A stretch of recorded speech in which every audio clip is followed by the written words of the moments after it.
Hello, we are playing Genshin. Today we're doing the event, and then we'll play some story.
Classic loading.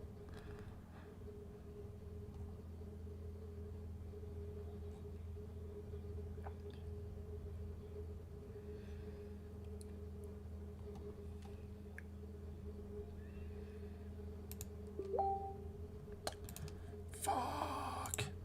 Turn my...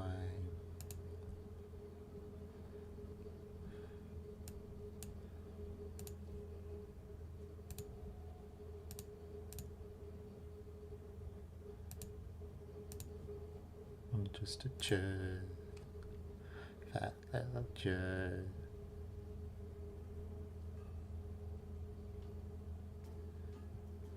Okay, we are in. So yeah, like I said, we gotta do the event. Ooh, almost forgot. So let's check this one. I got 16 days on that one. Lohan.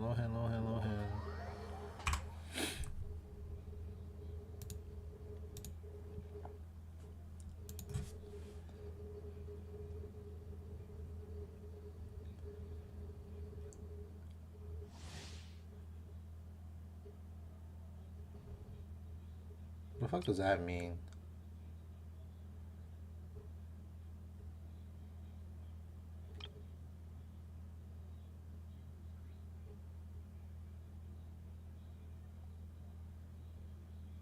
What?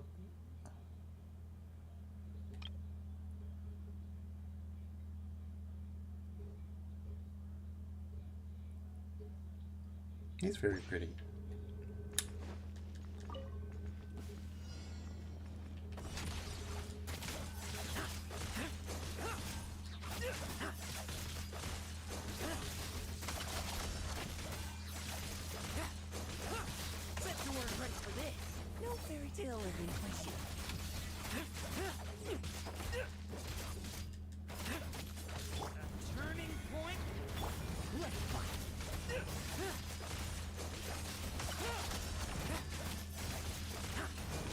Okay, I still like how he plays.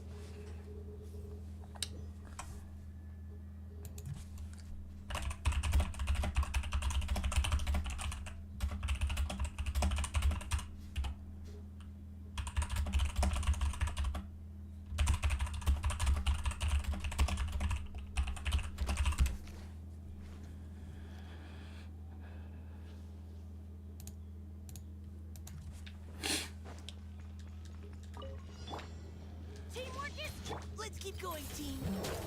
The story has only just begun. Like lambs to the slaughter. Leave none standing. Now our chance.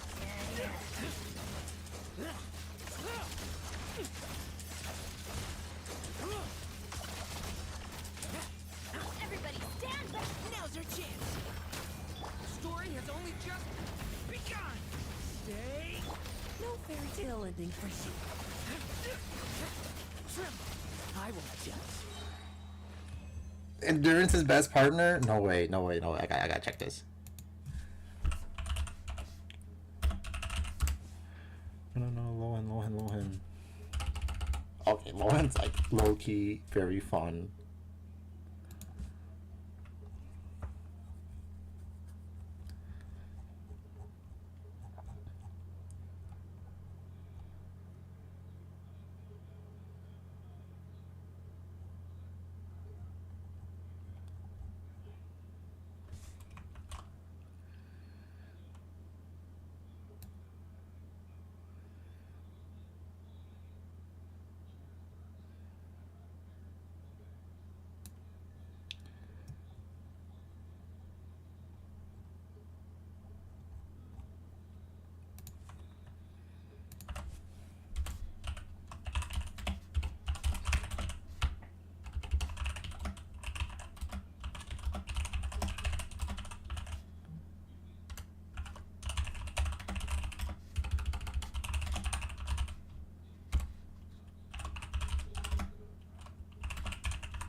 So does he switch his thing to a dagger?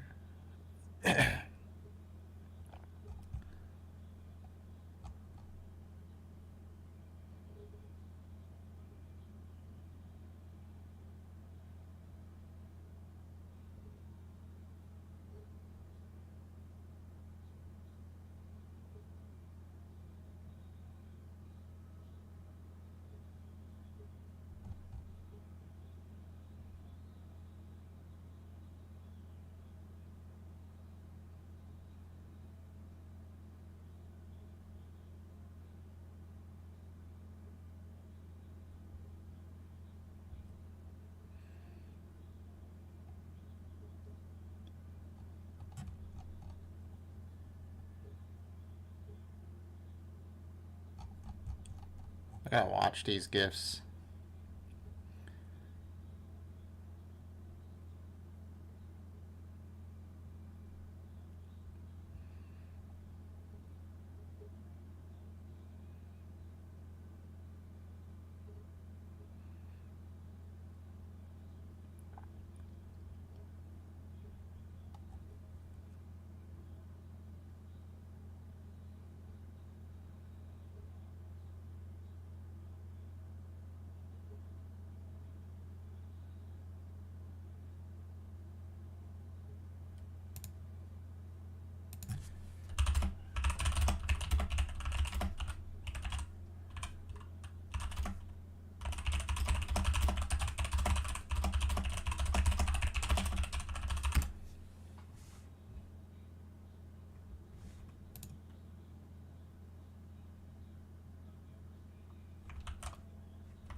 Damn.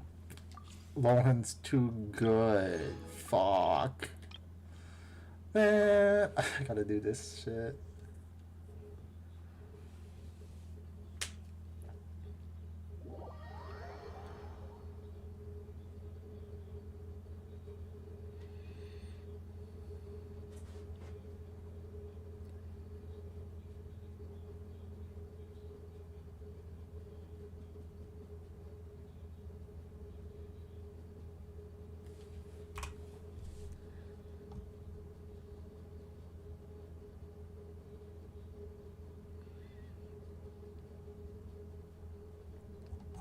Dude, I'm like so tempted.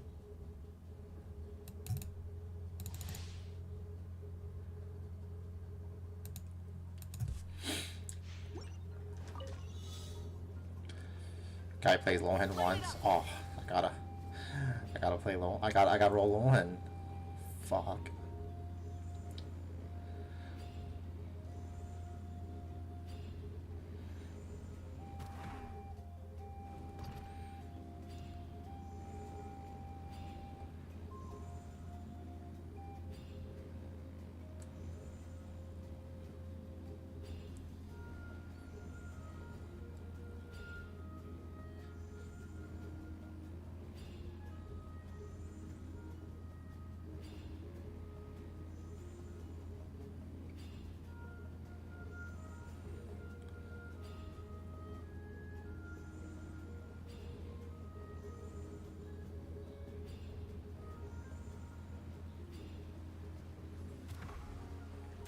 Let's hope you put up a good fight.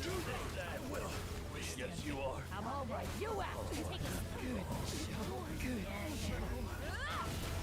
Try and stop me. Time to say hello. Not too far now. Frostbite. Stars, shine for me. The night is...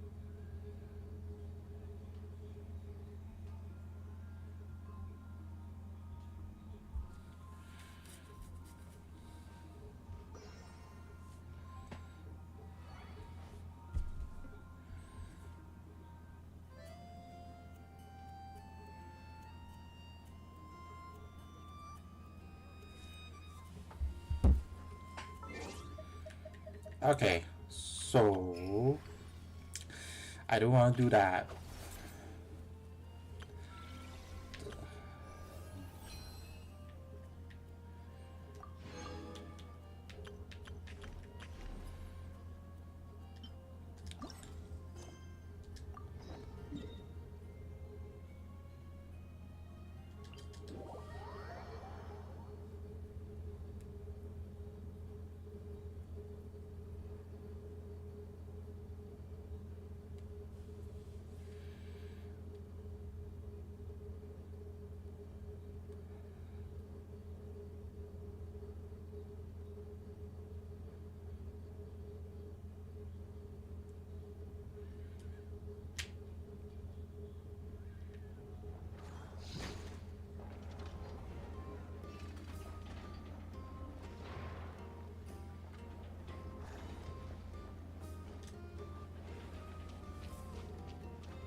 What?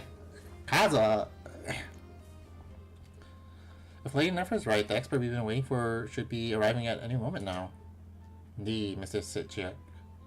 The evening wind has already carried word of her presence.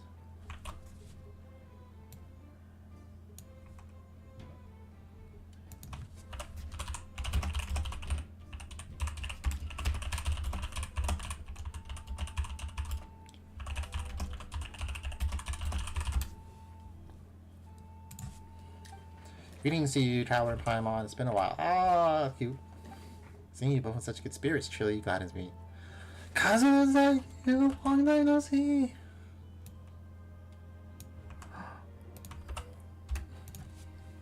I do type like that.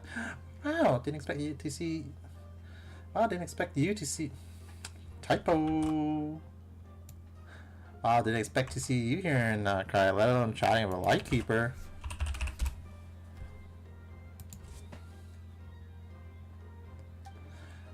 Hold on a second. Why does everything feel kind of tense around here? That is hardly surprising. The competition at its climax, and the masters of martial arts who have gathered here from various lands are now waiting for the final result. A competition? That's right. Welcome to the finals of the Nokrai Technical Martial Challenge. In contrast to a freewheeling, anything-goes style combat, that emphasis in this championship is on the competitor's use and mastery of weapon techniques. That's why our committee asked the Adventurers Guild to bring in a master swordsman from the Crux fleet as our consultant. Oh, it's all coming together now, so you're a judge for the competition this time, Kazuha. That is correct. I was a little surprised myself. I did not expect word of the Crux clash to reach Nodcry. Captain Beta and the others were just at a trade show in Nashitown. Now that their business here has concluded, they are likely to come back anytime soon.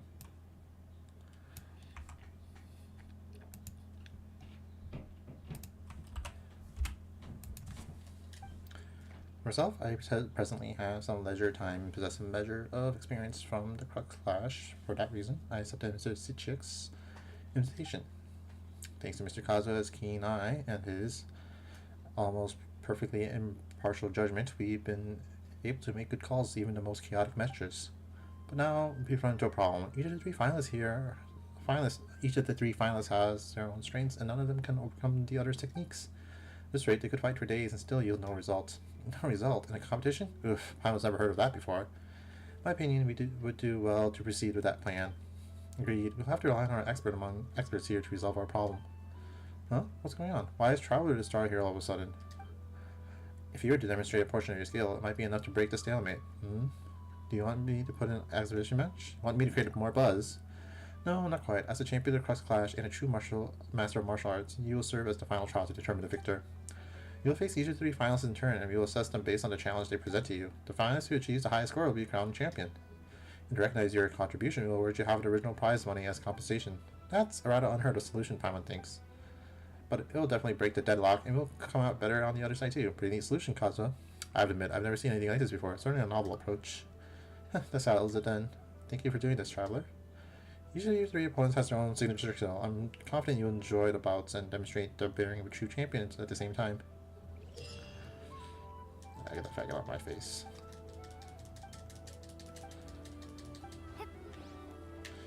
Someone should bomb these developers. How have things been lately? I hope all is well. I'm not as tired as before, but I hear that you continue to extend your assistance to individuals of all stripes. You at the risk of your own safety, or perhaps you have already found the secret to balancing the rigors of battle with the comfort of rest. If that is the case, it is a secret I must learn from you.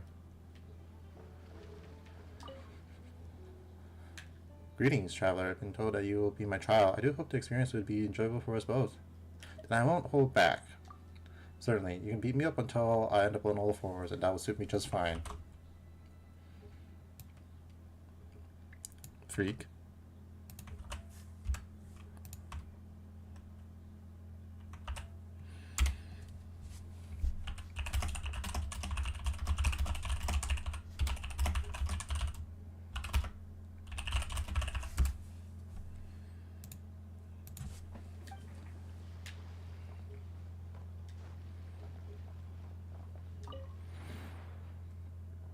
Cool. You cute little pup. Cool. This Ninken seems rather fond of you. Its eyes are sparkling with excitement.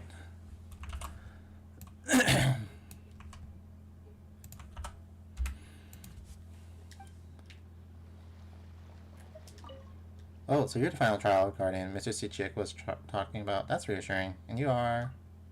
Inspector Samira the Shumatsuban. I'm here with my Ninken partner to sharpen my martial arts skills.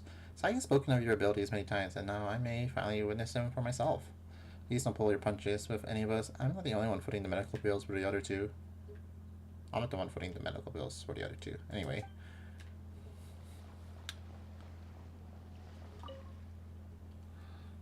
Would you like some cake, Lady Traveler? Did you just call me lady?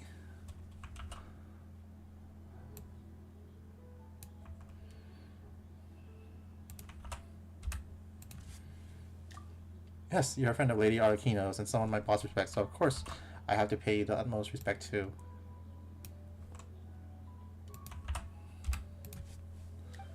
Why are you here instead of in Fontaine? Oh, just some usual shuffling of personnel. The Lady Marionette's troops took quite a hit earlier and will need some time to return to their full combat capabilities. Apart from local reinforcements, Lady Arlecchino sent several companies here to Nodcry to strengthen the defense of the Design Bureau, along with some other areas.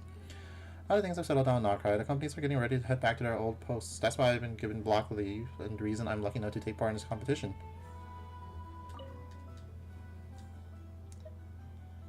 Yeah, why not? The food's already on the table, might as well dig in. I just realized it's all gone. My apologies. We should bring more sweets from Fontaine next time, so I'll always have some on hand if I see you again. What a nice lady.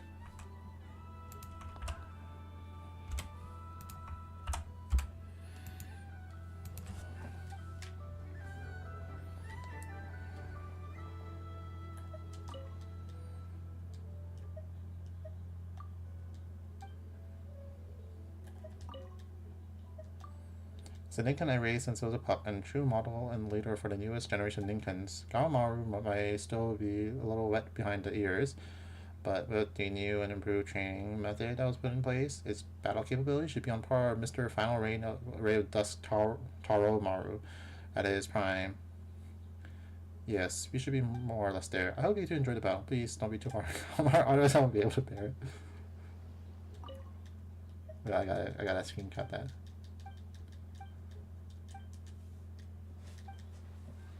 Oh shit, I did that too fast.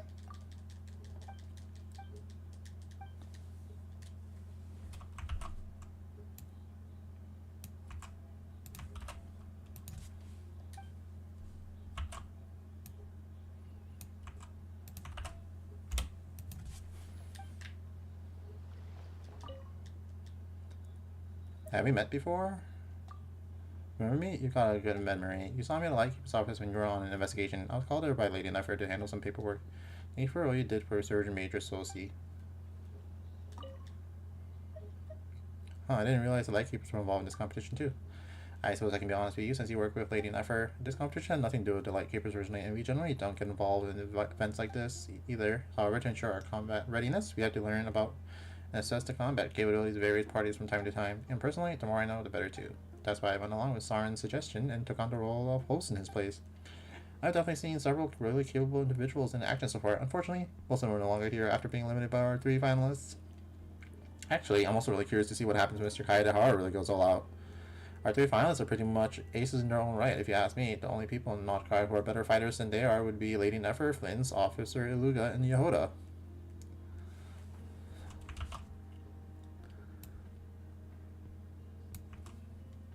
They've never seen enough ethical combat. I can't help feeling that under Mr. Kaedehara applied an easygoing presence lies a certain depth that's quietly profound. Even during matches that have left me slack-jawed, he seems long accustomed to such scenes, delivering calm and objective commentary throughout. Of course, that humble yet unflappable demeanor is something every warrior, or more elegantly put, every martial artist can learn from. He stopped the blade of a god. Is that some kind of metaphor? If it is, it's certainly a striking one. With such high praise coming from you, it seems I haven't been giving him the respect he deserves.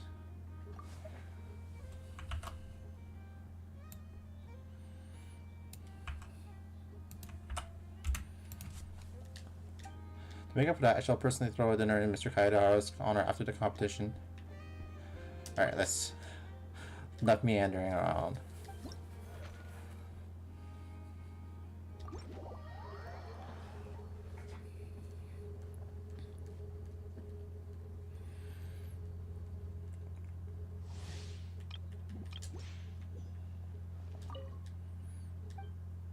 Damn, I have this like default outfit.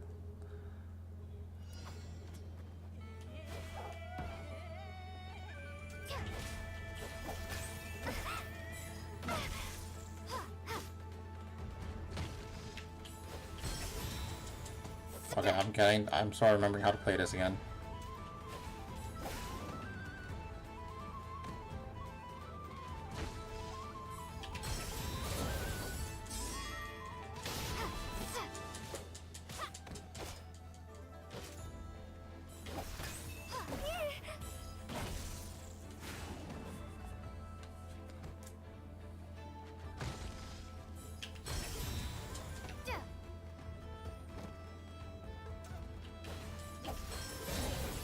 Ah, yeah, the parry thing's so cool.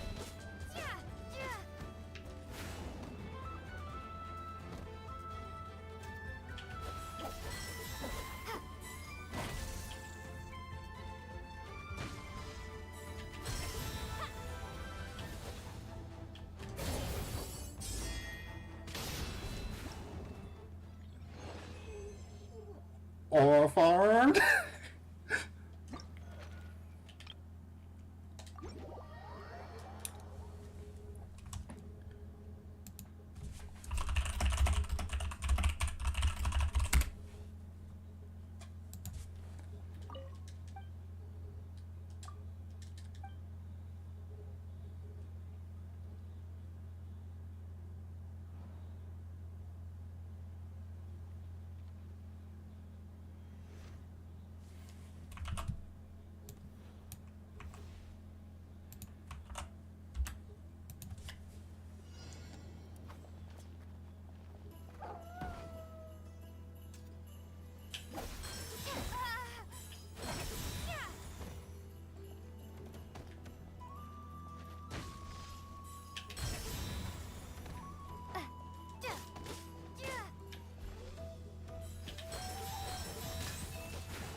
Forgive my discourtesy. Banquet must go on.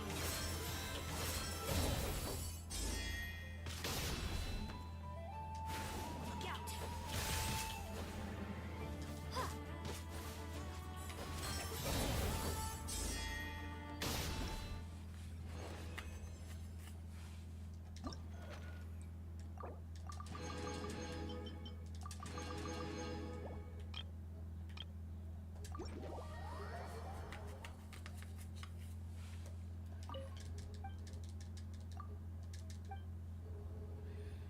Use of force authorized.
That was close.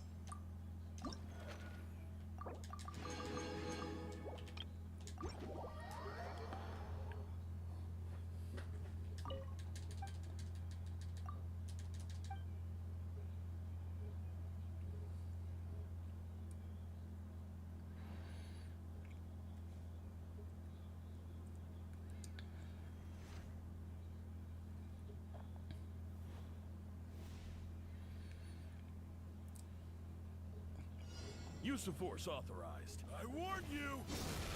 Looks like What? a fool. You don't know what's good for you!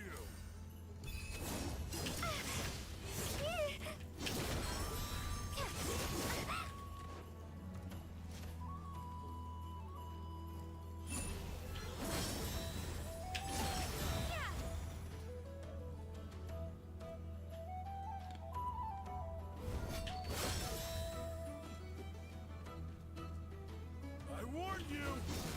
Looks like fool! You don't know what's good for you!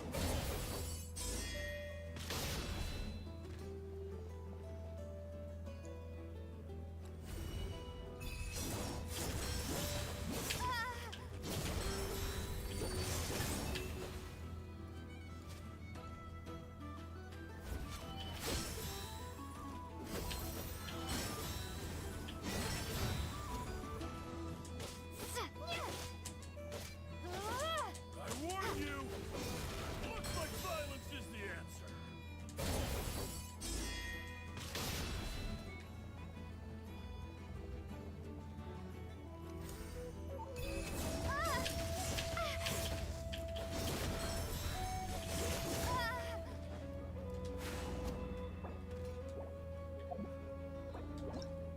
Oh my god, I can't believe I lost.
fool!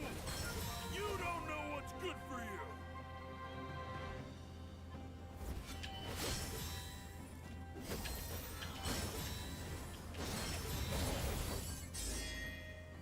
Alright, one more.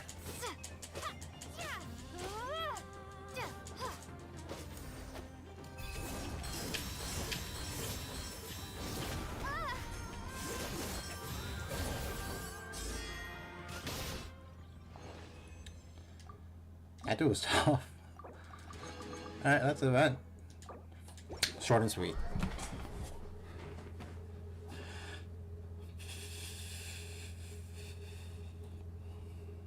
Rhythm game as event. Speaking of which, we can do the rhythm game, I guess.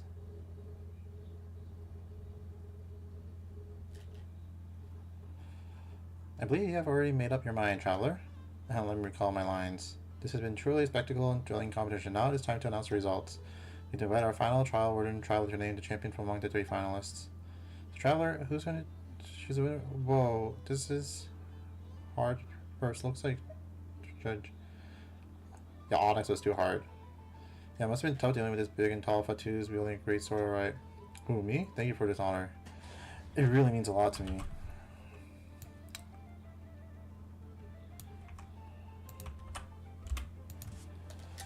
Everyone has done pretty well, my guess is. I was just fortunate enough to get a better beat on Traveler's pace.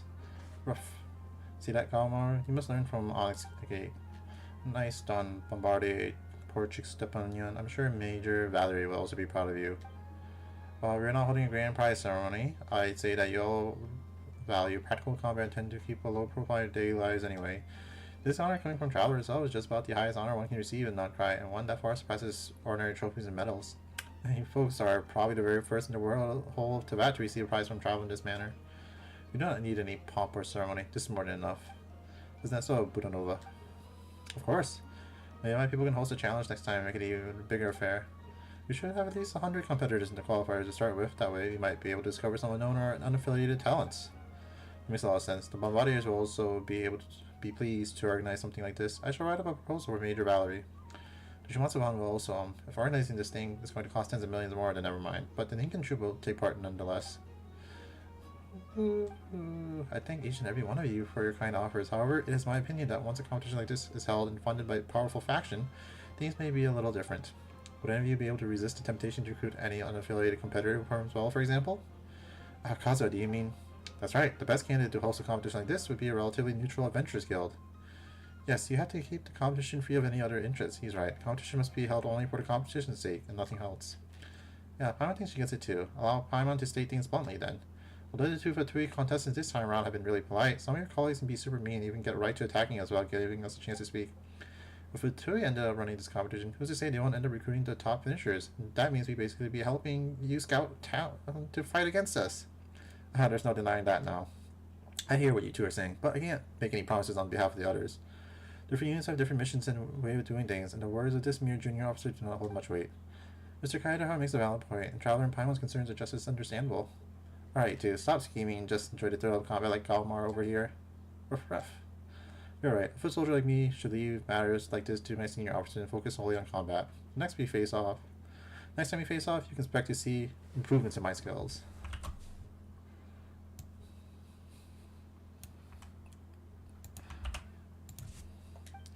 And I will make sure to bring enough cake for everyone. Thank you.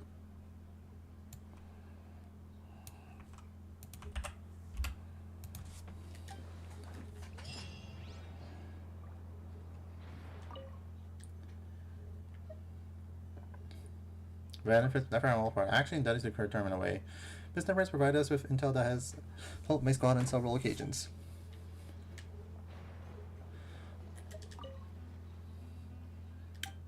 Looks like Arma had a really good time. Thank you from the bottom of my heart for the guidance. I hope we can do this again in the future. Ooh, looks like everyone's happy with the results of the competition. Time for me to head back to work. Life is unpredictable, no one knows what the future holds. Maybe one day if I get fired from the Fatui and you have your own team, I might just come join you.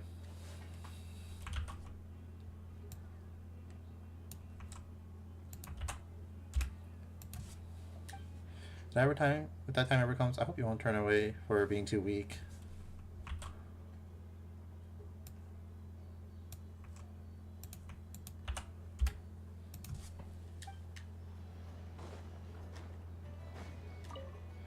Visiting Nakai has proven most rewarding. Beyond the delight of witnessing some splendid natural scenery, I've also had the privilege of learning from the distinct martial art contest. Your presence at the event has also given one much more food for thought. I should certainly write down what I've witnessed in my travel journal. It is almost time for me to return to the Crux Fleet. When my journal is finished, I would be honored if you could spare a moment to read them. Yeah, we should work together like this more often. We can also go sightseeing next time. I'm sure there'll be more opportunities like this. I look forward to seeing you again. Now I can tell my comrades I had a fine battle to Traveler. They'll be howling from jealousy. It'd be my pleasure to have another exchange with you again should we see each other in Snitchnaya in the future. Ooh, Snitchnaya! Alright.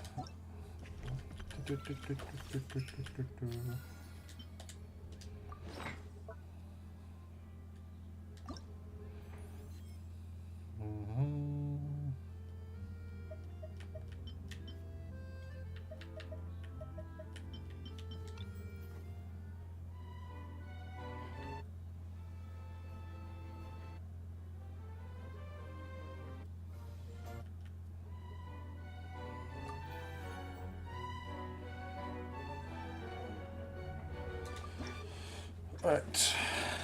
Playing rhythm games for a while.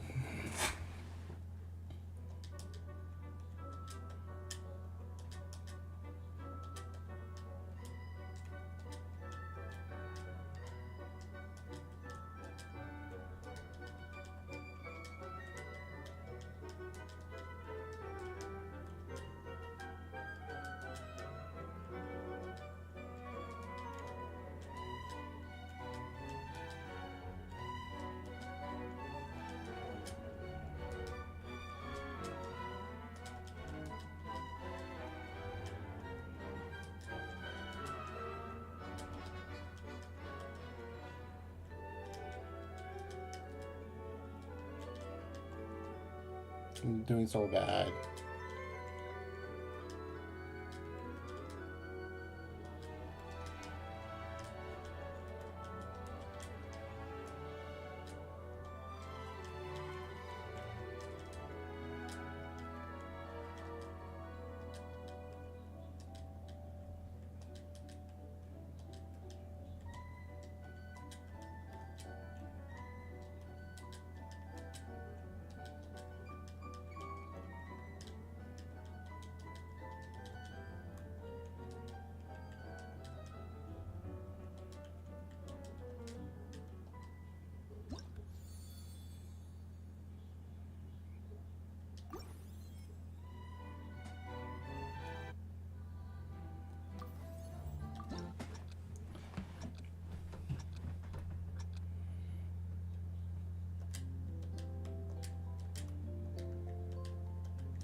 Hello, hello, hello.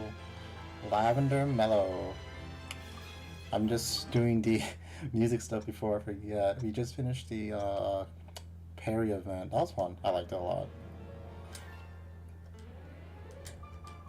Oh, the chess enemies.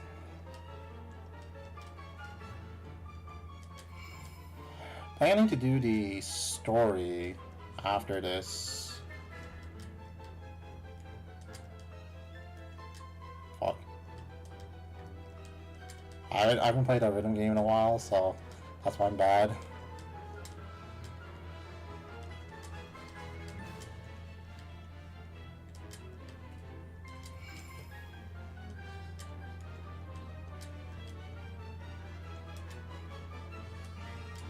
Oh, thank you. I'm glad you enjoy it. It was so funny. Jamie Roche did a good job. I'm pretty sure she just did that as a joke, and then Days like, you know what? We should make that the actual line.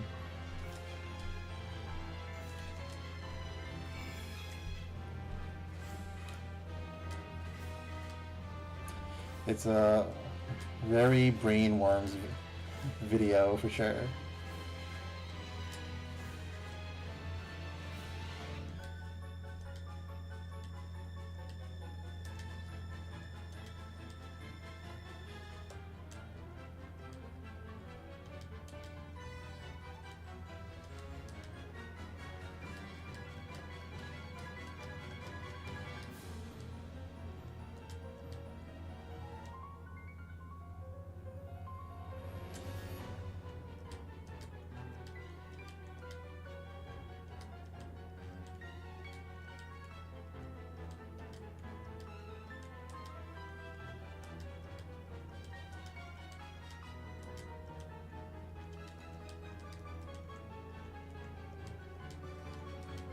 This song was a lot easier than the other two just now.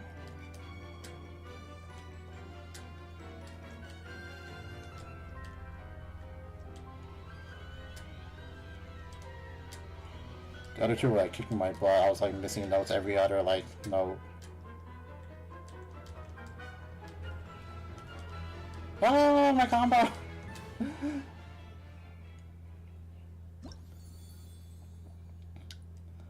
How many do I need to grab for the mission? 5. Okay. What?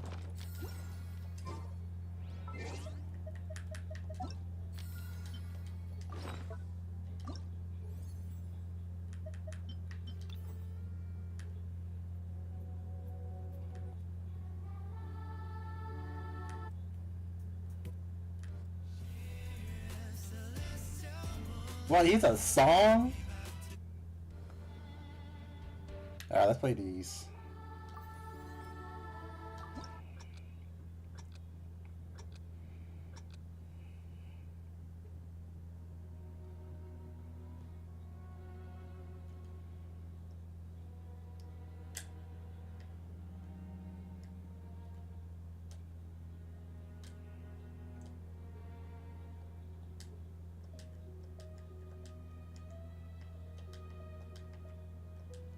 Oh, this is just Dragon Spine.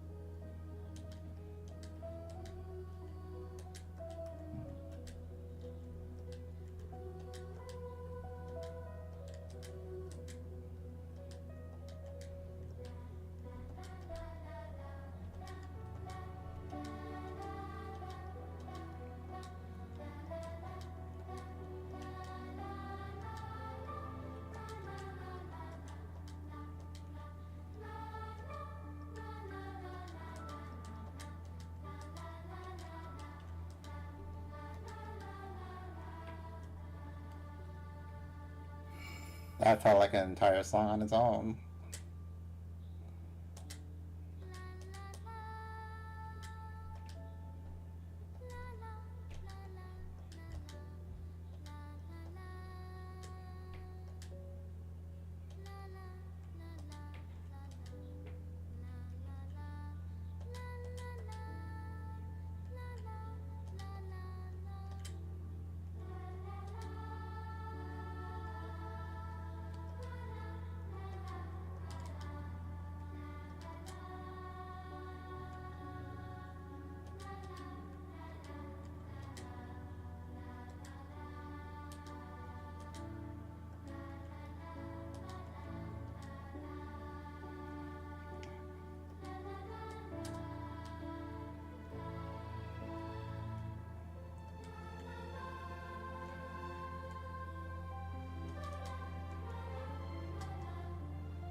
I would have more time to play video games.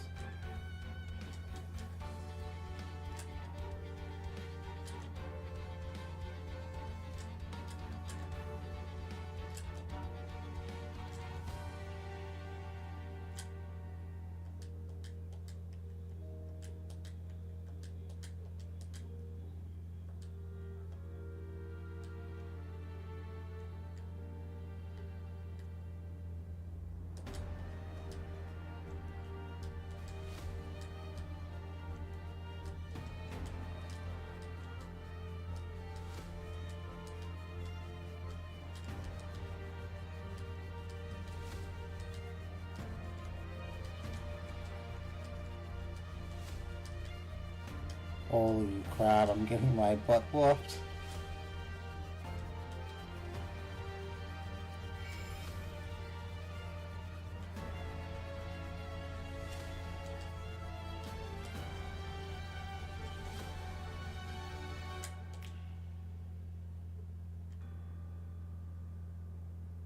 What?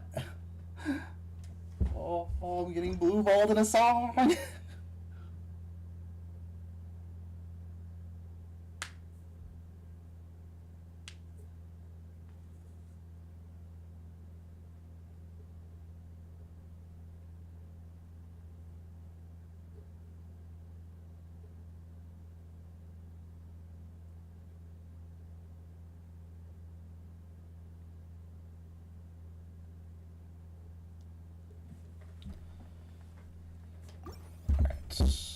Vodka, vodka, vodka.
Oh, my full combo. It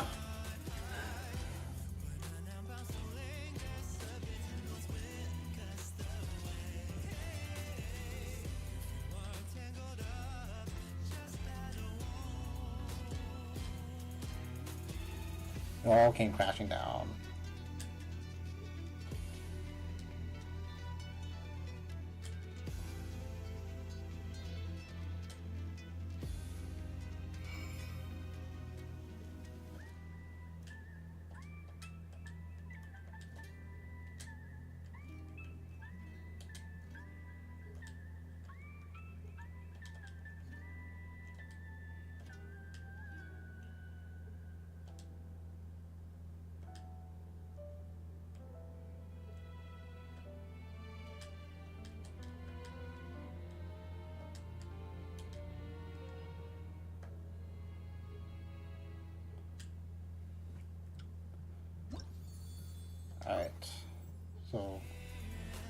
We've done 1, 2, 3, 4, 5, 6, 7, and 8 left.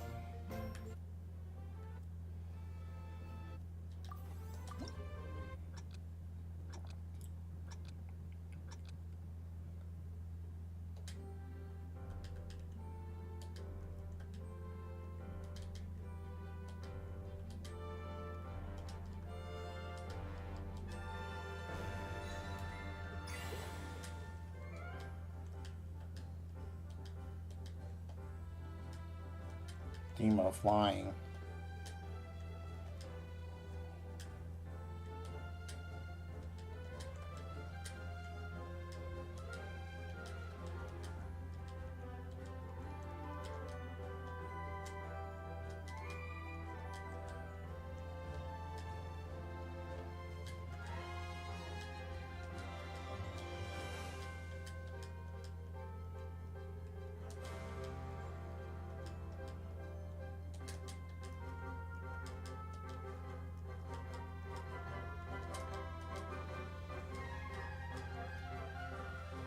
Ah!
Oh, what's up, bro?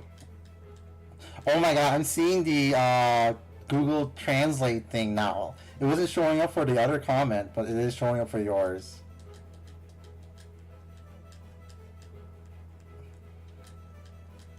This song is kicking my butt.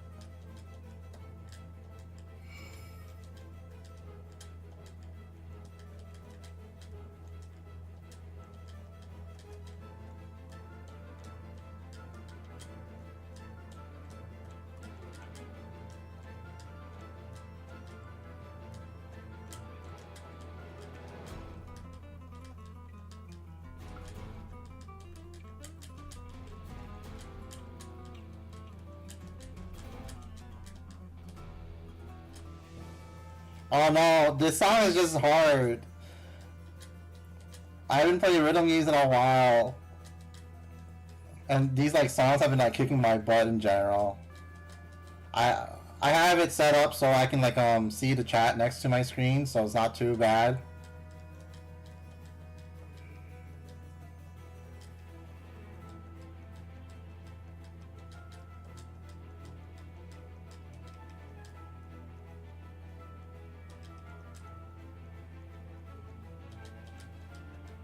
I'm just bad.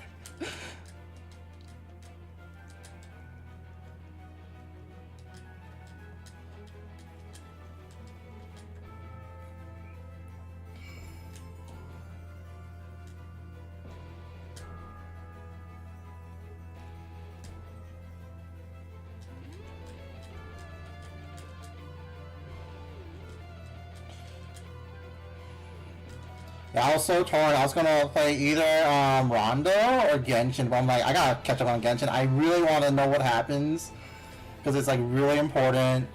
And there's like a lot of time gate stuff that I'm being blocked from because I'm not playing Genshin. I was like, I just gotta sit down and play Genshin.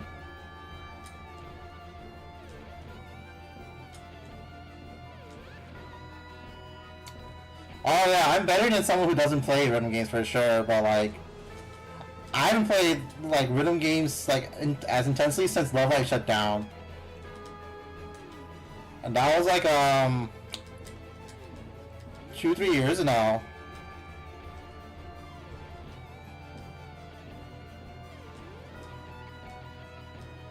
I know, I am slave to Genshin. It's just too good. I like it too much. That's my problem. I just like Genshin too much.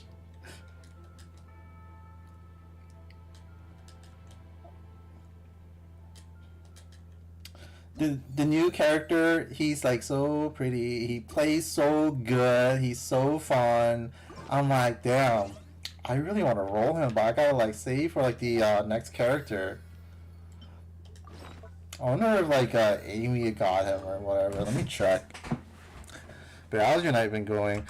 You ruined that Hong Konger game for me, bro.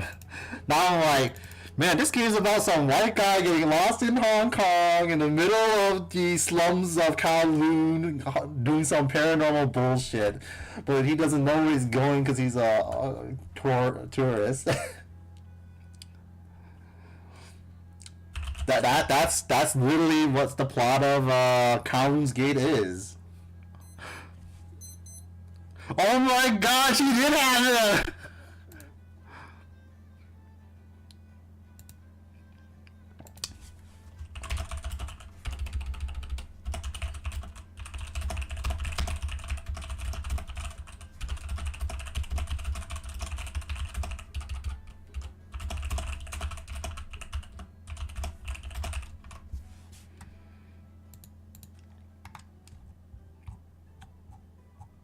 It's the first post I see. Yeah, games like Kowloon Gate, Yume Nikki, I hate playing them. I'd rather just watch someone else play it. It's way more fun that way. That way, I'm not the one like getting frustrated over like not knowing where to go.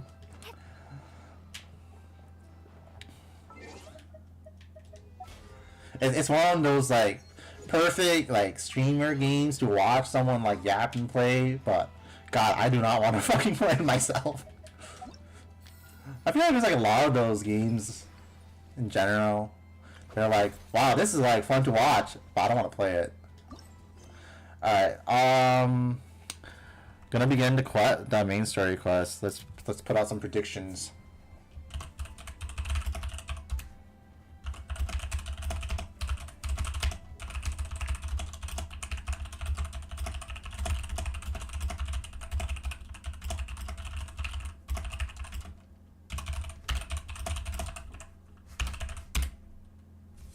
So last nah, that game is just that long. Watch you like once you hit 28 hours of yapping, it's like wow, the game's done.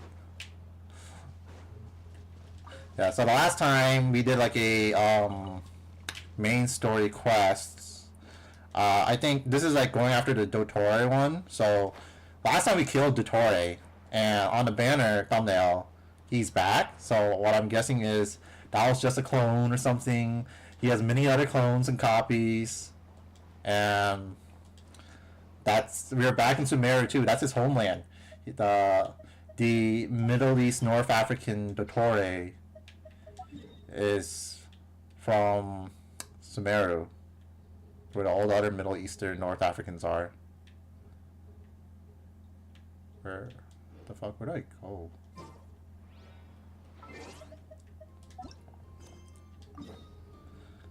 Oh, I got an Akrai. Nope. If you miss it, you miss it. You're just fucked. It keeps track of it too that you didn't do it. But what they do is they will let you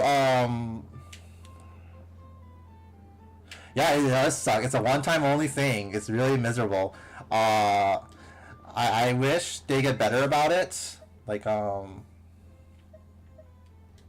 yeah, that is what it is. So they added this recently, where like you get this little, what the fuck?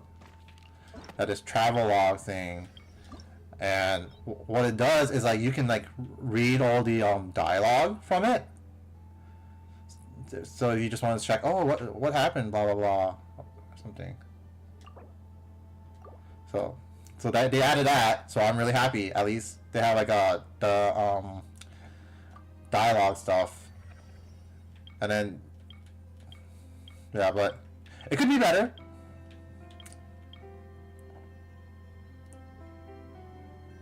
What the fuck?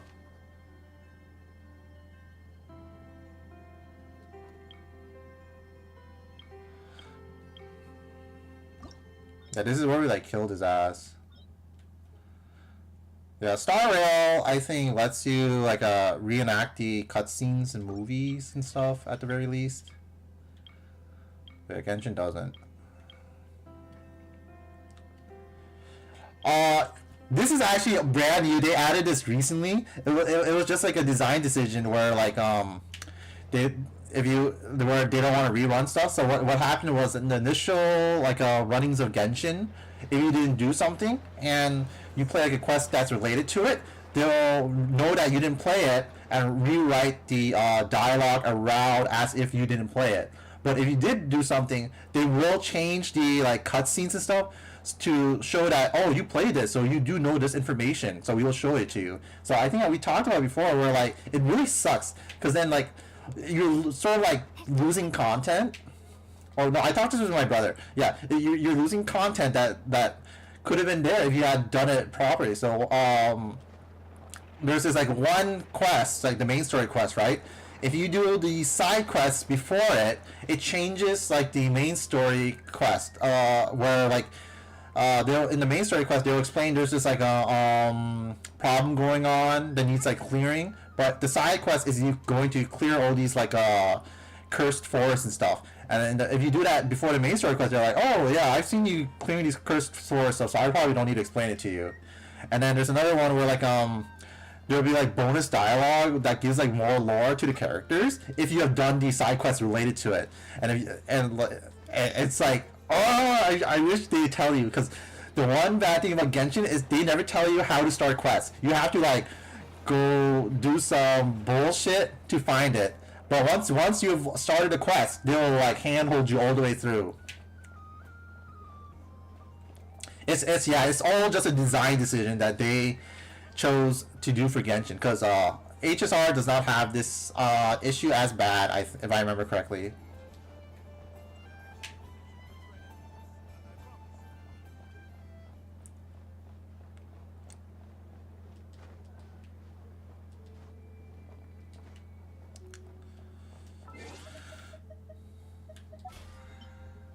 Alright, let's see.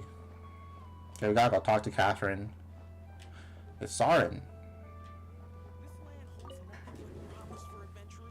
Ah, traveler, Paimon. It's been a while.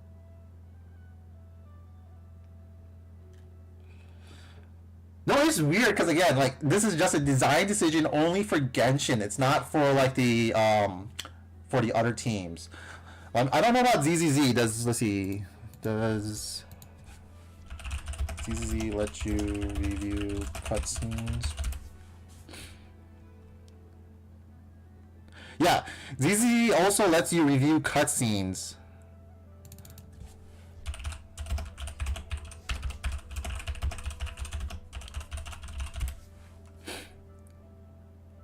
And so does HSR. It's only Genshin that doesn't let you do it. Genshin is like very odd in the of the Hoyoverse games where they're just doing shit.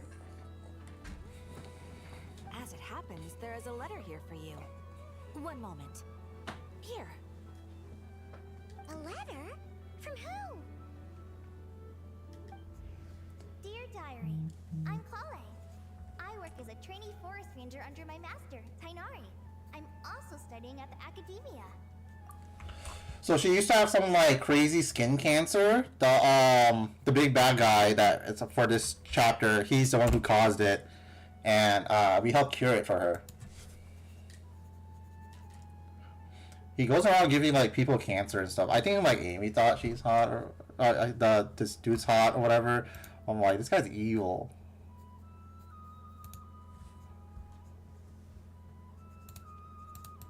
He's not like a silly guy like Xander is. This dude's just like straight up a dickhead. I've been getting better and better at reading lately. Mr. Al-Haytham says that the written word is a crucial medium for exploring the world and understanding oneself. That's why I decided to start this diary. That said, what should I write about? Things are pretty quiet in Sumeria these days. Life is good. Every day is a fulfilling and happy one. When I think back to the days when I suffered from Elazar, or way back to when I was injected with God Remains, I'm in a much better place now. Yeah, Elazar's a skin cancer. And then God Remains is basically like, if you go like near like the corpses of a dead god, that is bad juju. You don't want to do that. I'm pretty sure lots of games and like mythos and the cultures they talk about it. Like cursed items and stuff like that. Like so, like God Remains. Yeah, they come with like strong power, but you're gonna fucking die. I'll leave it there for now. Master said he'll take me shopping in Sumeru City today, which is great because I've been meaning to visit the toy seller at the Grand Bazaar for a while now. Kale, time to go. Oh my God, it's Dino Robinson. Yes, Master. Huh? Gotta. They've been like using these CGs a lot instead of like their in-game cutscene models and stuff. Oh, unique loading screens again. I do appreciate these little touches. Like, I feel like maybe this should have been the norm standard or whatever, but playing from like 1.0, any like little addition feels so good.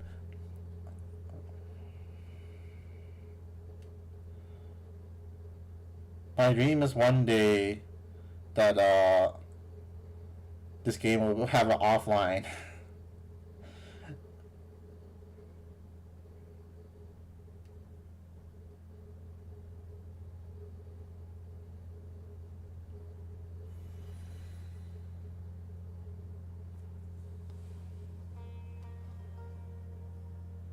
What's wrong, Kale? Is there something on my face? No, sorry. I didn't mean to stare. Did Master Tainari send you to pick me up? Master Tainari? What are you talking about? Tainari is the General Mahamatra. He's probably busy arresting criminals in Sumeru City. I mean, if that's what floats your boat, I can introduce you, but... Oh my God, the timeline's been fucked up.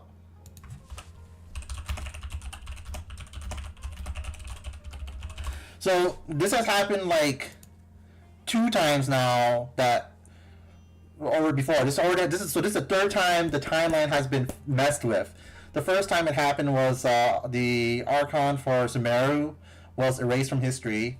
The second time was Hat Guy erasing his involvements from history. And now I don't know what happened here, but we know that Tainari is now the General Mahamatra instead of Sino. Tainari is the General Mahamatra? But what about Mr. Sino? So that's probably related to like Dottore being back. Sorry? Oh, you mean that guy who just joined the Vahumana Darshan? Rumor has it he's the leader of the Temple of Silence. If that's true, it's pretty impressive.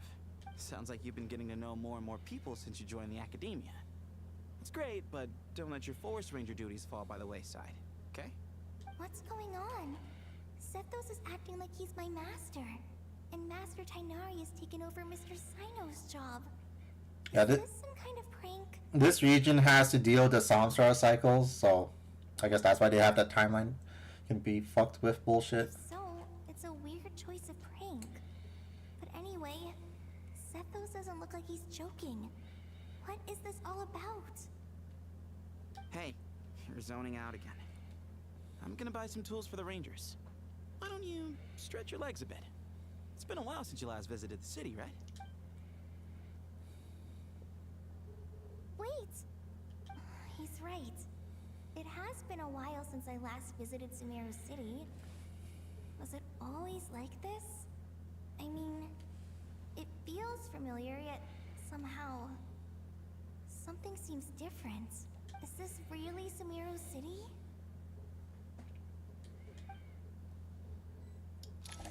Nice transition into Kale. Kale the cauliflower. Hey, did you see who just walked by? I think she's that famous merc. Would you like some fruit? Broccoli. Money to buy that kind Takes of courage to maintain peaceful. What other plant-based Kale puns are there? I heard that Sage disappears without a trace. Oh, it's Kale. Lord Kabe Bay, did you get a chance to review this month's accounts? Any feedback? Wait, he took Dory's position? You mean the version you sent over a few days ago? Yeah, I took a look when I received it. Cauliflower. It's always a good one. I was thinking that maybe our profit margin is a little excessive. I visited some of our commercial partners last month. Their earnings are very slim. Are you suggesting that we give up some of our profits for them? Well, since we have more than we need, yes. Making money for its own sake is pointless. Don't worry, I've already planned for it, and the numbers look fine. We can adjust the rates starting from next month. Also, about that designer you hired, I've had to revise his proposal 3 times now, but he just doesn't seem to... Let's cut our losses. Pay him his fee and send him on his way. I'd like you to get Layla on this instead. She was Cyrus's student, and she designed the Palace of Alcazarzare. Seems like a much safer choice, hmm? Who's sneaking around over there? Mr. Kave? Do you recognize this person, sir? Yes, it's all right. We've met. This is Kale, Sethos' trainee. He brought her along the last time I went for drinks with him. What brings you to the city, Kale? Is your master here too? No, this is all wrong! Why is Mr. Kave saying that too? Tainari is my master, not Sethos. This can't be real. I have to ask someone else. There's gotta be someone else out there who still remembers the truth. That was weird, right? Like, imagine someone just walks up to you and just fucking runs. Hey, wait! Don't run off! How strange. What's gotten into her today? Nice transition. It's like everyone switched places. I guess I'll keep looking around. Oh, the new like quest progress save feature, I like it a lot. I don't think they had it before, so like it was really awkward, and I think you just had to, like, start over or something. So now they just let you know, oh yeah, your quest has been saved. You can like safely like leave and stuff.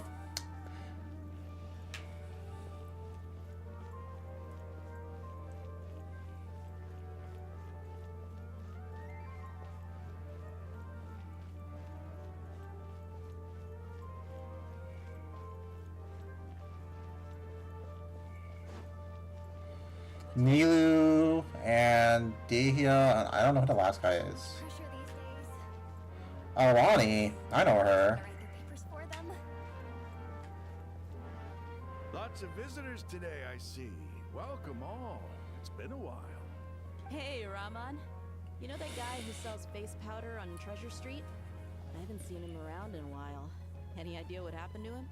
Oh, you mean a Hongar? Yeah, he got into a brawl with Shavirme on Treasure Street.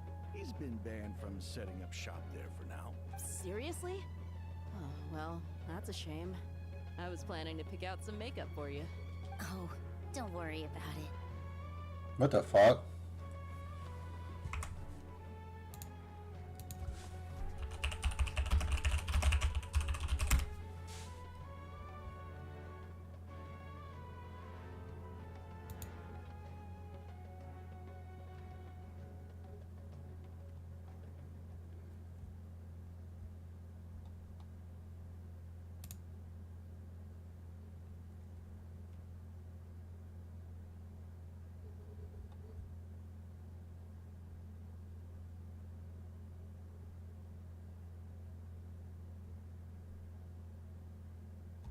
Okay, so her voice is like way deeper now, and apparently she just recovered from. She's still like recovering from pregnancy. She just gave birth, and she's still recovering from it, which affected her vocal cords.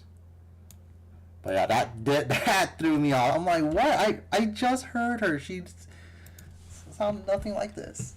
Because it's always like scary. Because like the VAs, they could just be gone anytime. The legendary Flame Mane discussing makeup with the Zubair Theater star dancer. Now there's something you don't see every day. Oh my god, Neela's the Flame Mane?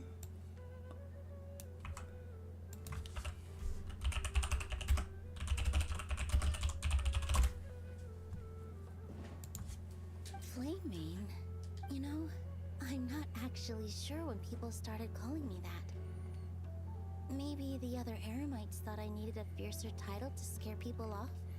In the original timeline, she is just like freakishly strong, but she does dancing instead. To be completely honest, I think the title would fit you better than me, Dia.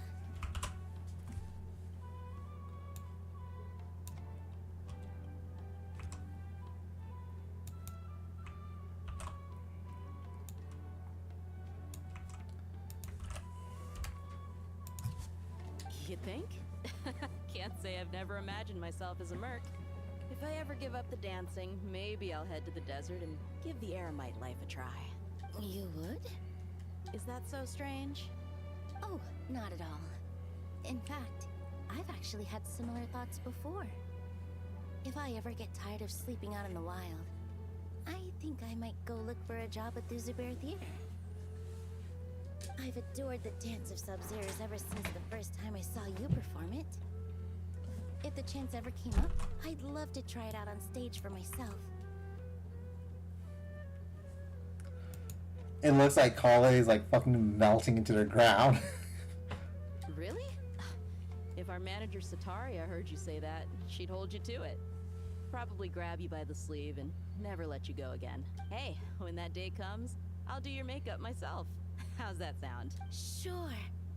If the day comes, I'd be honored.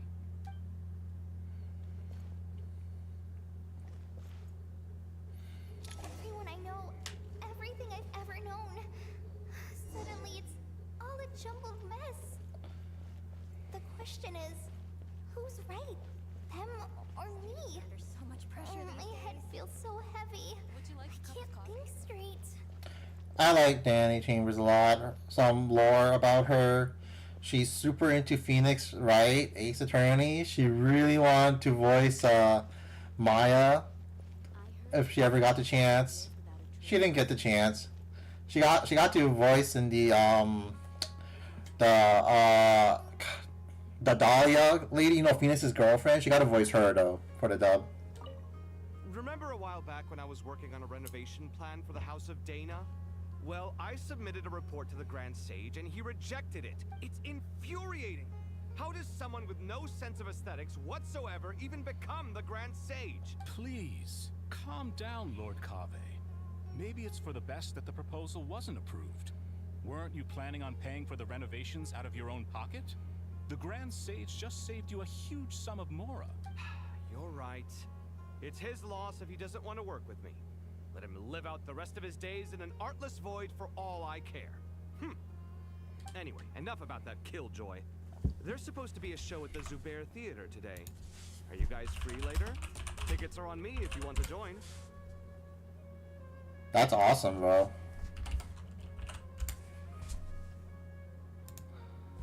Let's see. Who is it? Lindsay Sadal.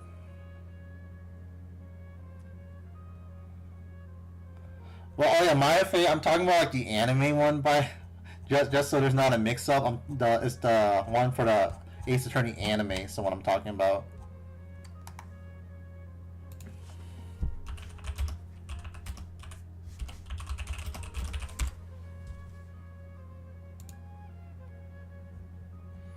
Is it the same person in all of it? Oh, it is. They're all. No. No. The video game is different.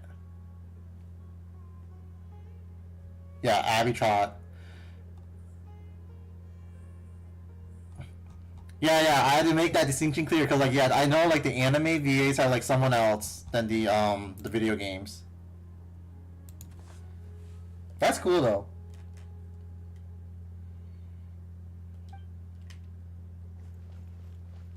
I heard that the sage disappears without a trace. Yep.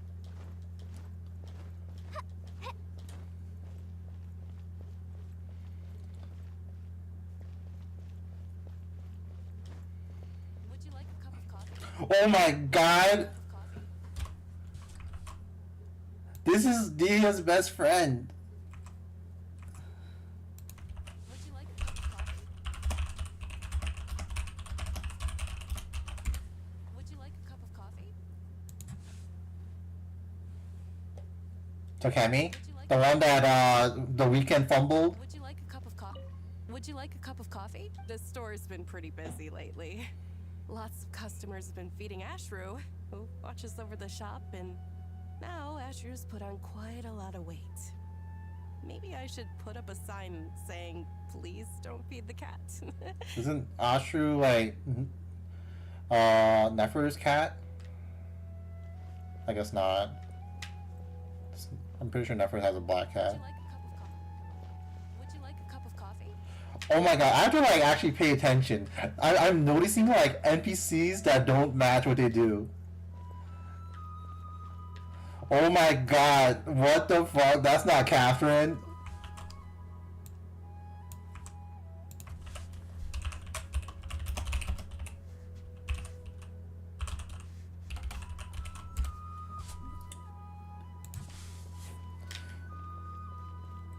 Holy shit. I do appreciate like these like little changes. If I wasn't paying like attention, I would have never noticed like they're just putting like they even like mixed up all the NPCs from where they usually are. I was like, oh wait a minute, this character was actually like really important. What's she doing here? Disappears without a trace.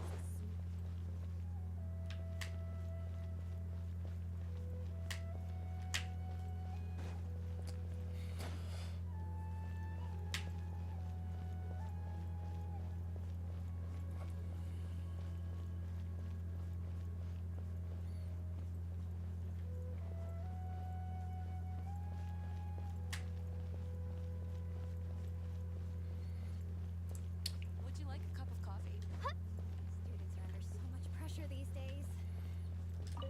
Students are under so much pressure these days. Sometimes I just want to write their papers for them. Peculiar papers come to me for review every day. I really wish they were able to relax once in a while and not be constantly plagued by academic conundrums. That's Doesn't awesome. do a person any good to spend too long down the rabbit hole.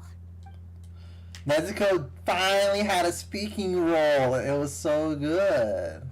Honestly, like I was like, man, this season's sort of mid. And then like they get to like the Nezuko speaks for the first time. Like, you know what? Maybe this season was good. Maybe this season was good.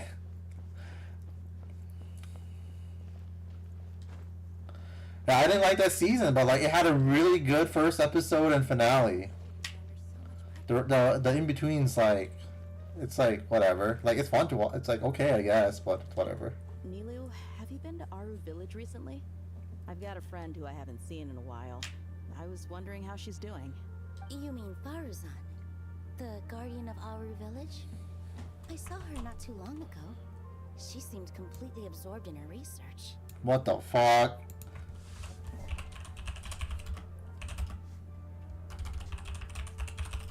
So Farzan's like this old ass lady, but now she replaced Candace. No change there then. I'll have to catch up with her the next time I'm out that way.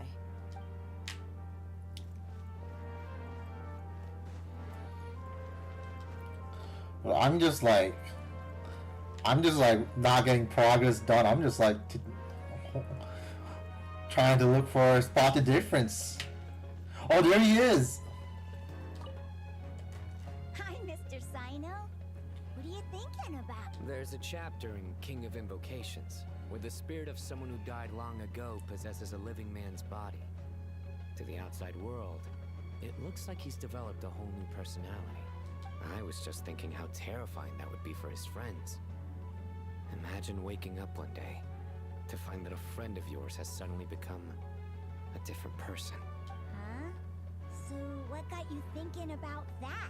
I don't know, but something feels off. Everything looks fine on the surface, but can human perception really be trusted?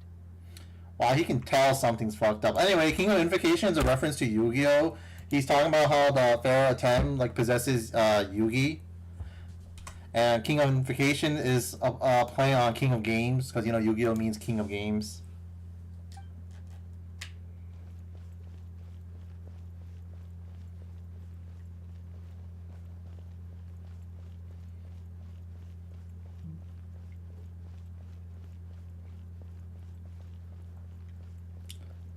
There's a in-game card game called Genius Invocation TCG that you get to play. Oh, there's Dory and Layla.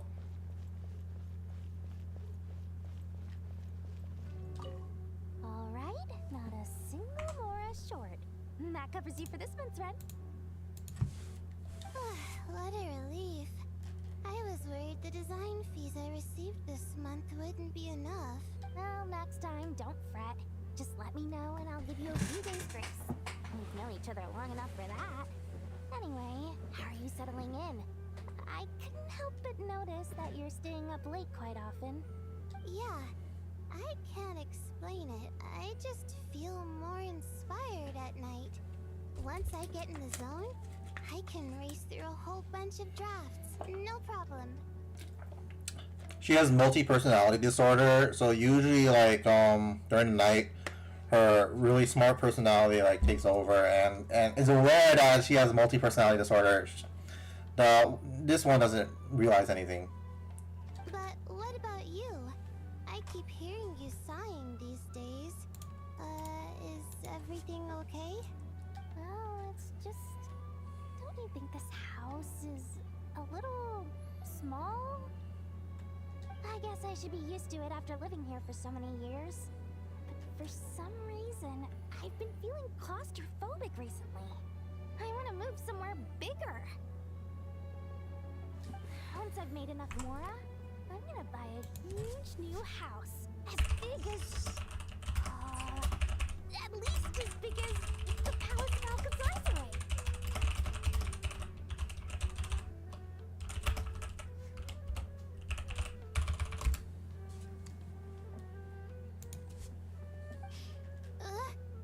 That sounds really expensive. True. I'll never be able to afford it on a scribe's salary alone. I need to find another way.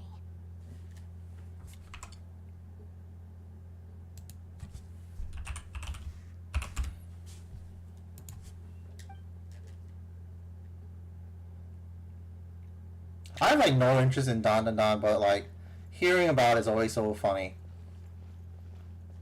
Alright, not a single... let it... Oh, next time... Yeah, but what about... Oh, it's... I guess I should be... Once I've made... True?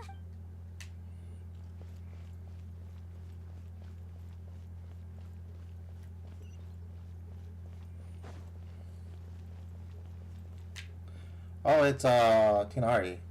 Mahamatra Tainari. Apprehended the suspect. He used to be voiced by a pedophile, so they had to fire him. Now he's voiced by a Zionist. They say that the fool is prone to blind faith, but the wise man is not immune to it either. Siraj, do you have anything to say in your defense? Tainari, you were the one who turned the sages against me. Just a few words of caution from you was all it took to destroy my research. And now you're trying to stop me again? You should know that mechanical life is the future. We must cast aside our useless flesh and...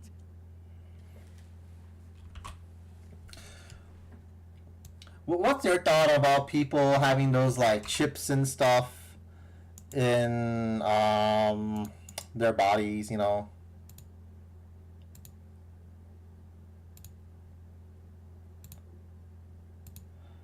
My coworker is like, oh, I'm already part machine because they have like diabetes, so they got like the diabetes thing.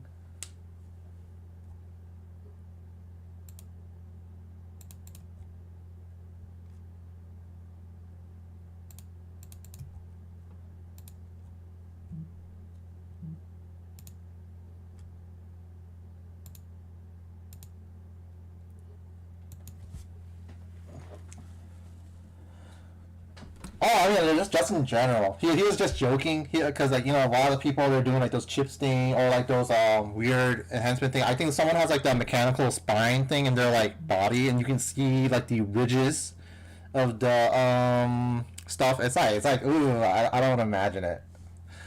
Or like if you have a fucking pacemaker, that sucks ass, dude. I would hate that. That's enough. I'm not in the mood to listen to your lunacy. Anyone could tell you how amateur your work is.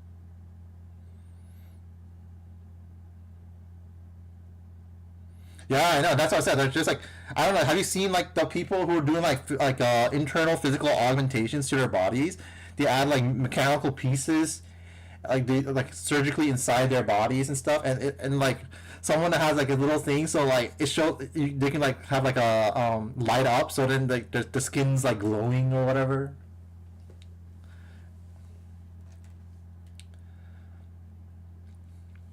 Eventually, you're gonna have people like looking like they're like, from having automail or whatever they had in Full Metal Alchemist. Those cyberpunk prosthetics, just for the aesthetic of it. It's gonna happen. I can feel it. You're gonna have like, it's gonna be like more and more common. Karina, Ilias, put him somewhere safely out of the way. And not for like actual prosthetic reasons where like, oh, they lost limbs. They're just gonna literally chop their arms and legs off just so it looks cool. Yes, sir. Next on the agenda is... Master? What is it?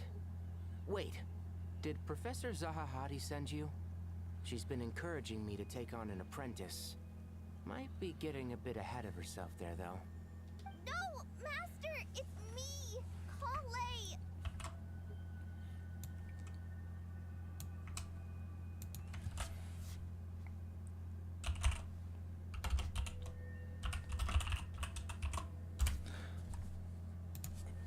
Listen to me. Something really weird is going on in Sumeru City. It's like everyone's identities have switched around. You're not the General Mahamacha. You're a Forest Watcher. Just yesterday, we agreed to come to Sumeru City today to go shopping together and... All right, there's no rush. Let's back up a little. Your name is Kale, correct? Although this is our first meeting, you do seem strangely familiar somehow. Is there anything I can help you with? No. Master!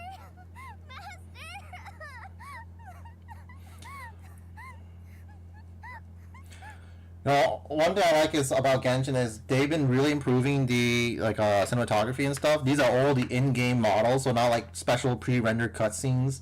They've been doing good jobs since Sumeru, trying to get the camera works and stuff. If you compare it to like when it first started, it's a lot more like I don't know, like you're watching something than like, okay, just a cutscene. What is it? Oh, here's a pre-rendered part. Oh, never mind. Did you have another nightmare? I've told you before, when you're tired, lay down on your back in bed and get some proper sleep. It's much better for you than napping on your front. Poor posture obstructs your breathing, which can lead to all sorts of weird dreams. Now, we're supposed to go shopping in Sumeru City today, remember? Cheer up. I'll take you to Hushang's. I heard he's got some new toys in stock. Go wash your face, take some deep breaths, and when you're ready, we'll head out. Okay. Thanks, Master Tainari. So it was just a dream. Dude, the dream stuff in Sumeru was actually like so fucked up. There was like so much bullshit happening in dreams and stuff. And I think like if you died in a dream, you died in real life. Some Nightmare on Elm Street stuff was happening. Yet, dreams can sometimes be a warning of things that will soon come to pass. Who said that? That dream felt unusually real, didn't it? Here's my suggestion. Since you're heading into Sumeru City anyway, you may as well tell Lesser Lord Kusanali about everything that happened. I think this might be Nicole. And just to be on the safe side, I think you should also inform your 2 traveler friends who once helped save Sumeru. I'd write them a letter if I were you. Time is short. A storm is coming from beyond the bounds of fate.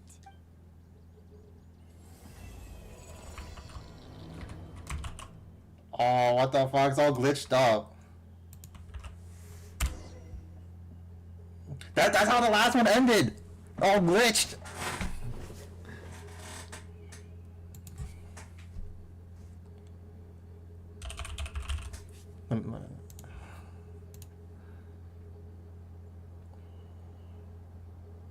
It was like quest complete, and then the fucking thing got like all glitched.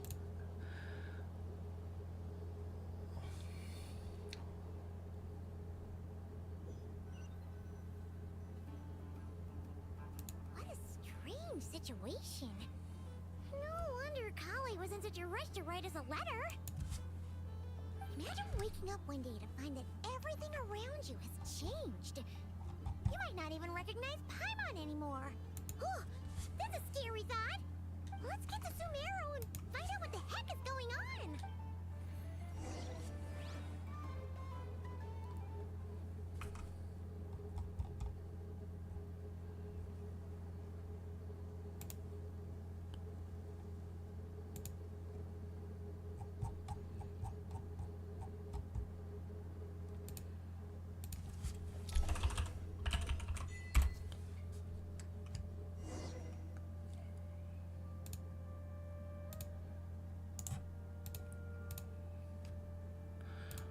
Yeah, I gotta show it off.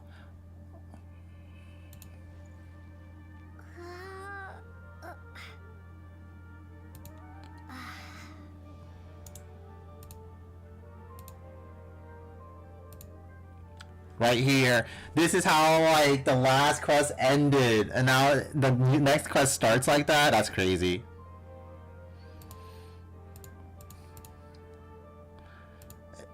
It was foreshadowing, fucking foreshadowing this whole time.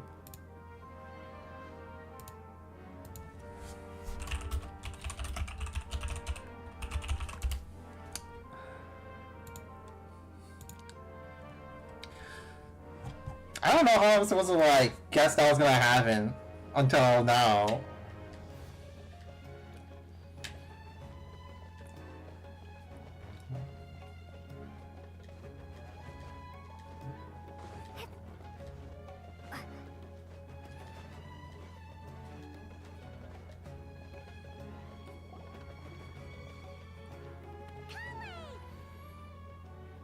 Traveler, Paimon!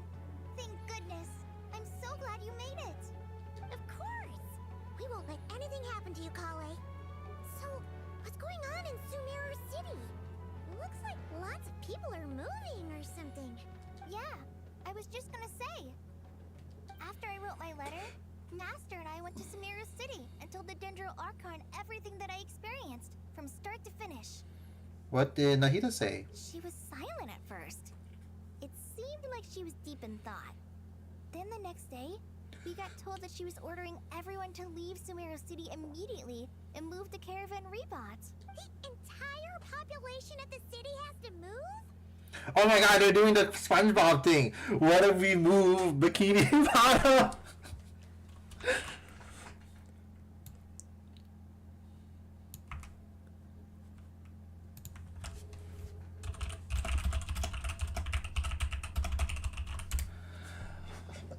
Oh. Not just Sumeru City. The evacuation also includes Lokapala Jungle, Avidia Forest, Ashavan Realm, and Ardravi Valley.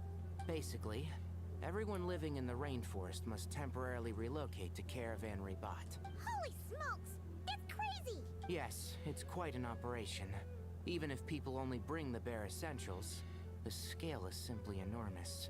They've requisitioned almost all the Sumpter Beasts in Sumeru for the task, including the entirety of Dory's Sumpter Beast Park. All on account of the dream Kale had? Did Nahida give any indications to why? The Dendro Archon said that what Kale experienced was not a dream, but a warning. After our meeting, she immediately summoned the 6 sages to analyze the situation and discuss countermeasures. They concluded that the events seen in the dream are very likely to become a reality, and that an unknown danger is rapidly approaching. Oh, please keep that to yourself. We don't want to cause widespread panic. The official reason they've given is a large-scale renovation of the rainforest ecosystem. People are skeptical, but there haven't been any major incidents. So far, at least. The Dendro Archon seemed really worried when we spoke to her. She said you can go visit her in the Sanctuary of Surasthana when you arrive. She also said she'd hold out until the very end. Tainari? Kale? You got a minute? I need a hand here. Oh, another complaint. Oh, I think Amir means Prince, by the way. But another complaint, like Genshin, for whatever reason. So HSR, they got like new outfits and like bling and stuff, right? That for the traveler that you could wear, and it shows up in cutscenes.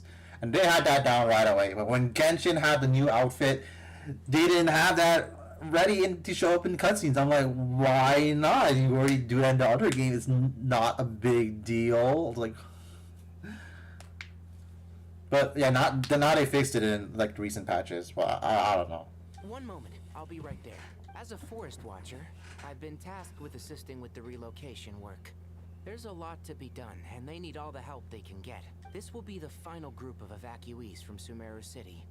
While they're away from home, they'll be heavily reliant on outside help. Thank you for coming in our time of need.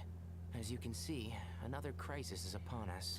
Excuse me, sorry to trouble you, but could you help an old man find his medicine?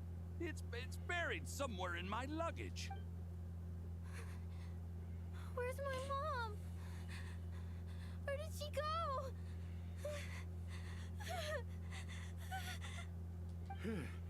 Don't worry, it'll be okay. Those items are worth a small fortune.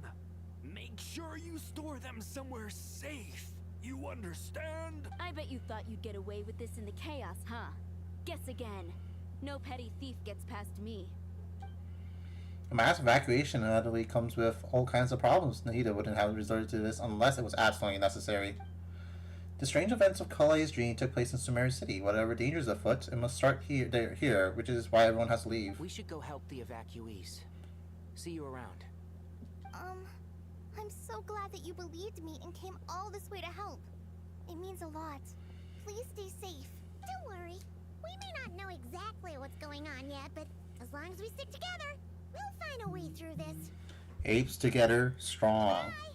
Look after yourselves. Will do. See ya.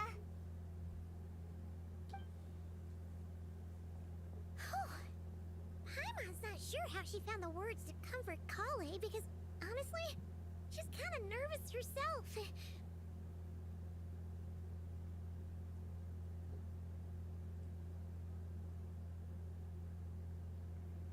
Oh, thank God! This fucking GameStop like fucked up my order, and I've been like waiting for the return label. They finally like sent it.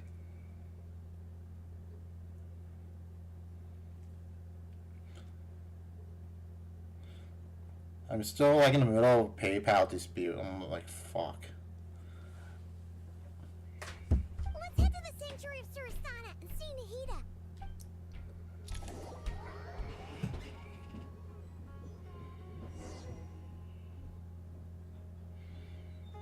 That's exactly what happened. It's been like over a month now. I've been arguing with PayPal. Like I call like once a week now. They're like, we'll try looking into it. Who goes there? No one authorized access to this place. By order of Mahamatra Sino. Are you blind? It's the Traveler and Paimon. Surely you've seen them before. Huh? Oh, so it is. I'm sorry. I haven't been sleeping well lately.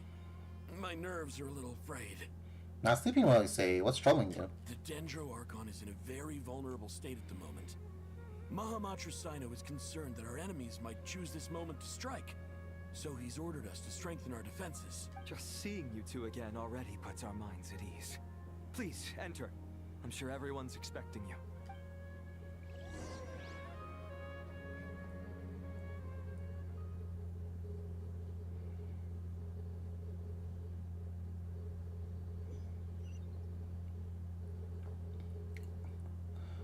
I don't know, you know who Nahida is, but when she released, it was the funniest shit ever. Cause like she's so fucking white, it like blinds you.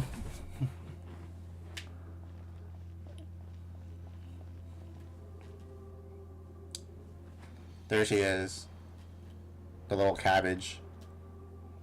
Traveler, Paimon, you made it. Aha! Perfect timing. Reliable helpers like you are just what we need right now. Oh, it's good to see everyone again. Kawe gave us a rough idea of what's going on, but we still have a lot of questions. What kind of danger is Sumeru City in exactly? And how come everyone has to move to Caravan Rebot? At this stage, we can't be certain. We're investigating, but no definitive answers yet. I take it that Kale told you about her strange dream? Yeah. Apparently, everyone in Sumeru City was acting super weird. Even you guys. It was like you'd all switched places. That's right. Kale and Tainari reported the situation to the Dendro Archon. She believes that it wasn't merely a dream, and that whatever it was has something to do with Irminsul. Fun fact again, Sino's voiced by Alejandro Saab. He is P3 Reload Akihiko. Oh yeah, Sethos, Zeno Robinson was Junpei in P3 Reload. It's a reasonable inference. Only through Irminsul can people's memory and cognition be so significantly modified in such a short time. We don't know why Kale would dream of these things, nor who was trying to warn her. The Dendro Archon decided to connect to Irminsul to investigate more thoroughly. Has she found anything yet? Irminsul is connected directly to the ley lines. The tree serves as a central hub where the ley lines converge, and its core function is to record and store the world's knowledge and memories. But something has gone awry, severely compromising the performance of this core function. Information is bottlenecking inside Irminsul, hampering the ley lines' flow. If this continues, new information will languish unrecorded, with existing records thrown into disarray. In short, the souls of the dead will be stranded, while the living have their sense of reality warped. In the long run, Kale's dream could well become a reality. And that's just the beginning. There's no telling what other nightmares could end up coming true. Irminsul, the ley lines. Come this far to use my death to open the gates of the ley lines to my people. Man, he was so cool. No, he's just like stuck in place forever. In Atlan, the captain was storing stranded souls inside his own heart. It was only after the rules of the Night King were amended that they were finally able to return to the ley lines. And that was just one nation. A problem Irminsul itself could end up affecting all ley lines worldwide. Faced with a growing backlog of information, the Dendro Archon decided to connect herself directly to Irminsul and take over the recording and processing function herself. But it is an almost impossible task. Individual brains aren't equipped to deal with the sheer volume of knowledge and memories involved. All that information flooding in at once would instantly fry any human mind. And for a god, even for a god, the suffering must be unimaginable. The Dendro Archon's power originates from Irminsul. Any issue with the tree itself takes a toll on her to begin with. On top of that, she's subjecting herself to the grueling task of processing all that data. It must be torture for her. And despite all of this, she is somehow finding the strength to investigate the Irminsul situation from within and send us her findings. I finished analyzing the latest data. Looks like our working theory was wrong. There's no signs of Irminsul having been attacked from the outside. Great name. Great name. So it's internal then. Some sort of disease, perhaps. No. I've spent half my life studying the ley lines. If Irminsul malfunctioned this easily, the world would have met its end long ago.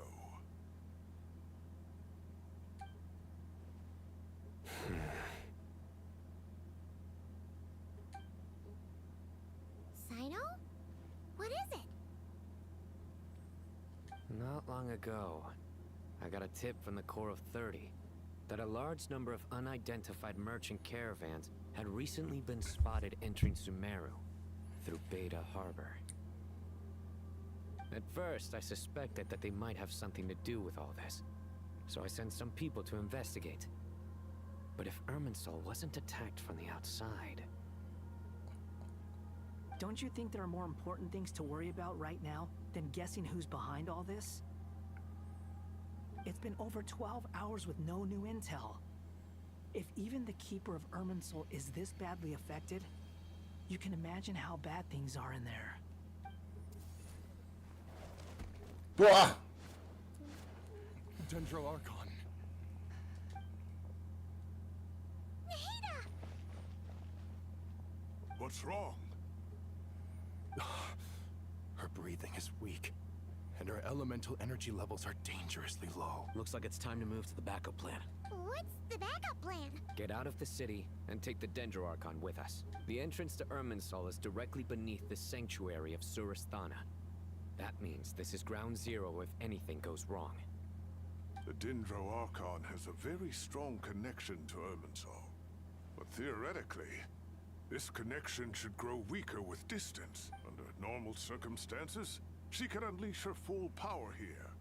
But with Irminsul out of control, our first priority is to get her away from here. The situation is critical. There's no time to deliberate. Everyone in agreement? I'll deal with it. I'll also let the Matra and the Core of 30 know to start evacuating.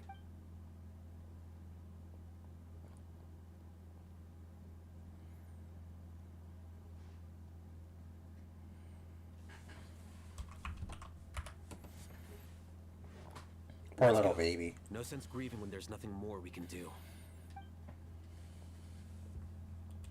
Agreed. We'll be back as soon as this is over.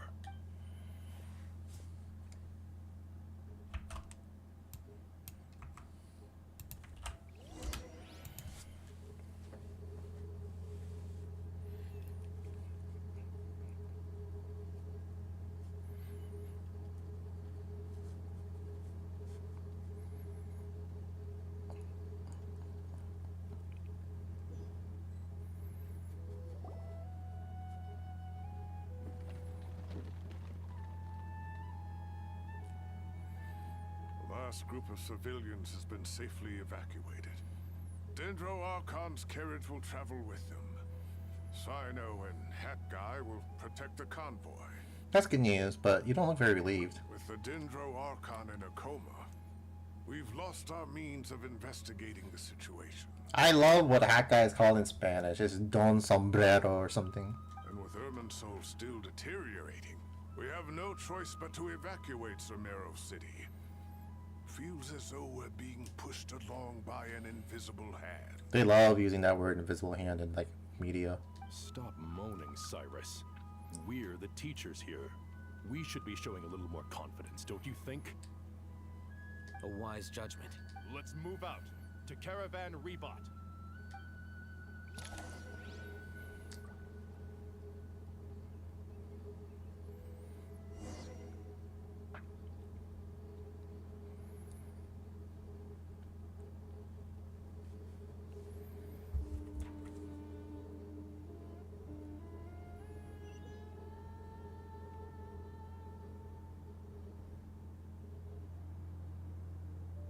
Sir, all units are in position.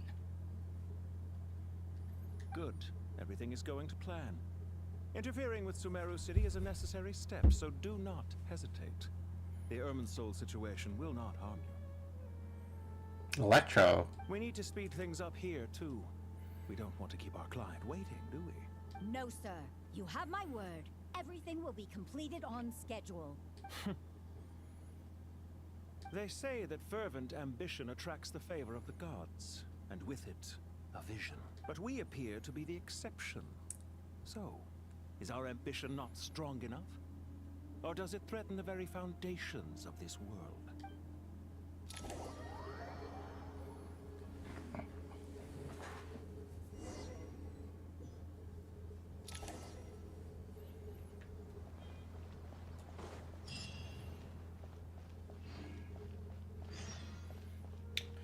These two guys are roommates. Quote unquote roommates. So, can I assume that this period of time away won't count as part of the rental period? Maybe we should deduct it from next month's payment. Sure. Great! Wait, why are you suddenly being so reasonable? What's the catch? I'm always reasonable with rental payments. Like the time I refused to let you use that wine you brought home as collateral. That was a perfectly fair request, and you know it! Everyone runs low on funds now and then, don't they? And that bottle of wine wasn't cheap. You ought to be thanking me. Anyway, Sumeru City should be empty by now, right? With no one at home, I've been worried about security. Yup, they're fucking. I'm worried about burglars. What would they steal? That new scroll you bought? Ah! I'd almost forgotten about that. Oh, I only went and hung it up in the most conspicuous spot in the house. If anyone breaks in, it'll be the first thing they see. Well, no one but you gave it a second look while it was on display in the shop. I doubt anyone would go out of their way to steal it. You say that, but what if there's a thief out there who shares my aesthetic tastes? Then you can only hope he shares your taste in expensive wine as well. Always worth having some collateral. You! What's that guy up to? That guy! What? Nothing. You just look like you were lost in thought there. Do you have any ideas about what's going on? From what I know about Irminsul, the system doesn't break down that easily. I don't have the faintest idea who could have done this. Actually, one name did cross my mind. But... he's already dead. Or is he?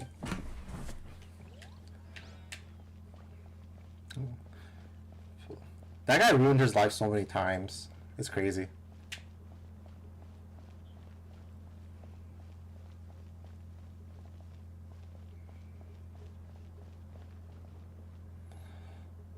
Dude, I have to be on the lookout for these like bonus dialogue. I feel like I'm missing out if I don't read them.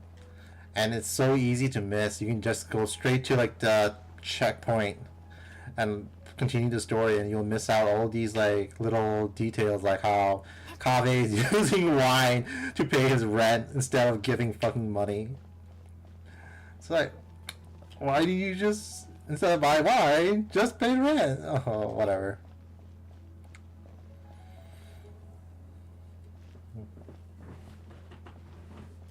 How is the Dendro Archon? Her breathing is steady. I prepared some therapeutic incense for her, but it hasn't had much effect. Her vitals are still very weak. Based on the information you've provided, I have a working hypothesis. Her condition is partly due to Irminsul's influence, and partly due to a physiological imbalance caused by the rapid depletion of her power. Elemental energy usually flows through the body at a relatively constant rate. The body grows accustomed to this rhythm, so when it's thrown out of balance, physical symptoms will appear. Is this similar to the ley lines? Overloading and withering both directly affect their vitality, potentially causing irreversible damage. Correct. From a biological perspective, if you overexert yourself, you pay the price with your life. The Dendro Archon is not only drained of power, but her life force is at a critically low level. Is there any way to restore her health? I know the ley lines have strong self-healing abilities. As long as any blockages or pollutions are dealt with, they can quickly regain their vitality. But what about people? Well, gods. What's their capacity for self-healing? Before we think about that, there's a bigger predicament to resolve. Restoring the Dendro Archon's power requires us to heal Irminsul first. But that will be extremely difficult without the Dendro Archon's power. Paimon's already getting lost here.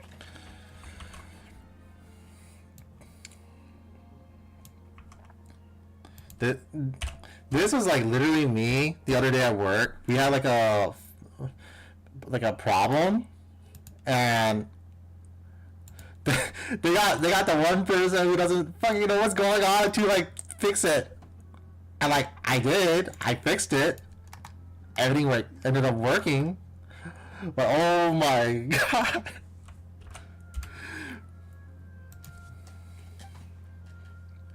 Tonight, Sino discussing the current situation at pace. I have to concentrate hard to keep up. Master Tainari and Sino look so serious.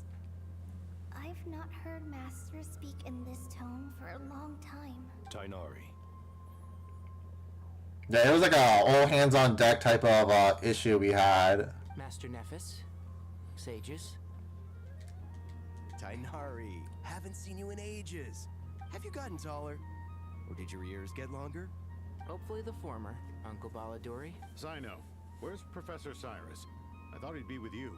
He went out into the wild to investigate the situation. He said that the Irminsul anomaly will likely start to affect the real world soon. He shouldn't be trotting around alone at his age. Which way did he go? I'll look for him later. Would someone mind introducing us? Ah yes, of course. Allow me to do the honors. I'm sure we're all familiar with the Traveler and Paimon. They're the heroes who helped foil Azar's conspiracy and save Sumeru. These gentlemen and I are the 6 current sages of the Academia. Balduri and I are part of the Old Guard, while the other 4 took office after Azar and his clique fell from power. We have Sage Alkindi of the Spantamad Darshan, Sage Farnas of Kasharawar, Ritaoist Sage Shakir, and finally Harabatot Sage Rusht. Nice to meet you all. It's an honor. We'll be working together closely to resolve this crisis. I've heard much about you. Delighted to finally meet you in person. You're younger than I imagined for someone with the power to stand up to fate itself.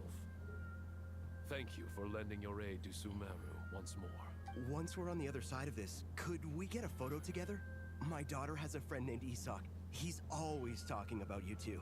Oh, we know Isak. Of course! No true hero would deny a child their wish. Back to business. So with the Dendro Archon currently in a coma, the people have taken temporary refuge at Caravan Rebot. But they cannot stay here forever. We need to come up with a plan as soon as possible. Fernas, any thoughts? Well, firstly, having reviewed the data, I'm inclined to agree with your assessment. This doesn't look like an attack on Irminsul from the outside. Rather, it resembles a malfunctioning machine.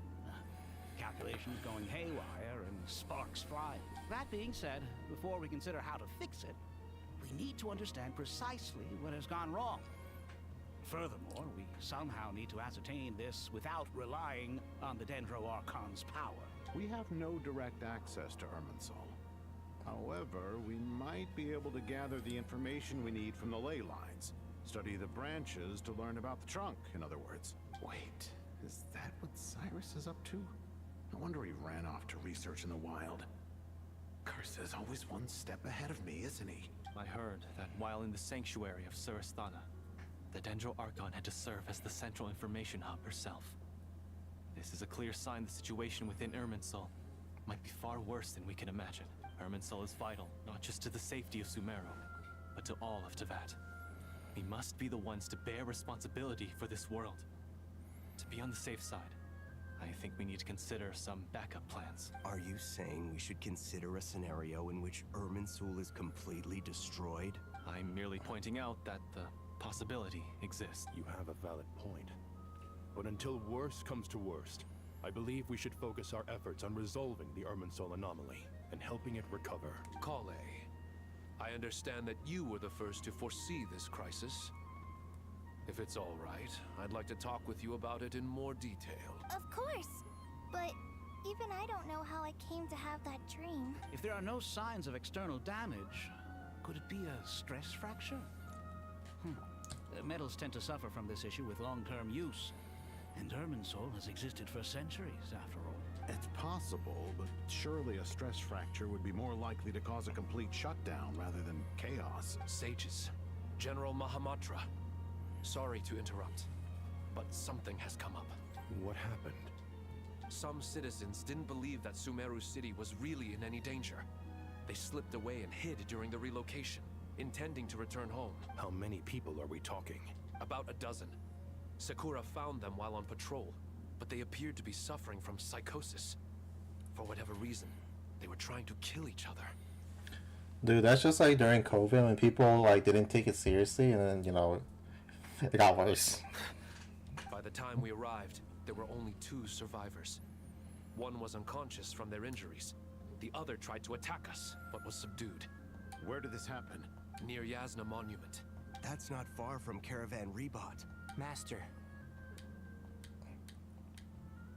I know. The Irminsul anomaly is beginning to have effects in the world. I didn't expect it to spread to Yasna Monument so soon. It almost feels like we're being chased relentlessly, with no time to catch our breath. Sir Cyrus said the same thing. He sent me back to report in, while he continues investigating. I'll go join him. We'll come with you. Count me in too. Don't let my age fool you. I can still fend for myself. Very well. Meanwhile, the rest of us will continue discussing our next step. Get back soon. Take care of yourselves. It's getting dangerous out there.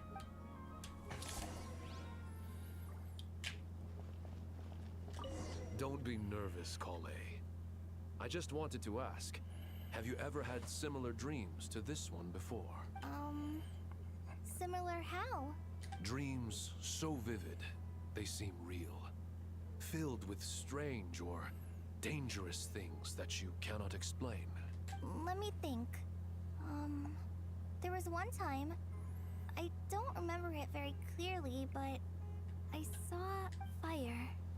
Fire? Yeah. I wish I could give you more details, but all I remember is fire everywhere. From the sky to the ground, everything was burning. The heat was unbearable, and ashes were blowing in the wind. I doubt this dream was a mere coincidence. Perhaps it was some kind of prophecy? And yet, you've never studied astrology. I'm at a loss to explain it.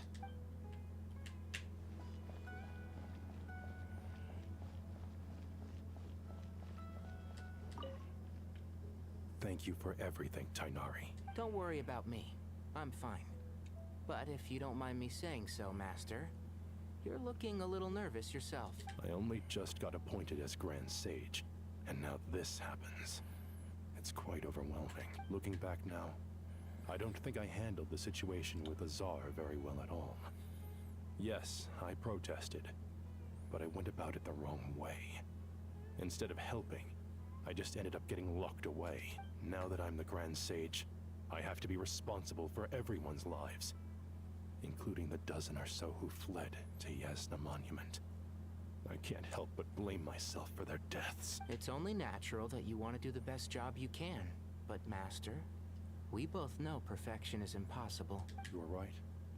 We may well be heading into the desert before long. Feeling up to it? We left in such a hurry that I didn't bring any sun lotion, but I'm sure I can make some from local ingredients here. That was a big part of my graduation thesis after all. Still remember? Of course, like it was yesterday. I remember asking you if you'd like to stay and teach, but you turned me down without a moment's consideration. Anyone else would fight tooth and nail for the chance to research by my side, but you couldn't get out the door fast enough.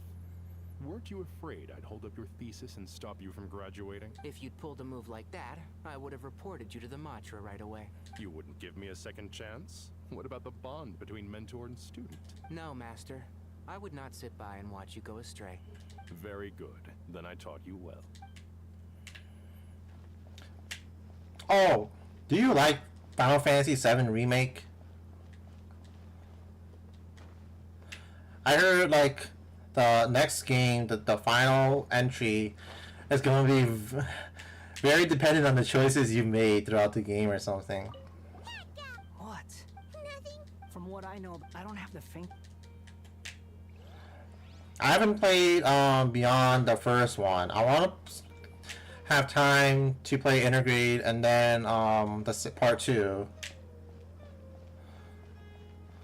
So I really do want to get into it, but I'm also they made like a easy mode or whatever I gotta play it one day. But that will be like after I play 6, because I want to finish the Pixel. I want to play them in order, the mainline ones, right? So I want to do 1, 2, 3, 4, 5, 6, and then I'll play like the classic 7 one of these days. Because it's like basically a different game at this point.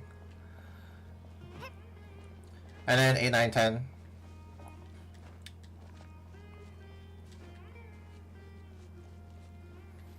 Yeah. I heard like they made it like super easy or whatever, like some of the bullshit or whatever, and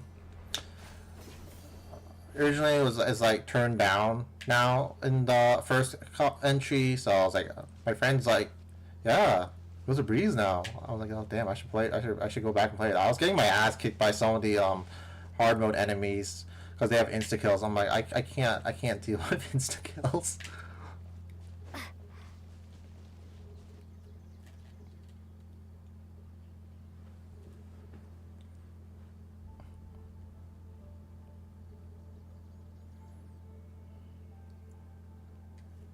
Please don't go any further. As you get closer to Sumeru City, there's no knowing what dangers you might encounter. So this is our mentally disturbed man? I'm going to gut you all.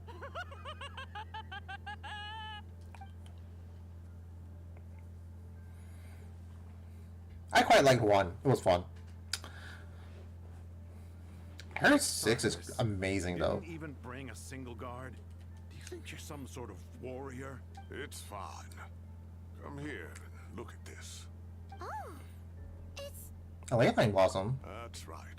Flowers that bloom from openings in the ley lines, indicating some sort of anomaly. Lore-wise or game mechanic-wise, these give you like extra EXP and materials and stuff for money. So you, back in the day when you first started playing, you just farm these for resources. I don't believe I've ever seen a color like this before. Did you discover it nearby? Not just here. Way over there, too. They're everywhere. There's even more in that direction. How did you ascertain the situation further ahead? Didn't you just say that we can't go beyond this point? Yes. This area is relatively safe so far. But if you continue forward, delusions will start afflicting your mind. All I know for sure about the original Final Fantasy VII is like Cloud's a fucking loser, chud loser. He loses all the time, and they changed that in the remake for some reason. He's not he's just like a dorky, shy, introverted guy, but he wins. I'm like, what? I like it though, but it's sort of funny. However, some vision-bearing mercenaries were able to maintain their sanity a little better. They're the ones who brought back news from further afield. Sino, do you remember the class I taught on dissecting ley line blossoms? I do, Professor. I received full marks in that course. Good. After all these years, it's time to put that knowledge into practice. There must be anomalous information hidden within these blossoms. Alkindi, I'll need your help as well. Yeah, but he's like so cute in the new game. It's very endearing. Been a while since we worked on a project together, hasn't it? But he does feel like a different character though. That is what it is. He does feel like it's like, no, this is just some other guy. Sure has. Well, what are we waiting for?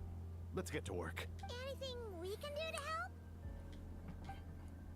Nahida once said that Irminsul doesn't contain any information about me, so theoretically, I shouldn't be affected by such anomalies. We'll head out a little further out. We'll see what else we can find. Will you need my help? I should be fine. All right, well, don't go too far. There's too many unknowns at this stage. He also busted down in the remake.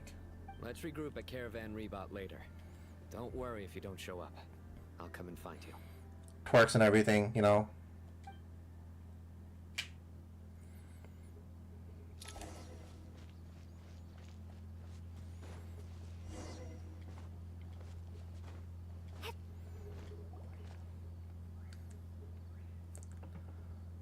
Dark clouds gather in the sky, a sure sign that a storm is approaching. Virgil? I like Cloud in the remake. It's a different character, but I do like Cloud. He's very endearing. It's fun. I like the little interactions he makes with everybody.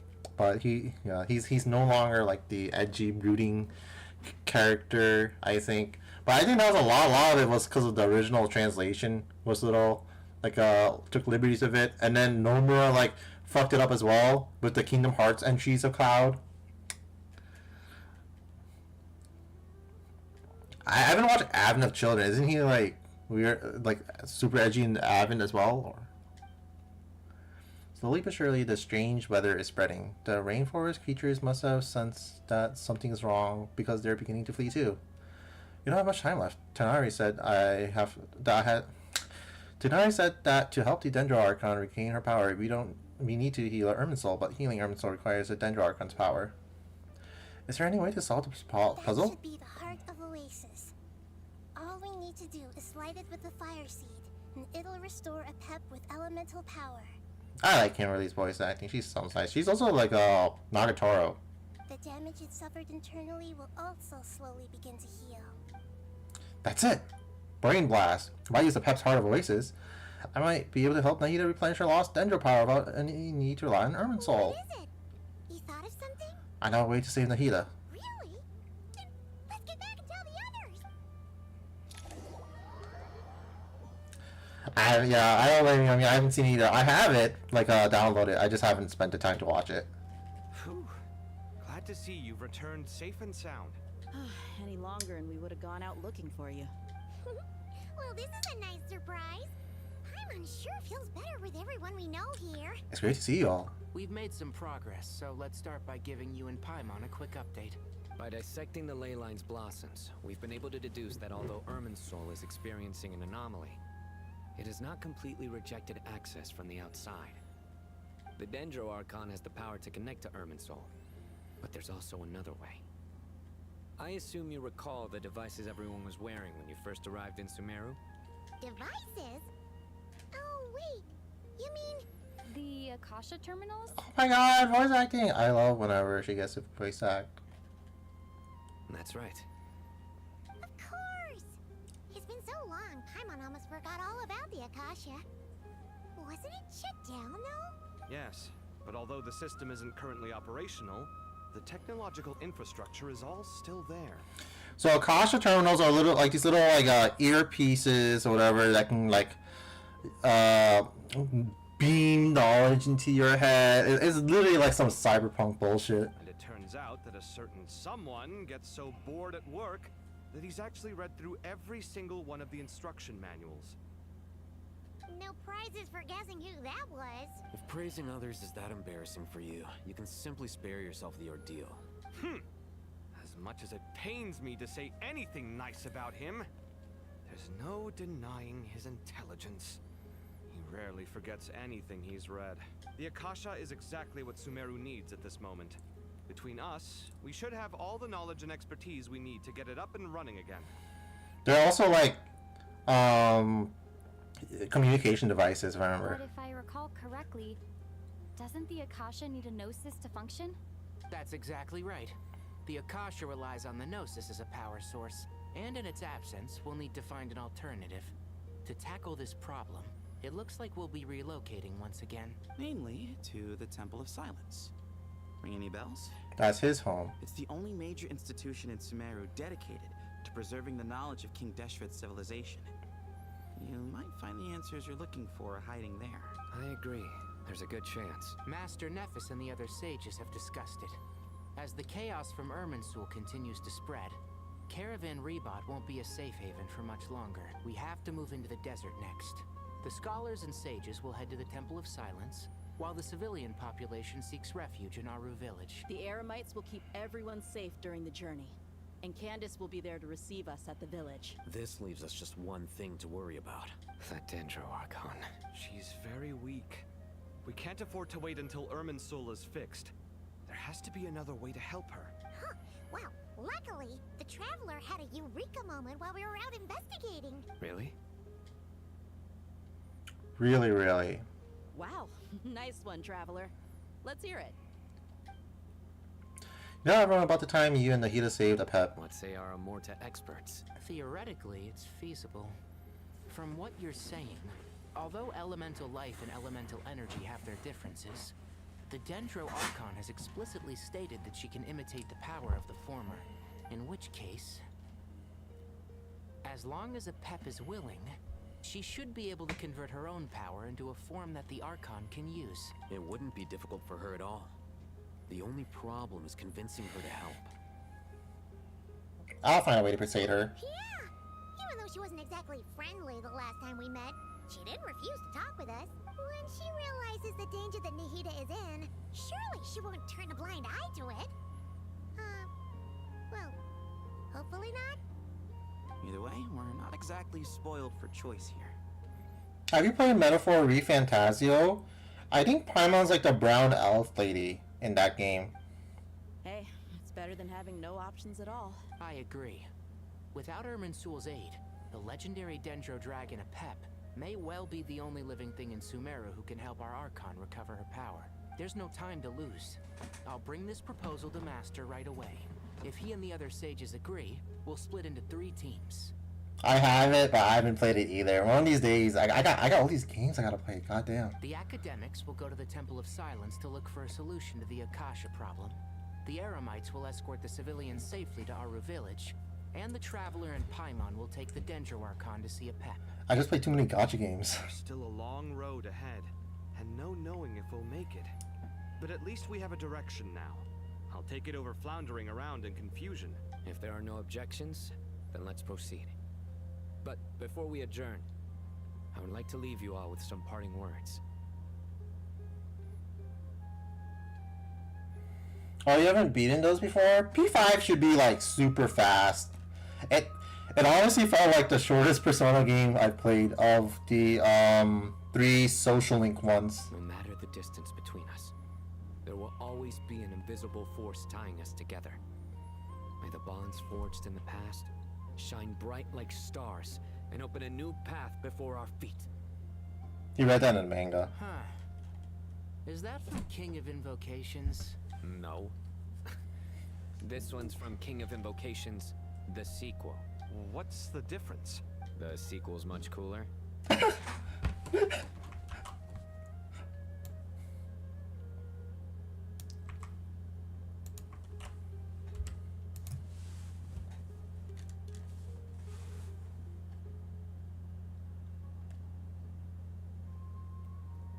That's a lot. But no, like, I think Persona 5 is like a 50-hour-ish game, give or take, to like get the platinum achievement. Like vanilla. I don't know about Royal. I haven't played that one because that one has like an entire new section.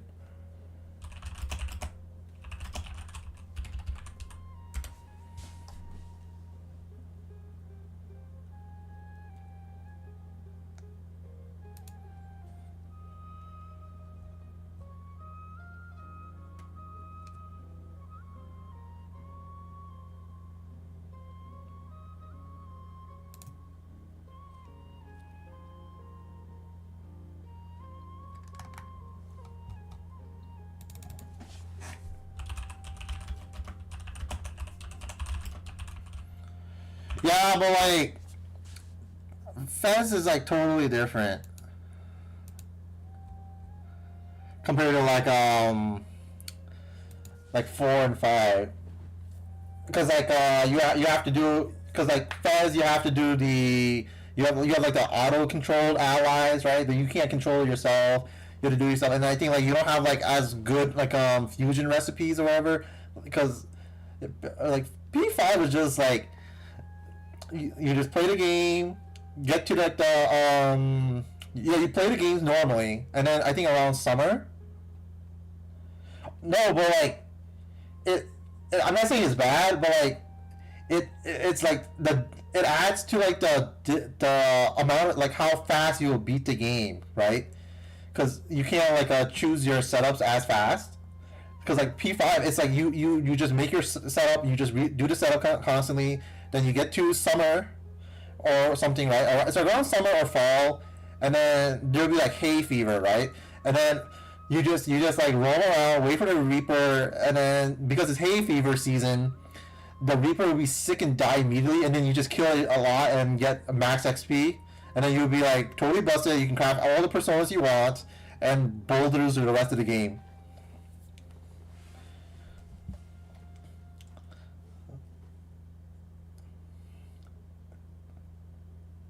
It's super like cheesy, like Persona 5 compared to like the other games. Couldn't agree more.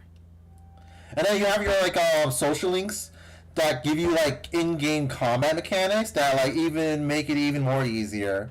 Well, it was very apropos. Once this is all over, I'll give everyone a copy of King of Invocations and the sequel to show my gratitude. Yeah, that's what I'm saying. There's like all these like little obfuscations and stuff. It makes it like take longer times. Like, oh yeah, I mean like if you haven't memorized, it's not a big deal, right? But just like not knowing adds a little bit more time.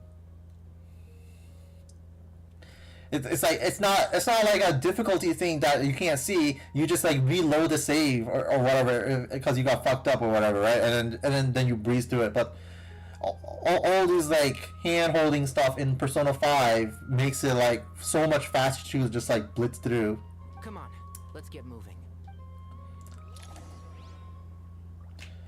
I was playing it like I would play Persona 5 every time I went back home from Gustavus. So I would have to do like a dungeon a day, and then I'll go back to Gustavus, and then the next time I come back home, I'll do like another dungeon that day, and then go back to Gustavus.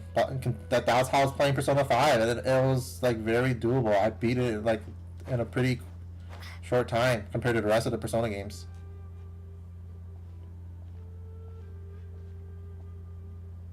Tainari has brought me up to speed.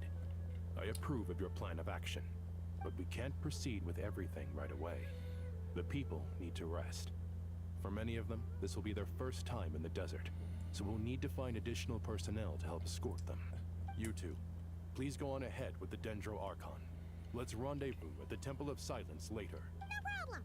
We got this. Words can't express my gratitude, so let me just say, I hope everything goes smoothly for all of us. Goodbye for now. Oh, for P4? Are you gonna... Right, let's get going. If Paimon remembers correctly, the last time we saw a pep was in... Are you gonna play Vanilla, Golden, or, what's it called, Revival? Traveler, Paimon. Could I borrow you guys for a moment?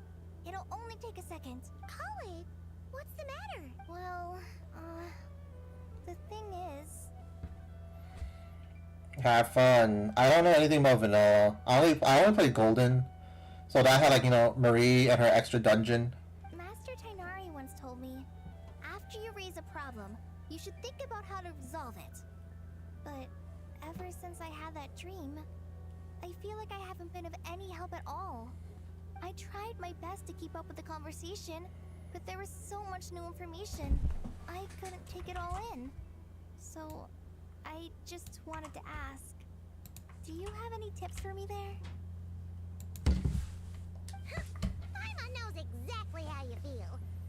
But fear not, everything you need to know is right here in Paimon's notes. Sumeru chapter.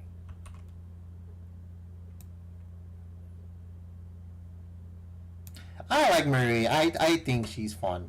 A lot of people hate her, but I think she's fun. I don't know what else. Golden ad.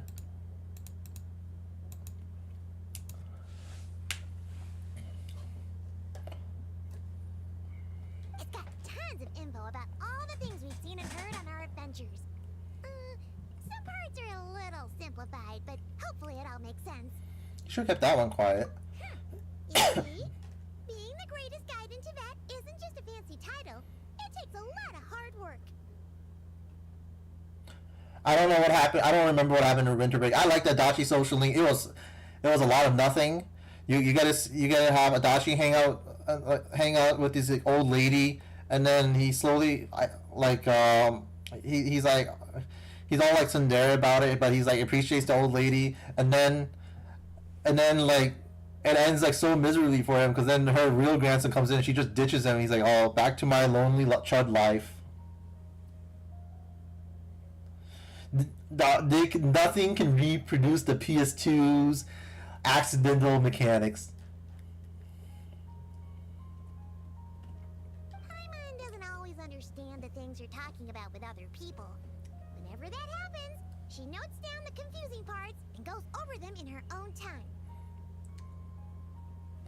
Adachi's like socially sort of like depressing though, because it looks like he's slowly getting better and then it's back to zero. This is perfect. Could I borrow it? Sure. Matter of fact, you can keep it if you want. Paimon has another copy. Like, what could have happened if that old lady kept hanging out with Adachi? Oh, that's cool. The spare copy was originally meant for the traveler. Paimon used to worry that one day she might not need a guide anymore, so she wanted to have a gift for her in case we ever parted ways. What the fuck's this foreshadowing? What?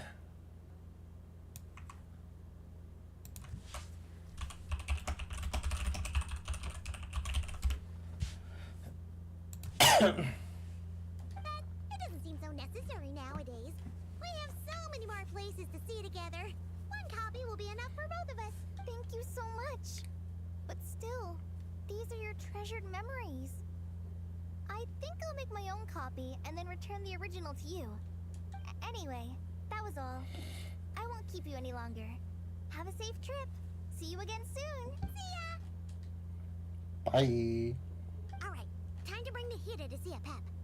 Let's hope that old grouch is in a negotiating mood. I don't even know who a Pep is. It's been too long.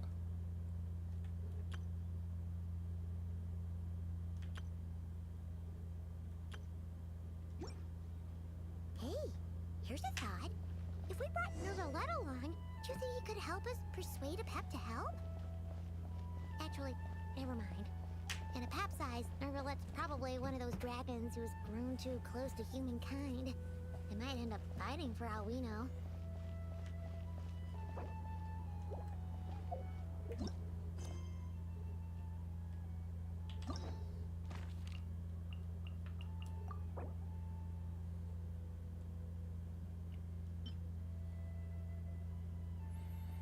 Oh, it's a little glossary. Yeah, this is the one I don't remember.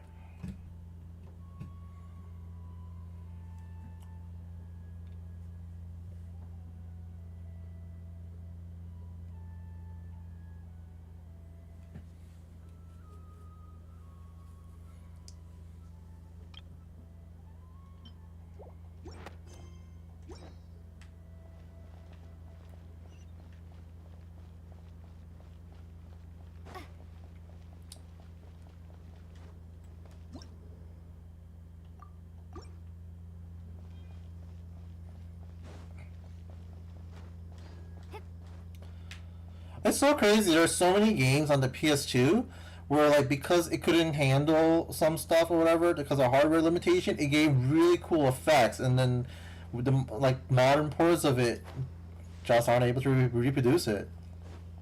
Because I think that also happened in Silent Hills, right?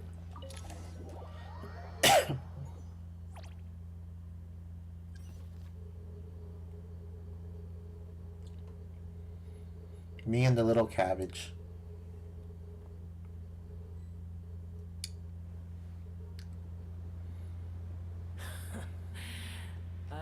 Feeling your kind might come calling.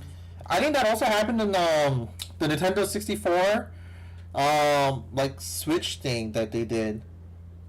Because I remember people were complaining about Ocarina of Time's like a Switch port, wherever, you know, like the online thing they have where they let you emulate games or something. Yeah, but like the Switch emulator for Ocarina of Time is like sort of shit. The ley lines are in disarray. Something has gone wrong with Irminsul, yes. So I can just click this to see the little glossary at any time. That's so cool. Nothing gets past you. I guess we can skip the explanation then.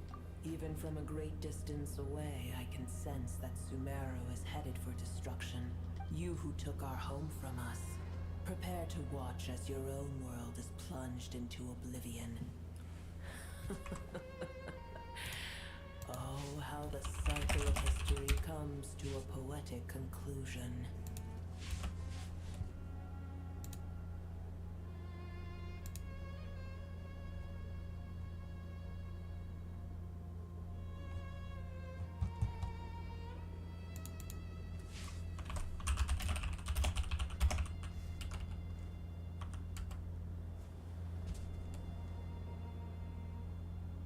Oh my god, I was like, who the fuck is this? And then, of course, I don't know who this is. She's from Nahida's story quest that I haven't done. Okay, I'll take a break from this. And I was like, what the fuck?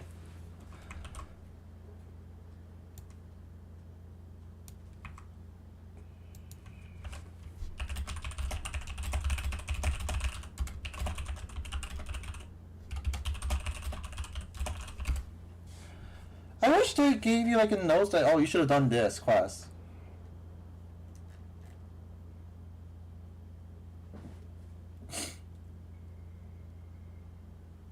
This isn't a joke, Apep. Nahida's in grave danger. Can you please help her? Is she now? Then do explain. For what reason should I lend Boer my assistance? Oh, she's using the 72 demons names. Because Nahida's other name is Buer, you know, of the 72 demons of the Ars Gatia or something.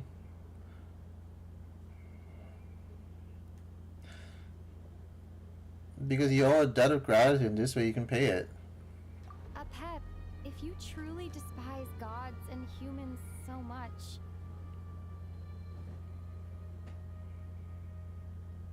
The Wii was so goated, dude. The virtual library had was so good. well, after the great humiliation of being helped by a god in the past, shouldn't you be jumping at this chance to balance the scales?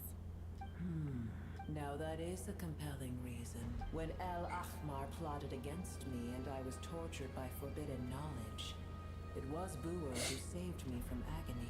And though I regard with shame the pity of my enemies, to receive aid without repaying it would likewise tarnish a dragon's dignity. Oh, tiny Boer, puny humans. Just this once I shall deign to show you the true power of dragonkind.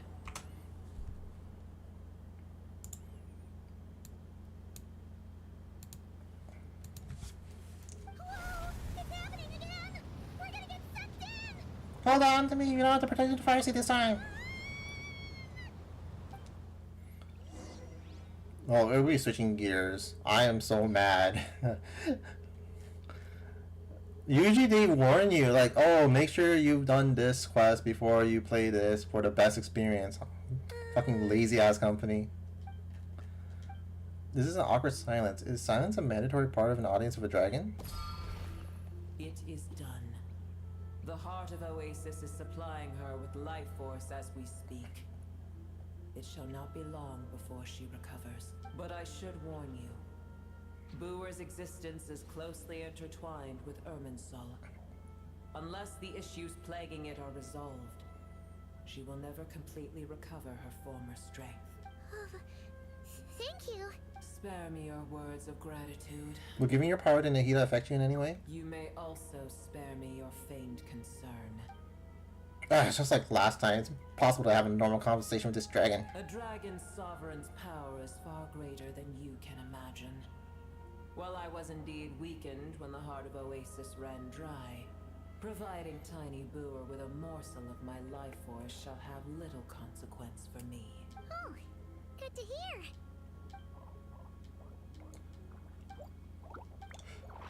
Just like Pep once said, the elemental life forms who merged with her have now been reborn. Fucking girl boss pose. Knowledge, memories, and emotions they once had are gone. They're brand new individuals now, and yet, for some reason, they seem drawn to Paimon and me. Ever held in high favor, I see. Oh, well, you know. The compliment was sincere. Simply accept it. Come to think of it, I'm curious how Pep sensed the ley line anomaly from so far away, and immediately guessed that something was wrong with Irminsul. Could she know something that we don't? Pep, do you know much about Irminsul? I did once. That tree was not planted by the heavenly principles. Irminsul existed before they ever arrived in Teyvat. Oh, so this is like an old head thing. What? There was a time when it belonged to Teyvat, to dragonkind. Its appearance and function then differed greatly from today. The ley lines flowed with an abundance of a familiar, primitive form of elemental energy. You may know it as the power of the Light Realm. The heavenly principles usurped and refashioned Irminsul, made it serve humanity, and used it to anchor the fate of the world. Yet in the end, humanity has failed to protect it. Heavenly principles, God of gods. It makes me sick. The enmity between your kind and mine can never be bridged. Even so, you still agreed to help us. As things stand today, holding a grudge against you would serve no purpose. But there will come a day when we reclaim this world for ourselves.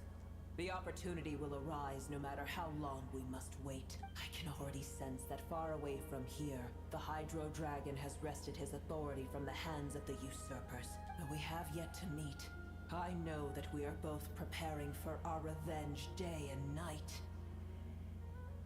That guy actually loves people. He's like best friends with everybody in the country of Fontaine. She'd be so pissed if she sees that. It's probably best if you don't tell Pep that we're on such good terms with the Hydro Dragon.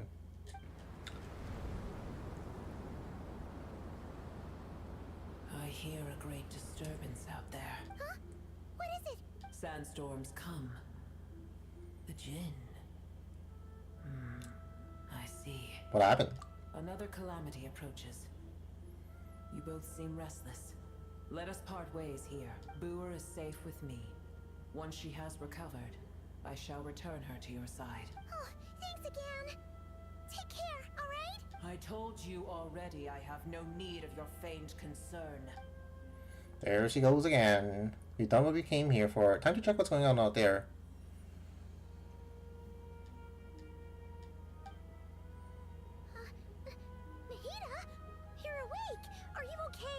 Cease your interrogation. Yes, she awoke for a brief moment, but she has now lost consciousness again. Take it. We shall talk more at another time. The statues of the gods hang inverted from the heavens, but one alone is unique among them. Its location is blank. Remember to tell no one. The moment I touched the key Nahida handed over, a mysterious piece of information appeared in my mind. I don't know what it means, nor how to decipher it, but I will firmly commit it to my memory. This must be incredibly important information. I don't know why Nahida would keep it a secret from everyone, but it's probably best that I do the same for now. I'm so fucking mad.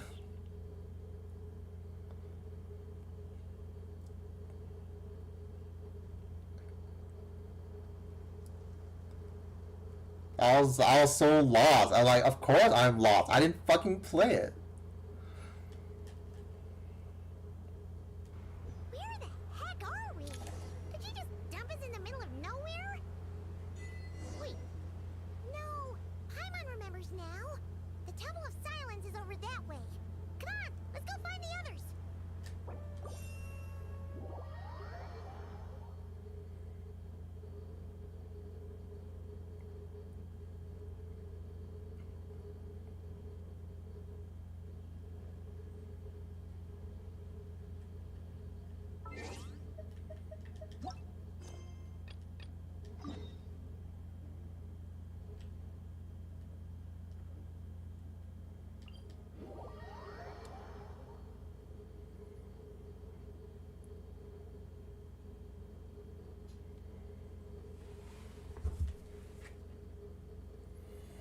You need like a fucking mega guy to play Genshin correctly.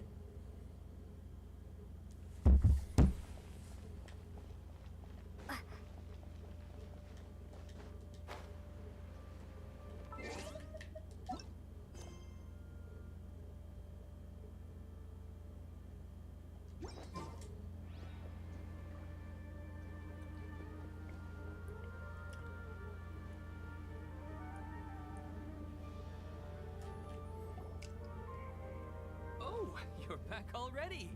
How'd it go? We have an emergency on our hands. Please notify everyone here that while they can continue to discuss their dreams, they mustn't try to visit or recreate the locations and scenes that they have been experiencing in them. What? All right, if that's the wish of the great Dendro Archon. But could you at least tell me what happened? You all look so serious. You help address what happened on your trip with Ilman. I never knew even a dream could be so dangerous. If you die in the dream, you die in real life. Nightmare on Elm Street. Don't worry. I'll be sure to notify all the event participants and inform the other staff members about what has happened. Using the event registration list, I should be able to contact more people that were interested in dreams and warn them about the situation. Thank you. That would be very helpful. Let me confirm if all of today's participants are still here. Atta has already left. It seemed that he was on his way to make a hammer, so that shouldn't be a problem. Oh, wait a second. Where's Katya? Has anyone seen Katya? Has she already left? Oh, I think she already left. She said there was somewhere she wanted to go. Oh no.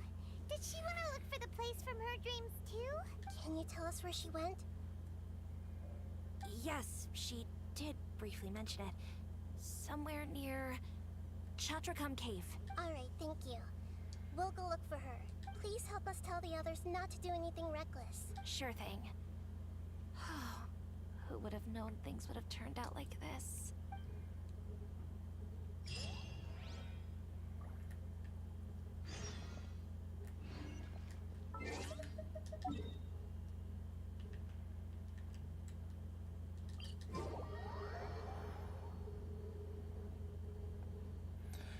I did like some of this quest already, so I'm like, hopefully we're almost done with this and I can continue back to the main story. I'm pretty sure this is the weekly boss as well, which I just haven't been able to do because I never finished this. Oh fuck! Dude, She's sitting over there and surrounded by monsters. Dude, the fucking cutscene killed me. Come on, let's rescue her.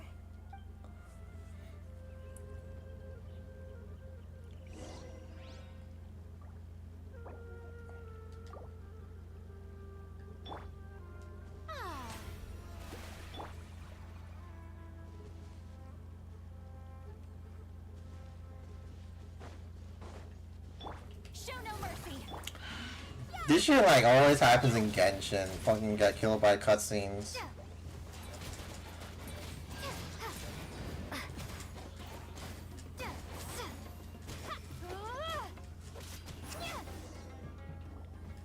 She seems to be in the same condition as Ilman earlier. Yes, but luckily she hasn't been injured or jolted awake yet. Let's carefully move her somewhere safer. See you tomorrow, Professor Aisha. Huh? Why am I back here again? Nobody else is here. You were dreaming just now. Dreaming?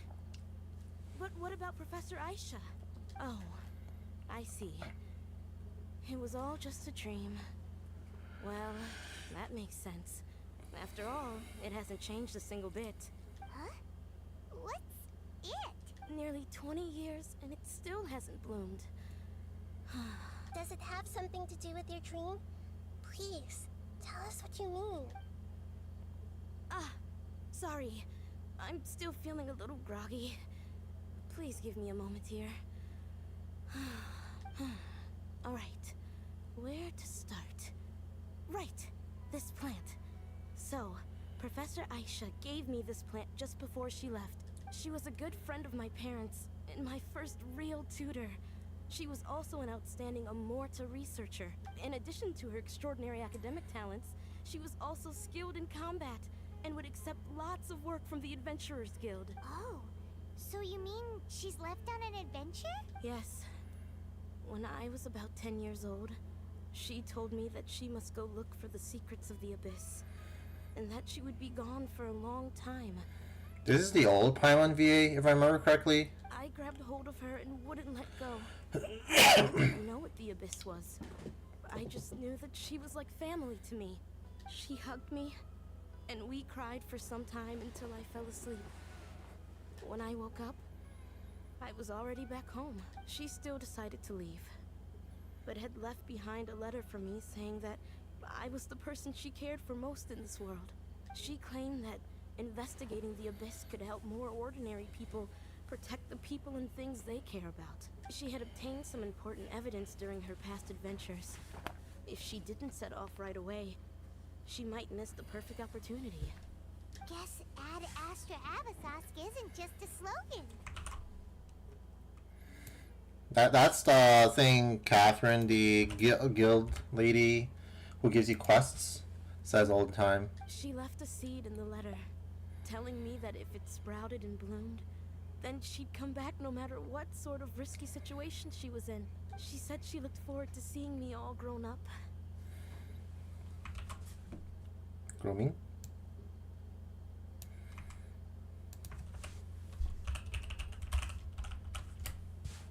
There were already pedophiles in Genshin. Strangely, I've tried watering it, feeding it, everything I could think of, but I've never been able to get it to bloom. I even went to ask the border researchers, and they couldn't explain it either. May I have a look at the plant? Of course. I was hoping the great Dendro Archon could help me solve this problem. It's dead.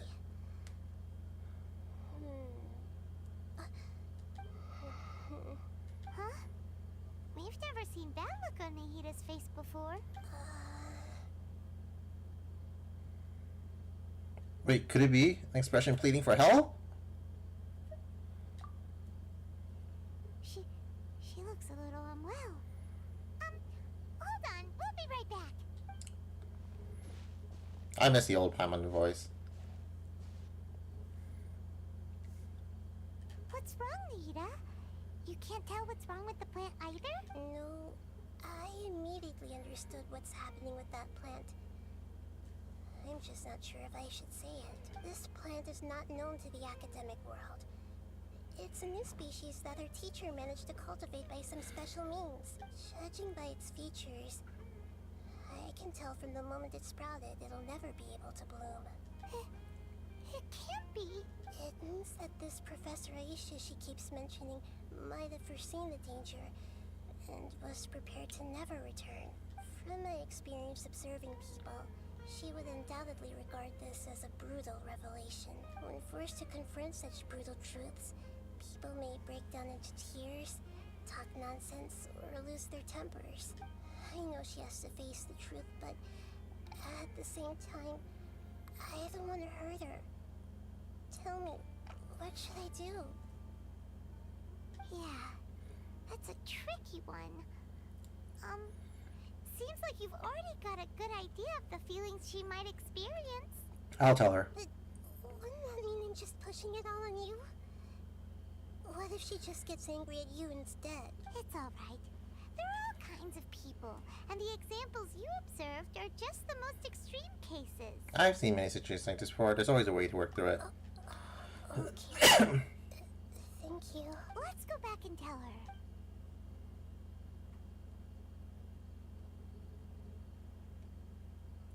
Huh? It'll never bloom? But how's that possible? If a plant is unable to bloom, doesn't that mean it can't reproduce either? All that's left for it to do is slowly wither away. It seems like that may be exactly what your teacher intended. She meant to convey a message to the plant's true nature. Are you saying she never intended to return? Seriously? So everything she said was a lie?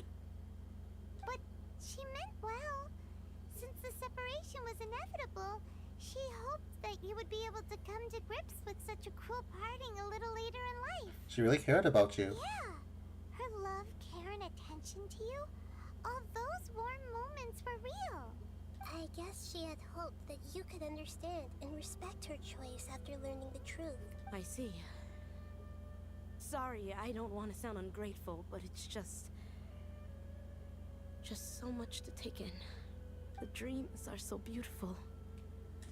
Yet reality is heartlessly cold.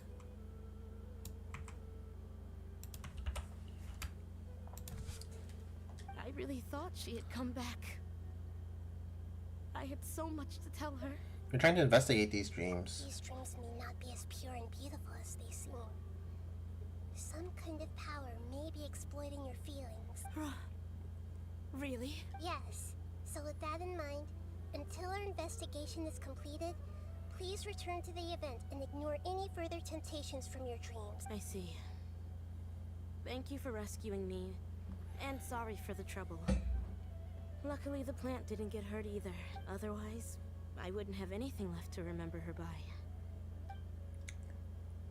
Thanks, Traveler and Paimon. She seems to have finally accepted the truth, but I think she'll still need a long time to come to terms with her feelings. I saw her waver the moment you mentioned love. It was almost like a gentle rain, arriving just in time to put out a fire that was about to spread. Her mic sounds funny. It's because people have something called empathy. Empathy? I see. This is valuable knowledge indeed. By the way, you said there may be something that's trying to exploit their feelings. Any idea what that might be? Yes. What's common between Ilmon and Katya's cases is that they've both lost someone dear to them. Every now and then, like, the VAs have like a really funny sounding mic. And now, they get to meet the people they cherish in their dreams again. And the people feel more real than anything a regular dream could hope to create. Instead of interpreting it as a result of their longing, I have to consider a more antagonistic explanation. Someone is taking advantage of their longing. What would be the motive? Yeah, they're just causing these people to dream. What are they after? Oh no, yeah, definitely. But like, they record from home for the other ones too. It's just something happened during this session, and it didn't get cleaned up because like she sounded fine in the main story quest just now. This is exactly what we need to investigate. Anyway, let's pay another visit to a moment of dreams. I have a bad feeling about all this. I hope things haven't gotten any worse. I do like that you can like record from home now. It gives so many more opportunities for VAs around the world instead of having to be located in fucking California or Texas.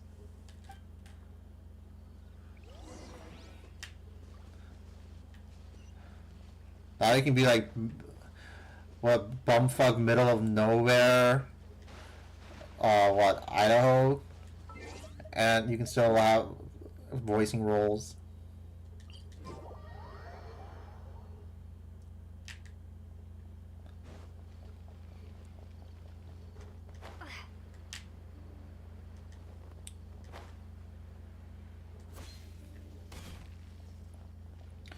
We're back. How's everything here? It's fixed! Her microphone's fixed! She fixed her mic. I am so sorry, Great Dendro Archon. We're still trying to figure out how to explain the whole thing to everyone. Because of your warning, we've brought dreamers here even if they were completely unaware of the danger. But some of them have already fallen asleep, and they haven't woken up for a long time. I fear there's nothing we can do about it.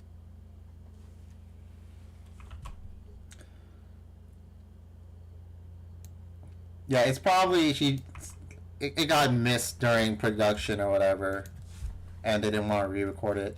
A moment of dreams is just a small interest group. We don't have enough staff members to handle this. Just as I expected. It seems my guess was correct. It's the Dendro Archon. She's back. What happened? Why have we been gathered here? Many of you here have been experiencing some beautiful dreams. Oh, never mind. Some of it sounds better, but I don't know. But I'm sorry to tell you that based on our investigation, there's some kind of conspiracy behind them. Before we learn the truth, please don't try to recreate the scenes in your dreams. Whatever you see, don't be tempted by them. Huh? But I don't think it's a big deal. Aren't we just dreaming? It's not like dreams will have an effect on others. I think she fixed her setup a little bit, though. That's what it sounds like. We've already met two people who ran off to the countryside alone and got caught in dangerous situations by falling to the temptations in their dreams. That's right! These aren't just dreams! It's serious! All right, I get it. So does that mean once we have some conclusive results from the investigation, we can continue to enjoy these dreams? Yeah, I still want to visit my sister in my dreams. No, not necessarily. It'll depend on the results of our investigation. I'm sorry if what I'm about to say sounds a little offensive, Great Dendro Archon, but we had a discussion with the folks who just arrived here. In all of our dreams, we were able to reunite with people who were very close to us. They all seemed as if they were alive again, which makes us reluctant to wake up. Yes, that's also what we've observed in our investigation. So if the results of this investigation would mean an end to those dreams, that'd be quite cruel to us. All of us understand the danger, but perhaps you can't quite understand just how much those people mean to us. I don't think everyone will be on board with the plan to abandon these dreams for good. Before the conclusion of the investigation, they'll at least want to meet the people in their dreams one last time and say goodbye. We've never had such a difficult situation before. It appears that not many people are willing to cooperate. So they still want to return to their dreams despite knowing the danger? It's hard to clearly say who's right and who's wrong here. Everyone has their own perspectives. That's right. Compared with these sweet and beautiful dreams, our warnings of danger are dull and emotionless. It looks like the situation will inevitably spiral out of control. The more time we waste, the more people will ignore our warnings and return to their alluring dreams. So, what should we do? Seems we have to go into a dream and find out the truth for ourselves. Pedrush, is there anyone here who's experiencing a marvelous dream right now? Let me think. Yes, this way. Good. Please take us there. This lady refused to heed our warnings and fell asleep here a little earlier. Actually, I can really sympathize with everyone's feelings on this. Sorry, I might have spoken a little out of turn just now. I just think that the gods really don't understand us sometimes. She's a 500-year-old baby. All this commotion's making me wish I could experience this kind of dream too. No way! Not on Paimon's watch! Alright. No need to get so worked up.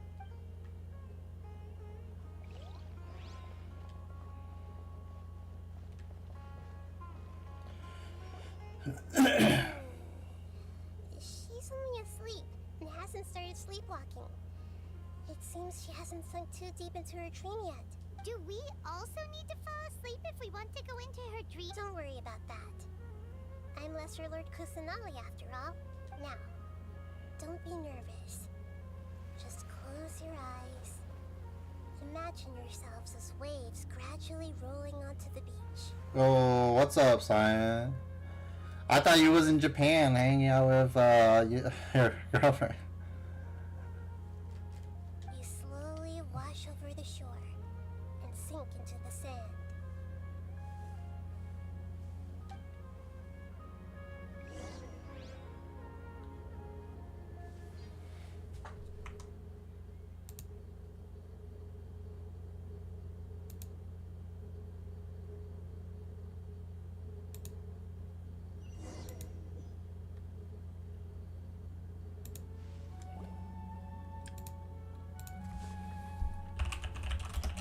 What's wrong, Traveler? You look a little disoriented. I think I saw the faggot on screen.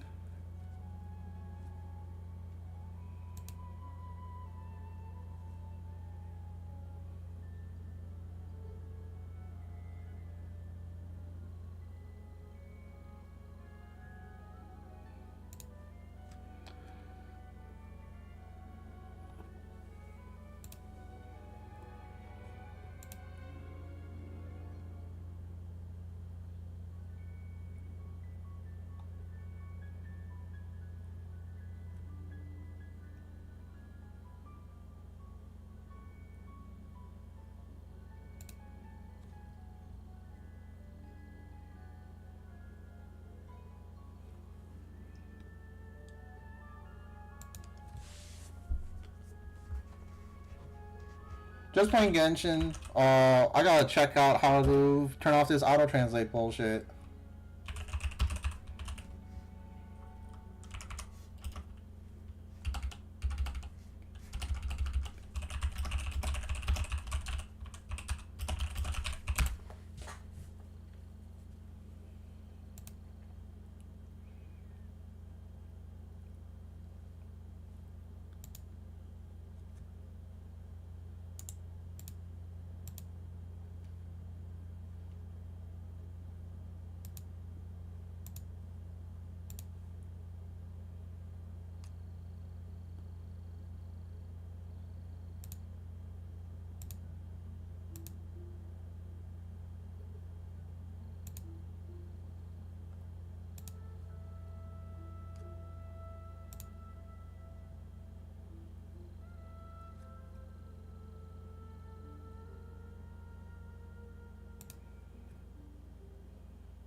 Dude, I can't turn it off. What?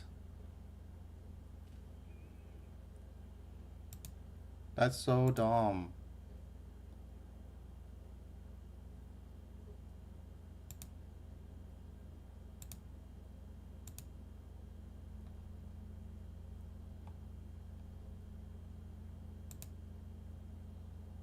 Oh, I found it.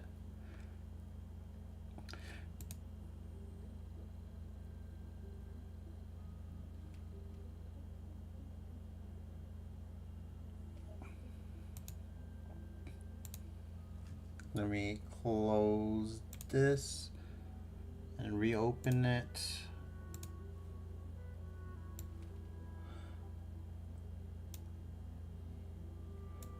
Apparently you have to do this for every video. That's so lame, dude.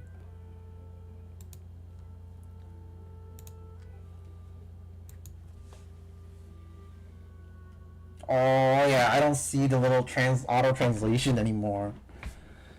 Oh yeah, we can continue playing.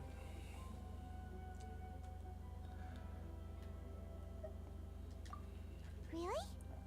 Paimon didn't notice anything.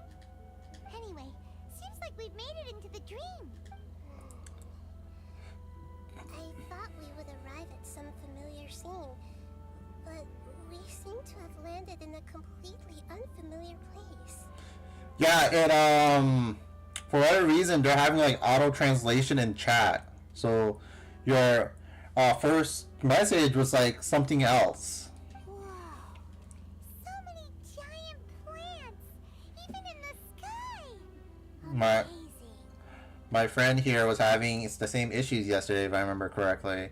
Apparently, you have to do it you have to turn it off one by one per video. It's like while you're streaming. It's like that's so dumb.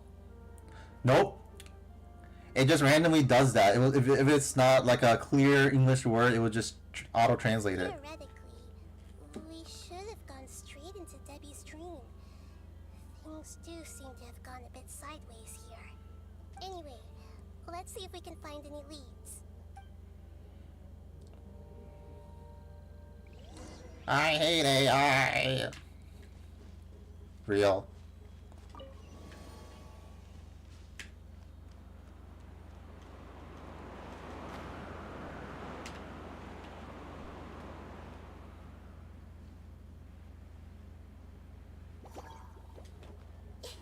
I see everything. Fulfill our pact. Scorch and burn.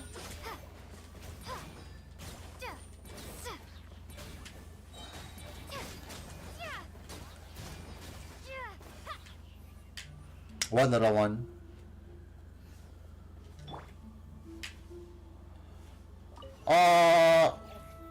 Work sucks. I've been like last few days this whole week I'm like, hopefully I can finish this task that's been stuck to my name, and then some emergency happens, I'll go do that, and then like, so every day is like, yeah, I had to fix this emergency, so hopefully I can do this work that we need to get done soon, and a new emergency pops up. Oh yeah, Nahida. Hey, you're not supposed to remember Ruka Nevada. She got erased. Wonder where it could lead. Well, it's not like we have any other way to go now. Let's go in and have a look.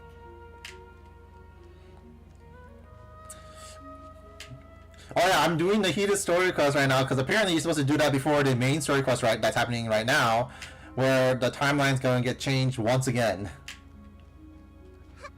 Well, but Ruka Nevada was such a baddie, and she voices Stell now in HSR.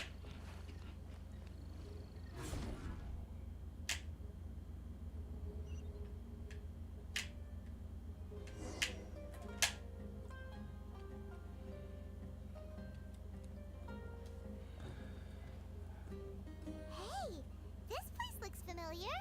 Isn't it Puspa Cafe? Dude, I wasn't supposed to be skipping parts. They didn't give me the warning. Usually they give you a warning. Oh, remember to play this before you do this quest. They didn't give the warning this time. These devs have been lazy lately. They don't do shit anymore. Oh, Paimon sees Debbie. She's right over there. Looks like we've come to the right place. How much money do they have? Oil versus net income. $1 billion company, fucking lazy as hell. These alluring dreams often portray a scene from real life, which concurs with our previous findings. Yeah, I mean, like, HSR is, they're literally in Japan right now, playing Arcadia. Really? Well, what about that space we were in just now? Maybe it was like some kind of hub. The dreams may be connected. You can't mean this is another collective dream? Yes. Given that so many people have been experiencing these beautiful dreams, I would say it's very likely that they're interconnected. Compared to an interconnected dream, independent individual dreams would be much harder to manage and manipulate. Ah, Paimon gets it now. Well, let's go talk with Debbie. Oh, but there are some other people next to her. Are they dreaming too? If this space is exclusive to Debbie's dream, then the others beside her are most likely the people she cherishes. Anyway, we should confirm that first, just to be sure. Huh. How do we do that? Yeah, actual HSR news, I don't really know what's going on. Oh, there are these little plushes though that coming out. I was like, damn, this Chud Silver Wolf looks cute. What was it called? Gurumi Silver Wolf. It's coming out as like a little prize figure in Japan. Let's see. Or prize plushie. Like these little stuff. There is like a second batch of these as well with Stell and other people. But I thought these were cute. I spent a long time looking for it online. Oh.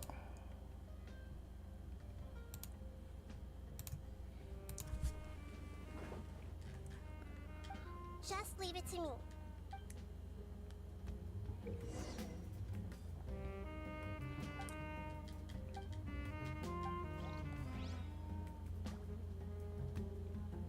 Oh, there's another like, okay, I know HSR is having a Kura Sushi collab as well, if I remember correctly.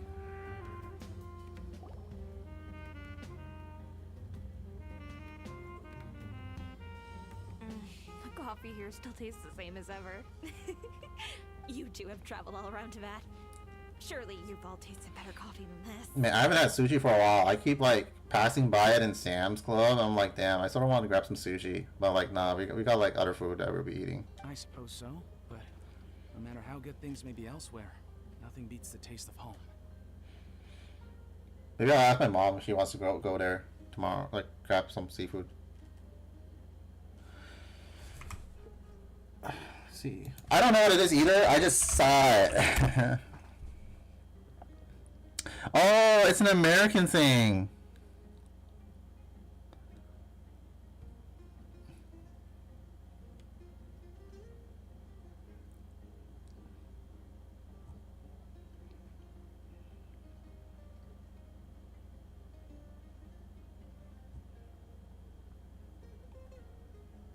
I didn't know that. I mean, we'll see what like my mom wants to do tomorrow. So. That's right. It's hard to change your tastes. Anyway, here's to your return home. Welcome back, everyone.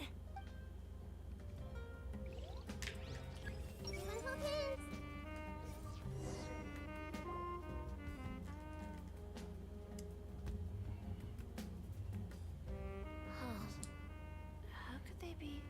Well, I guess it doesn't matter. Huh? She sounds a little hesitant. I've confirmed that this dream belongs only to Debbie, because I'm unable to hear the thoughts of the other two people with her. So, this is the power of the Dendro Archon? We learned this like when we first got her. Paimon had better watch her thoughts from now on. Don't worry. I don't often use my powers like this. It's rather impolite.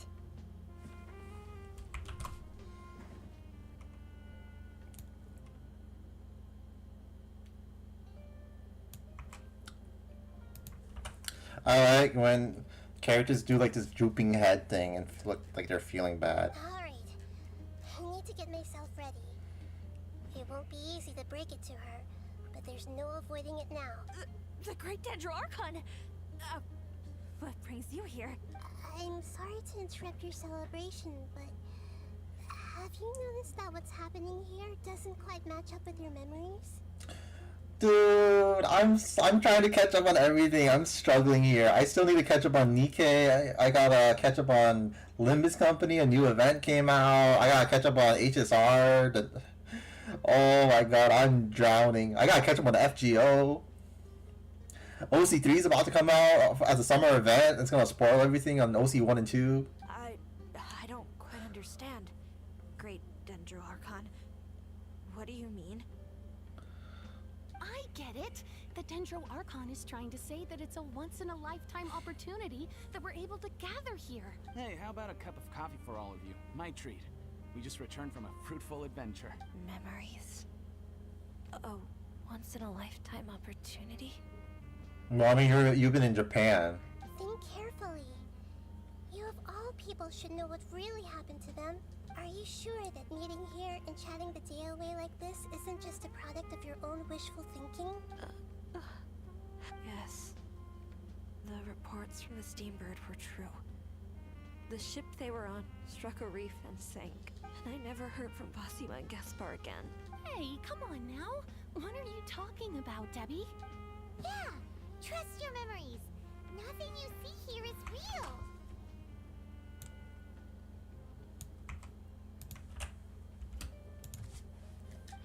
I get it now.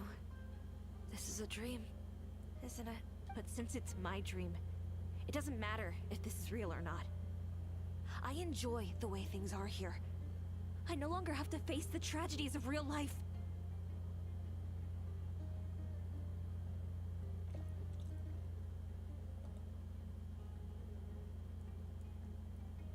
Well, I mean, like, if you're, I know that's what I said, if you're traveling, I don't really expect you to have much time to, like, play, like, your gacha games in general. They're fucking long. Compared to, like, reading a chapter from a manga or something, a gacha game, you're gonna be, like, spending hours on it. Like, when did I start? I've been here for over 3 hours and we're, like, not even anywhere close. These friends mean the world to me. Nobody else can understand me like they do. There's nothing wrong with continuing this dream. Is there? I'm worried that if you were to continue dreaming like this, the lines between dreams and reality will gradually become too blurred for you. These dreams will always give you what you want, while reality remains full of pain and difficult situations. If you're not careful, you can get hurt. Don't worry. I still have control. I won't let it go that far. Are you sure? Hey, how about we put all this troublesome stuff aside and get back to our coffee and snacks, hmm? Dude, I wanna eat now. Whether it's just a dream or real life, you should be happy.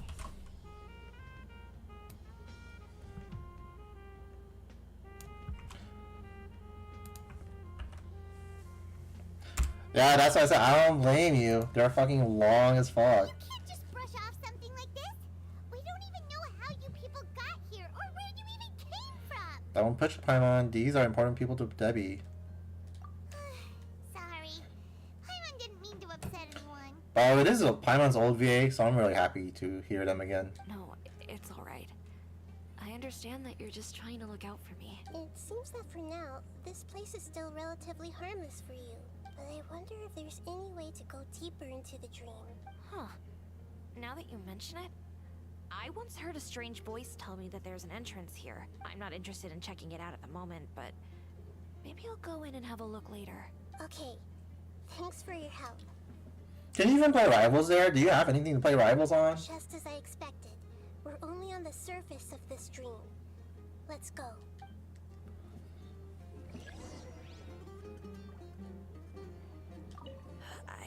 I think I need a moment to calm down. Hey, what's with the sad face? Yeah, there's no need to worry about all that complicated stuff.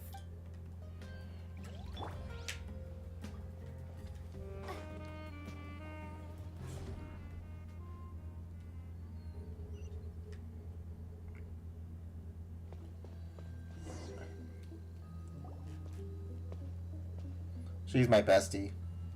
Huh? What are we doing here again? Wait a second. We were just up there. No, down there? Did we go up or down? Don't panic. This is how dreams work. We've left Debbie's dream, but the dream is still continuing onward. I'm not sure where it'll lead us. This dream has the ability to create imaginary people, which is why people are so unwilling to wake up. I thought you had to install it though. If it weren't for what we just saw, Paimon might still find that a bit hard to believe. So what awaits us further in the dream? I have a guess. If these dreams are connected, then there should be some sort of order to them. The fact that Debbie was able to realize that she was dreaming means that she is not very deep in the dream yet, but the space we're in has been turned upside down. Do you remember the characteristics of dreams that I mentioned earlier? Oh, right! Dreams are chaotic. That's right.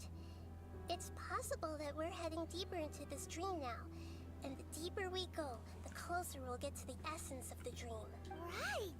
So the answers might be waiting for us deeper in the dream. Inception. We should hurry up. Yes, and we should get ready for whatever we may encounter. I don't watch Inception. It looks like we may need to put something inside there.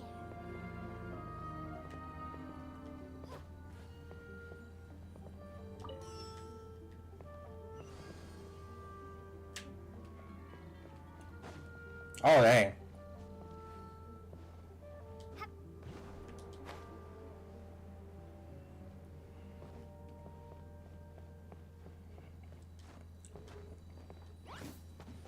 Get to work.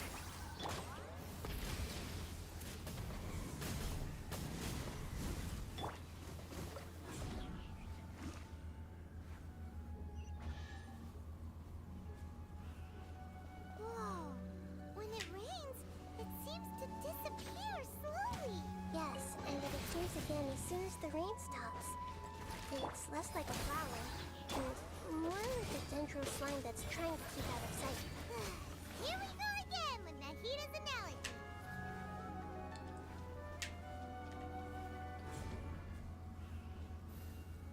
Huh? Are we back up here again? Wait.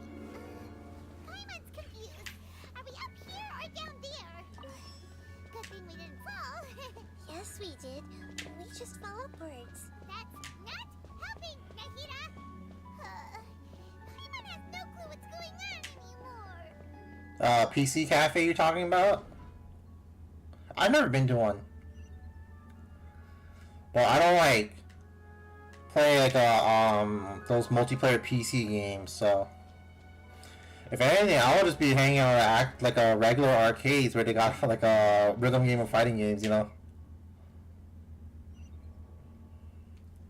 I don't play League, I don't play Rivals, I don't play Dota.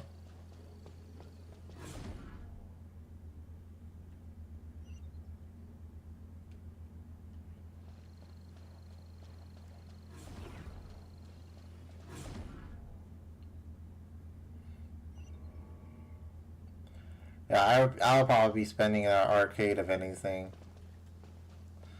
Oh my god, what the fuck am I supposed to do?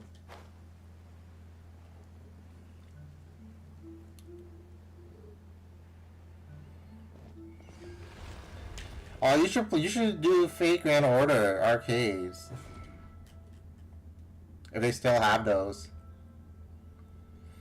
Get a servant card. Wait, weren't we already here a little earlier? This is probably Ilmon's dream. Huh? Why would he start dreaming again? Did we warn him?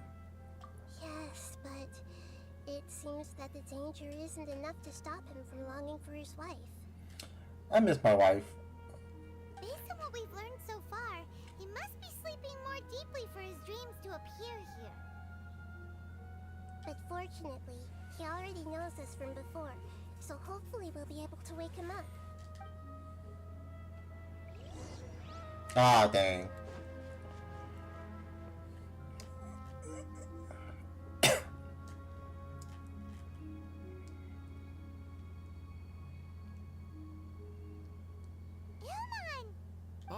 it's you.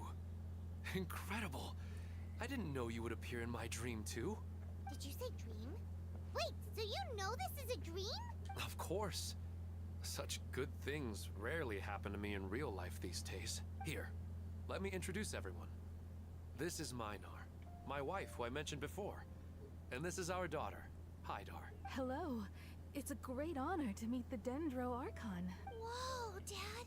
You know the Dendro Archon? That's amazing! And what's this? Is it a new toy? No, it's Paimon, not a toy! Anyway, now's not the time for that! Nahida, this doesn't seem to add up with what we were expecting. You're right. Let me think for a bit here. Ilman, did you secretly go back to that place again on your own? Oh, right! We didn't see him in a moment of dreams earlier. Paimon thought he'd gone home. Sorry. I just had to make sure that Hydar could get a chance to see her mother. I had gotten pretty familiar with the hike, so I brought Hydar with me. I'm just glad we didn't meet any monsters along the way. No, she's my best friend. I need her. Yes, I'm glad too. I didn't expect her to grow up so fast. It must have been very hard for him. I regret not being able to fulfill my role as a wife and a mother. No, don't talk like that. Let's leave all that unhappy stuff behind for now. Even if we're in a dream, it's still a blessing that we've been able to reunite in this way. What a depressing fucking quest. What should we do now? Should we tell him the truth? You can let me break the news. I should be the one to do it. I'm sorry, but I should tell you that your dream did not create us. We are real people with our own consciousness. Like the last time we met, we are still investigating this dream, but we've already learned some things about it. So you mean there's something nefarious with this dream as well?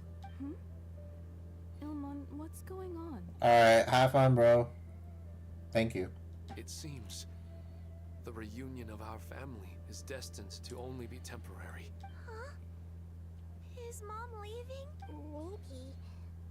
But in all likelihood, that is indeed how things will end. Oh, no, Mom, you can't leave!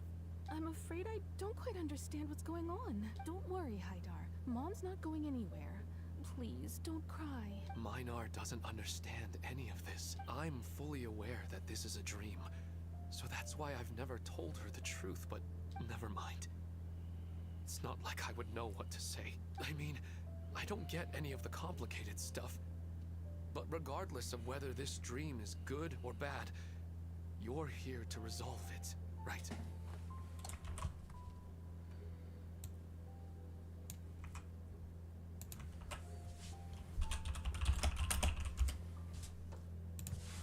Yes. Then please, let us enjoy this moment for just a while longer, regardless of whatever caused this dream to come to pass. I feel extremely grateful to have had the chance to reunite with my family. But does this dream really have to disappear? I'm afraid so. Sorry. Okay. I see. Please, come this way.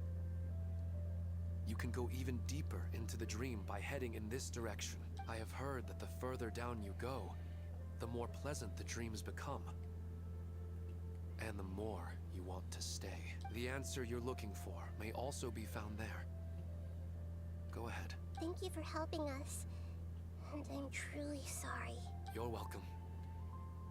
It's not like I have any say in the matter. I'm just an ordinary person after all.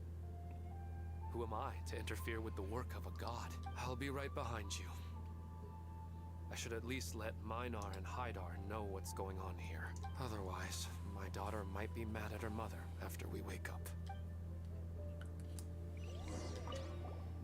You go right on ahead. I'll catch up with you later. Cheer up, Dad.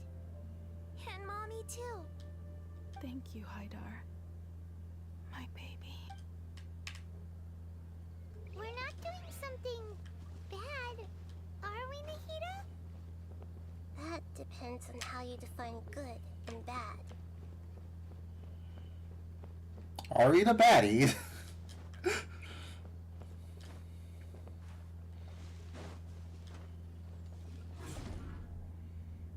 Man, they always made like the side quests like sad. I'm like, what the fuck? It's the same place again. This place is almost like a flight of stairs that connects all the dreams together. But they appear to be getting more and more aggressive. Regular stairs wouldn't try to attack us. Let's recap what we've learned so far. Something seems to be off about our theory. Ilmon is clearly aware that he's dreaming, and he's enjoying it. Rather than dreaming on a deeper level, he almost seemed more awake. I believe we're on the right track, but we just need another explanation. It's not that the dreams are getting deeper, it's the owner's attachment to the dreams that's getting stronger. But you would never mistake dreams for real life, right? I wish I could. Sometimes, Paimon almost wishes her dreams could be real, but it's just a quick thought.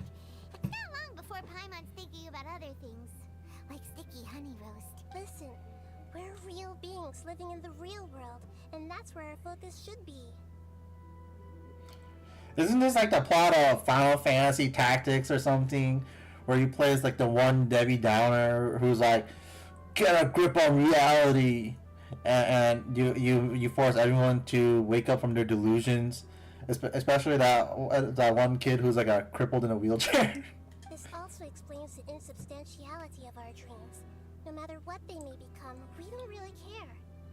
But if we decide to abandon reality and embrace our dreams, then our dreams will become far more substantial. Oh, wait! Paimon's starting to get it now? Your mind will begin to build the dream far more attentively, which in turn will make it feel more real. Do you remember how the Akasha can turn dreams into jnana energy? Constructing a realistic dream consumes a similar energy. Which means there's another dream out there that's responsible for this. Does that mean there's a host of these dreams here like Milu during the Sub-Zero's festival? I heard that game is like fantastic though, so I do want to play it someday. If we wake that person up, this collective dream will end, right? Mm-hmm. Most likely. But the collective dream in Sumeru City was created by the Akasha, and now the Akasha has been turned off. This has nothing to do with the Aranara, and humans are not capable of creating a collective dream, which means... The host has something to do with the Akasha. Huh? So, did someone manage to restart the Akasha? That's impossible. But they are probably a scholar of the Academia who had a close connection with the Akasha. Even so, how did they manage to do it? And how did they choose the host? Let's keep moving. Yeah, we haven't gotten to the end yet. Once we know their motive, all the questions will resolve themselves.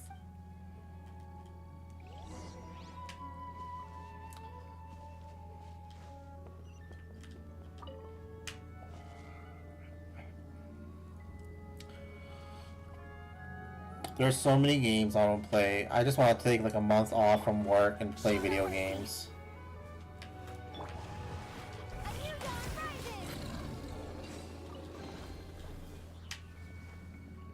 But we're in like our busy period where we have to like get shit done. Like my coworkers are having babies, so they're on like fucking paternity leave. Like as of like in a week or two, I think they'll be on paternity leave. It's like, fuck, we are even more underemployed than usual. I wish they just like hired more people. The water that used to be here has turned into rain. Then let's get through here before the water level rises. Yeah, we're doing our best to like plan things out so it doesn't like go sideways. But you know, it is what it is, as you'd say.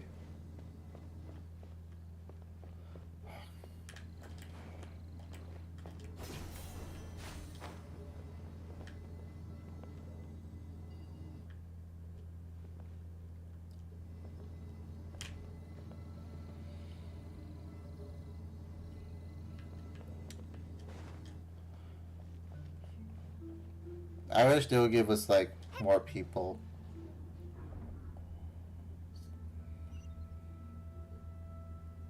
Or time. More time if anything. You, you know.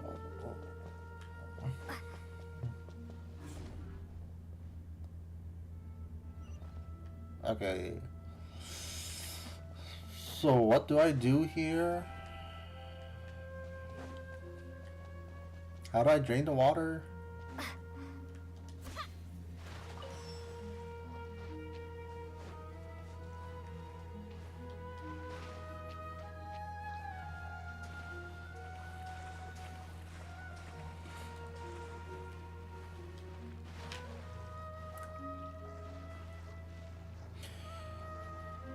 No. See, that's always a problem. It's not that people don't want to work. It's that they can't get people. They can't exploit people. So it's like I guess the best way is to talk about like my field of work. You know, computer science degrees, the tech jobs. So what it is like, they're always talking about, oh yeah, they're always looking for hiring people in tech. But what it is they're looking for people with like 10 years experience working entry level positions for not entry level position, for entry level pay.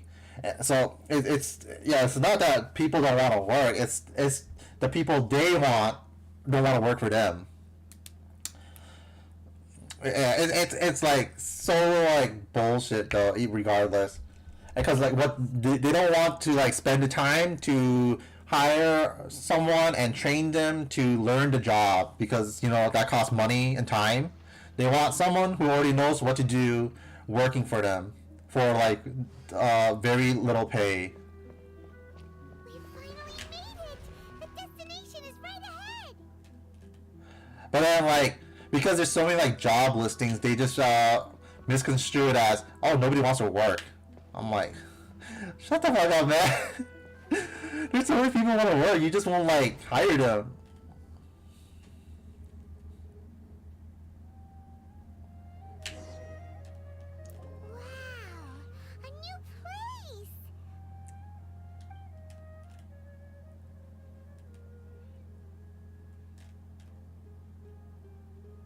Well, it's just new to Paimon in this dream.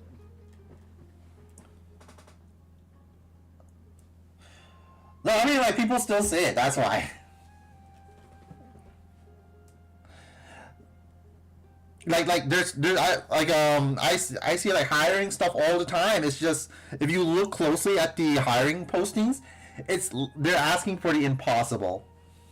This should be the final destination. I bet those small businesses, they were like scamming people too. Like they're like, oh, who wants to work for us for like barely anything?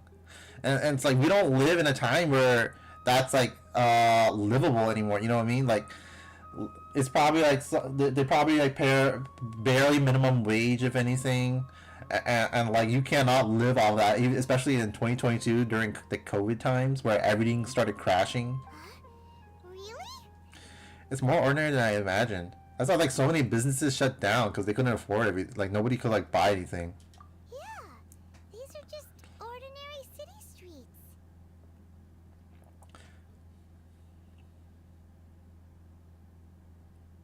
I have powers related to dreams, so it's usually easy for me to tell who's dreaming and who's created by dreams. I guess only those who have thoroughly accepted this dream will be able to come here. There are so many people here. How can we find the host? I bet if anything, all those small businesses got fucked over by like people looking for somewhere that paid better, because like you need a car to like live in America, so they probably just like went to the next city over or something and got a job there. I have a way.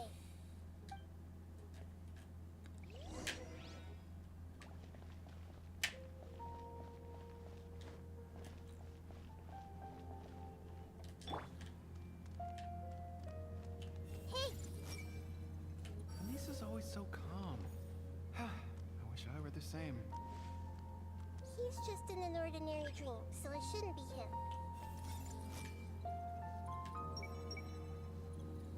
Shadia has such good taste. I can never go wrong with her opinion. No, it doesn't seem to be her. Dude, I had a friend struggling finding employment. I'm like, damn, that shit said I left the fuck out. Because I had like a bullshit internship that counts as a work experience. So they're like, yeah, sure, you don't seem like you've done something wrong. I'm like, no, the fuck I haven't, but I'm not gonna say I've done something. And I just like lied through the skin of my teeth. Now I have a job.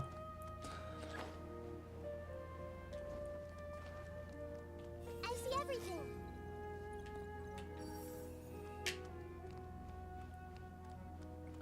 Oh, you worked with this before, right? And I said yes, like a liar. Sometimes I wish Rakesh could be more assertive, but I guess I'm also happy enough with the way things are. No, it's not her, unfortunately. Who doesn't want a dream to last forever? He's just entered the dream recently. It's definitely not him. However...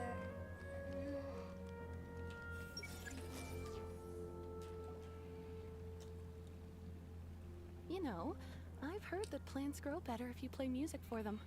And on that note, it's been a while since I last heard you play. Yeah, I think like the most miserable thing is like boomers going, oh yeah, I just pulled myself up my bootstraps when like everything like costed nothing to live. You can like pay your college loans off from taking a summer job. Oh, you cannot do that anymore. Sorry, I've been a little busy these last couple days.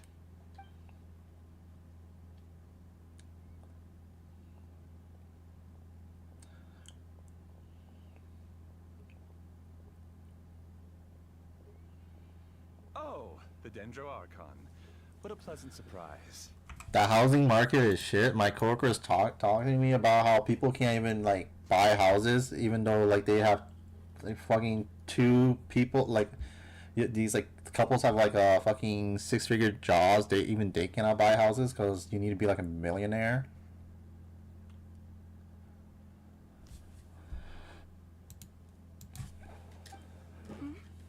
Oh, welcome, Great Dendro Archon. And your companions, too. Welcome. I'm Amira. I run the flower shop here. And this is my husband, Moses. Yes, how may we help you? You already know all about me. There's no need for all the pleasantries. Perhaps I should call you the dream's owner?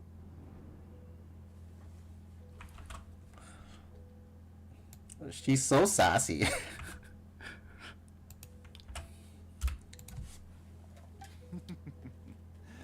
As expected of the Dendro Archon. Oh, what the fuck? Why he do that evil laugh?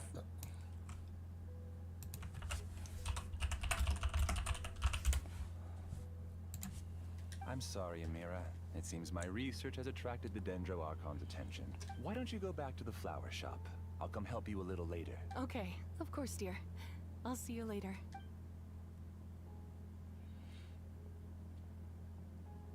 It appears that I was too naive to think I could deceive the Dendro Archon in person like this. Oh, you ever gonna play Castlevania Beyond Harmony of Dissonance? To avoid looking like too much of a fool, allow me to ask the first question. How well would you say you understand this dream? This dream was built by the Akasha, and it has the power to create imaginary people who no longer exist in the real world. As for you, you found a unique way to become the owner of this dream, going so far as to have even given up the ability to wake up again. Given up the ability to wake up? Impressive! You truly are the embodiment of wisdom. Please, tell me how you were able to arrive at such a conclusion. In return, I'll answer the question you're most curious about. It's simple. Apart from you, this space only consists of real people who are dreaming and imaginary people who are created here. Although you are here and appear no different from the others, I can't sense your dream. How can I wake up a person who's already awake? Fascinating. Since you're the fully awake owner of this dream, it can never collapse from you waking up. Theoretically, this should also give you absolute control over this place. I have to admit, it really doesn't get much better than that. But even knowing all of that, one question remains. How did you do it? Isn't the answer right in front of you, great Dendro Archon? It's because I've dedicated my entire reality to this dream. I uploaded my entire consciousness into the Akasha when it was still running. Your entire consciousness? That's insane. Actually, this all started because of an accident. My original goal was not about the Akasha or a collective dream. No.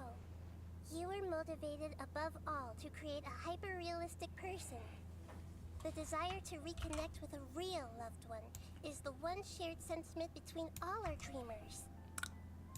Why did she say hyper realistic? This is some like that's the creepypasta shit they love to say. They had hyper realistic eyes and face with ears and mouths or whatever. You see that shit all the time in creepypastas. That's right. However, human models are too complicated. Only the Akasha has a jnana energy supply powerful enough for me to generate and sustain my models. The Akasha is truly magnificent. If I siphoned a minuscule amount of its energy, nobody would even notice. And even this minuscule amount of energy was already more than enough for my purposes. Even using just crude methods, I was still able to train a fairly realistic person. I named my first work Amira. Huh? You mean the girl we just saw?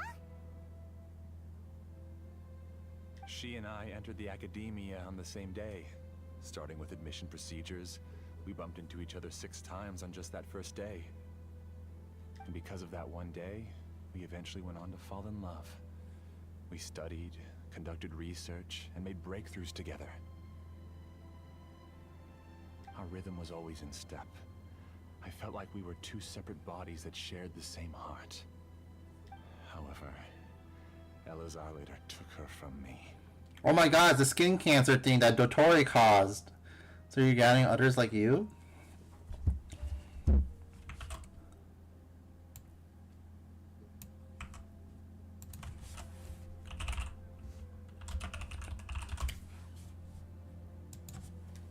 Yes, I need more training samples to perfect Amira's personality. I found their details in the Akasha's database. Using the pretext of testing for mental health disorders, I implanted signaling devices in their bodies. This way I could connect them to a network, and Amira could feel their yearning.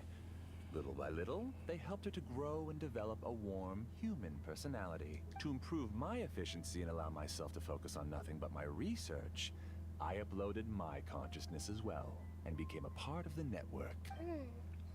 So, technically speaking, it's not that you won't wake up, it's that you can't wake up. Yes, because the Akasha was suddenly turned off, I lost all of my jnana energy.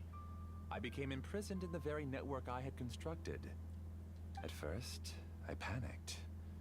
But, after coming to grips with the situation, I realized that I could restart this world as long as I could find a replacement source of jnana energy. That was an accident caused by no one knowing there's a dude still inside this dream simulation.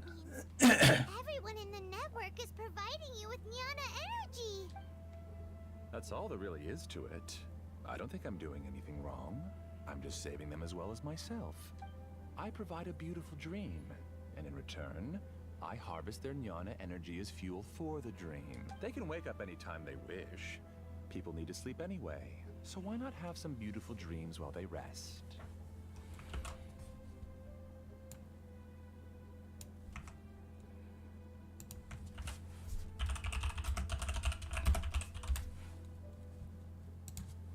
I agree. This is the home we spent a great deal of effort on to build for ourselves. Yeah, she's right. We're staying here of our own free will. I don't understand this at all, but I just want to spend some more time with my family. I don't want them to be sad. Thank you, dear. Great Dendro Archon, I hope you can understand. You don't need to gather around here. It's all right. The great Dendro Archon is nothing if not kind and considerate towards her people. She won't interfere with what we're doing here. Uh-oh. Now he's playing dirty. You use imaginary people you create to influence the real people. You turn the real dreamers against It us. seems like I won't need you to answer my last question. You're willing to tell me all your secrets because you have nothing to fear.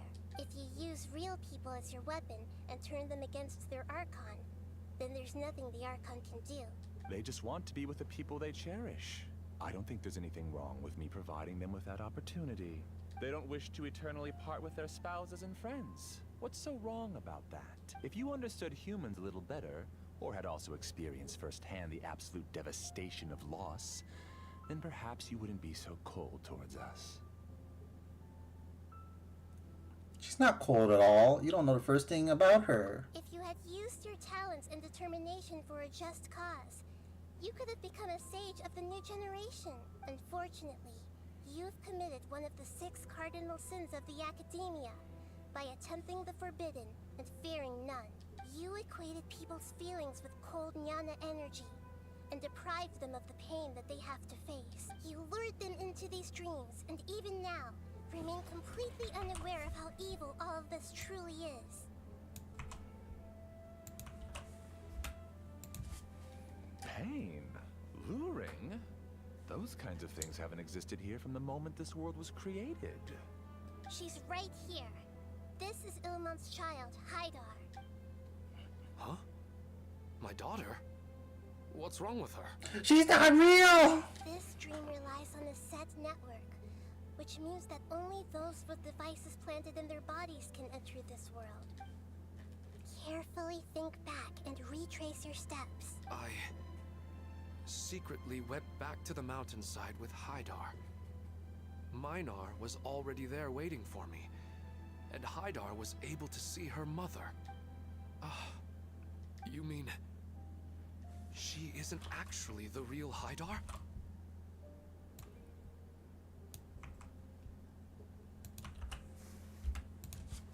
No, because unlike you, she can't enter this dream. The moment you came into this dream, it created a Haidar to realize your wish of reuniting with your family.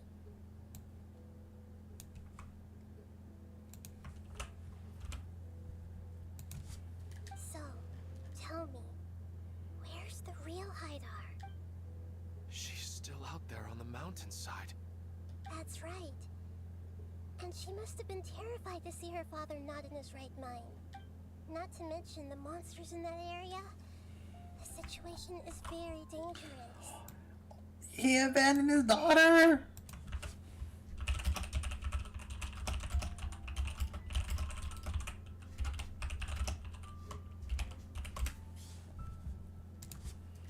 If Haidar's still out there, then... What are you talking about, Dad? I don't understand. I must wake up right now. I can't leave her there alone. Dude, this dream thing is like so fucked up. It's like, oh yeah, it's all a dream. Yeah, but people are fucking dying in these dreams. It seems the others have also remembered something. People try to avoid pain and stay in their perceived bubbles of safety out of an instinct to protect themselves. This is human nature, but it is also one of their weaknesses. However, why are there still so many people striving to move forward, even when they know the path ahead is dangerous and painful? It's because people don't only live for themselves. They have families, loved ones, friends, and communities. They have dreams that they are still trying to achieve. But in this dream, you showed them only the most comfortable and soothing things. This entire world has been built on the foundation of buried and unseen pain. It's all just a well-devised scam. It seems like I've stayed in the dream for too long. I still have so many things I haven't done. I thought gods didn't understand humans. That would have explained why they created such a flawed world where countless tragedies took place. I didn't expect you to arrive at the answer through sheer power of observation.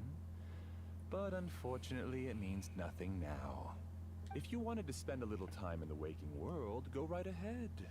In any case, I wanted to spend some time alone with Amira. As long as this dream continues to exist, you'll come back. Humans aren't as strong as you think. And even if you're a god, they won't always listen to you. Why is this guy like, humans are weak, whereas Nahida's like, no, I believe in the power of human will, blah, blah, whatever they say in Gurren Lagann. It's time to purge all the extraneous data and noise. Monsters, be careful! All of you, please get out of here and find somewhere safe. I am the master of this dream. I can create endless waves of monsters with the snap of a finger. Ow. Don't worry, they'll wake up before they get hurt. Amira doesn't like to see others in pain. If you know what's good for you, leave now! Reality Marvel.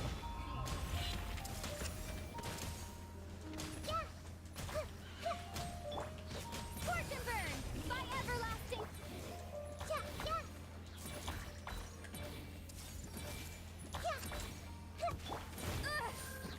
Fulfill our pact. Hey! Make yourselves at home.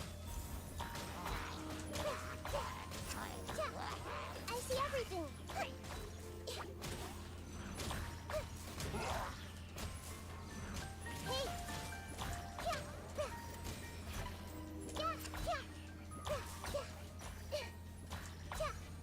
Committed to memory. Show no mercy. Dude, my team is full of old people.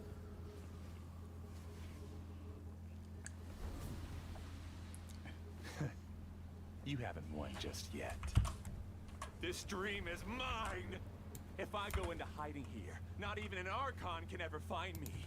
And as long as people yearn for happiness, they will return here and rebuild this paradise! What's that? The stream is spiraling out of control and is collapsing now.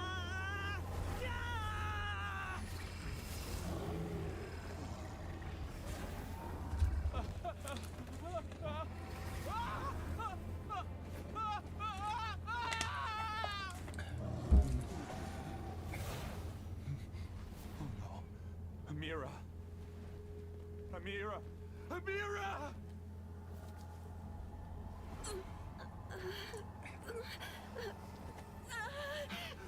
Amira, are you all right? I don't feel well. No, no, no! Please, no!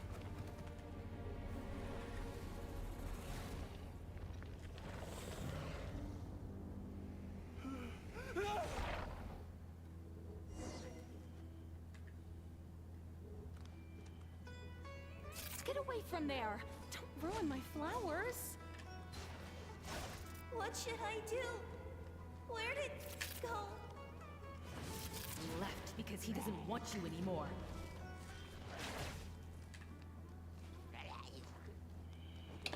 What a fucked up nightmare. Fulfill our pact. I see everything. Sharing my knowledge. Rise with the sun!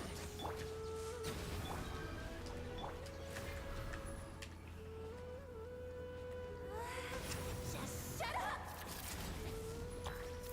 Just decide for yourself.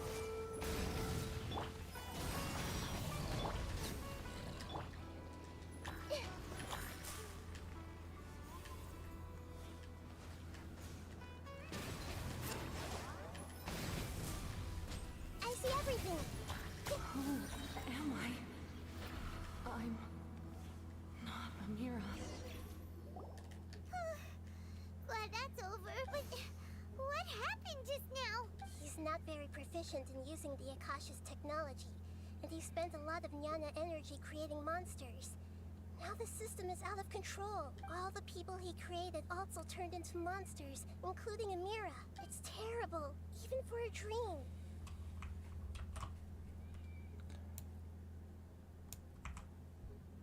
What a nightmare.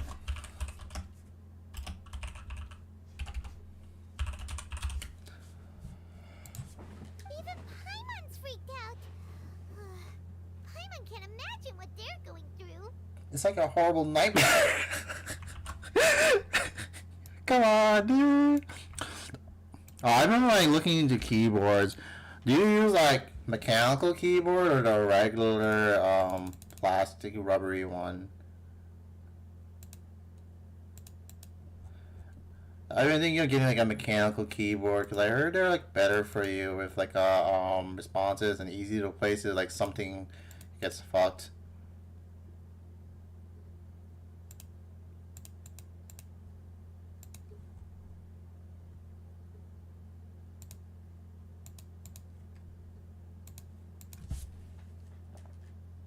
Nice.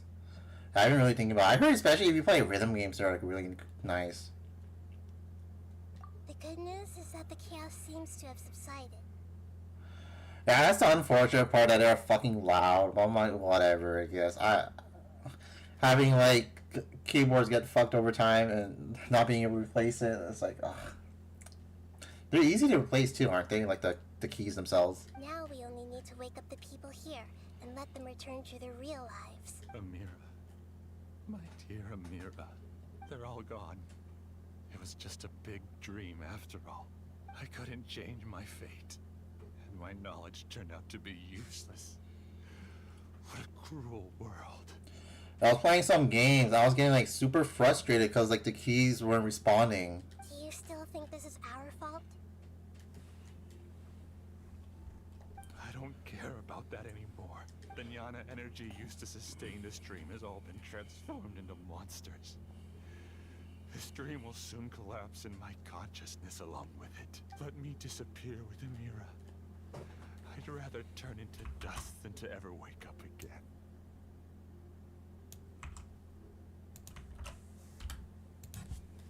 It seems that everything that's happened is too much for him. He's lost all hope. Honestly, he's only getting what he deserves, but I can't help but also feel sorry for him. I think seeing Amira turn into a monster was punishment enough for him. After comprehending the hollowness of the unreal, it's time to revisit the meaning of existence. Yeah, of course they put all the philosophical stuff in the fucking Sumeru. Existence? I'm different from the others. I've long given up everything outside of my consciousness. Using my knowledge of the Akasha, I have a way to extract your consciousness from here and put it inside a knowledge capsule. The Academia has probably kept your body, so you should be able to wake up soon. No need. Just let me disappear. Reality means nothing to me now.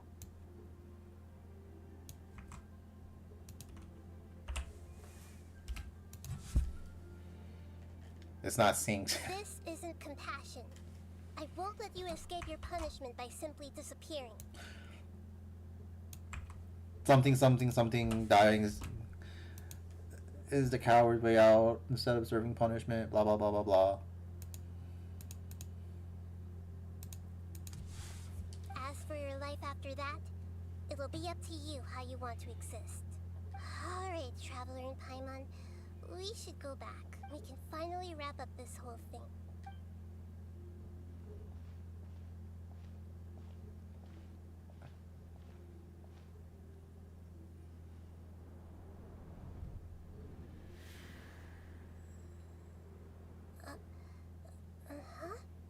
There's another bigger bad. What's wrong, Nahida? Oh, nothing.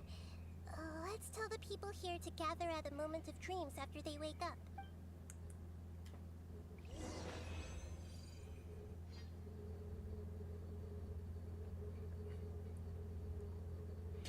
This game's like fucking huge. There's so much shit in this game.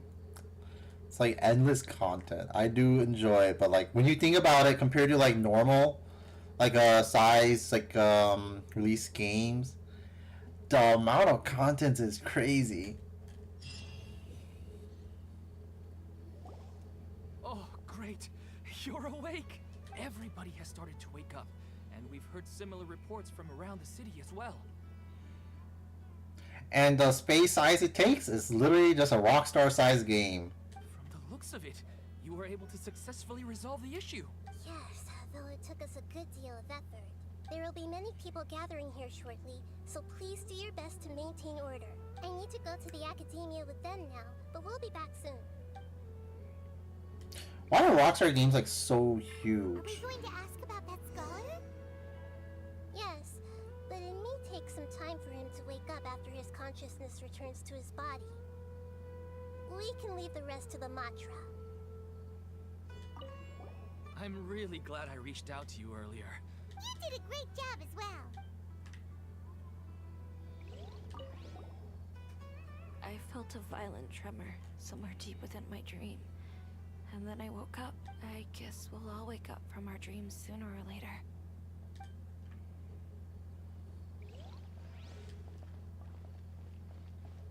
They all started waking up around the same time. That's pretty amazing.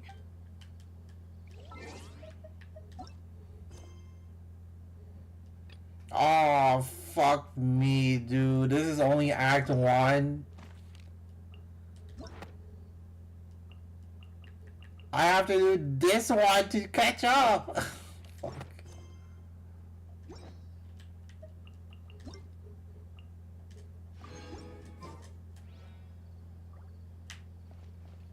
Dude, it's just like bloated stuff. I'm pretty sure it's not like if they worked on optimizing, it would be less than the 100 gigs that they're putting in there.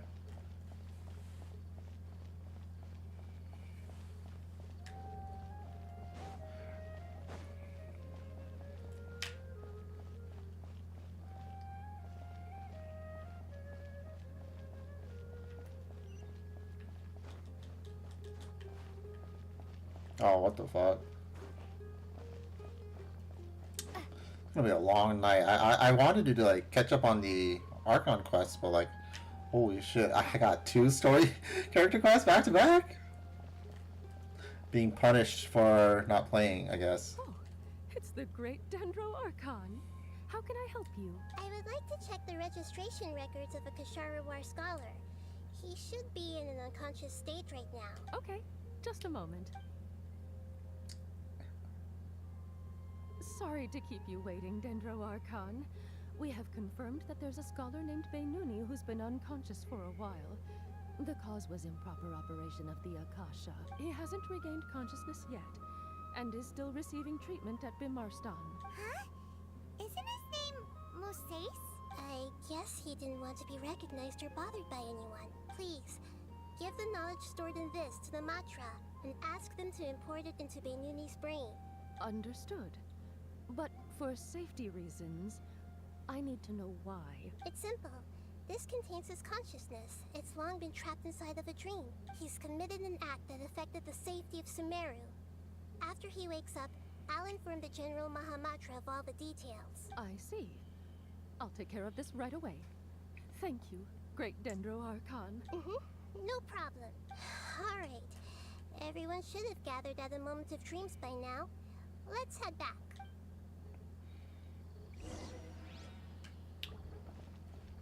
Now I gotta like slowly play Genshin stuff throughout the year. Instead of like whenever I feel like it. Let's be quiet and just listen in. I wonder what she's going to say. Hello, all of you who have just woken up. I'm sorry for interrupting your beautiful dreams. I may have acted a little cold when handling things in the dream. I sincerely apologize for that. Dreams have amazing power. They inspire us to remain resolute in the face of adversity and help those with aspirations achieve their desires. But dreams also have the potential to exploit people, confuse the senses, and distort the truth. Unfortunately, you were all chosen as prey for an elaborate scheme. As I've said before, I am still learning, and cannot fully empathize with the pain of all the loss you've experienced. But just take a good look around you, and you'll see many other people who have had similar experiences. You should be proud that you've been able to gather here and look toward the future together. The path of life is long, and it's hard for us to see the destination. This leads us to ask a lot of difficult questions. What's the meaning of life? What's the purpose of my existence? Why do I keep experiencing pain and loss?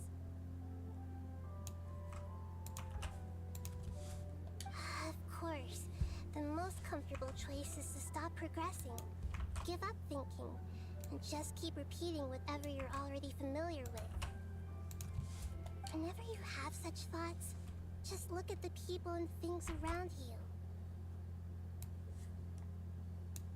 Some people work hard all day so that their families can have a hot meal on the table at night. Some people travel all over the world in order to create art that resonates with all of Teyvat. Some venture in search of the world's secrets to prevent rapidly approaching, yet still unknown, world-shattering catastrophes. Life is not just about yourself. Each and every one of your actions shapes you and the world around you. Look, friends and family will remember what you've done, and even some people you've never met may benefit from your actions. Therefore, many people will strive forward to forge new paths, even if they have to endure great pain to do so. Once you begin your journey on that same difficult yet rewarding path, you'll come to know the answers to those big existential questions, yet they will no longer feel as life-defining as they did before. But if you were to believe that life is nothing but an empty, ephemeral dream, then that's also the only thing it'll ever become. Wow, motivational speaker Nahida. You're free to choose how you want to live your lives, but as your Archon, I should first make this information known to everyone. In the end, it's up to you whether you want to embrace a beautiful dream at the cost of your real life.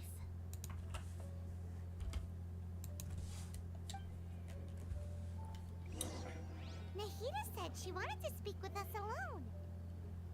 It seems like she went to the plaza in front of the academia. I'm really glad I reached out to you earlier. Otherwise, we wouldn't have been able to handle this situation on our own. You did a great job as well. I'm still a little dizzy from sleeping so long. Just give me a moment here.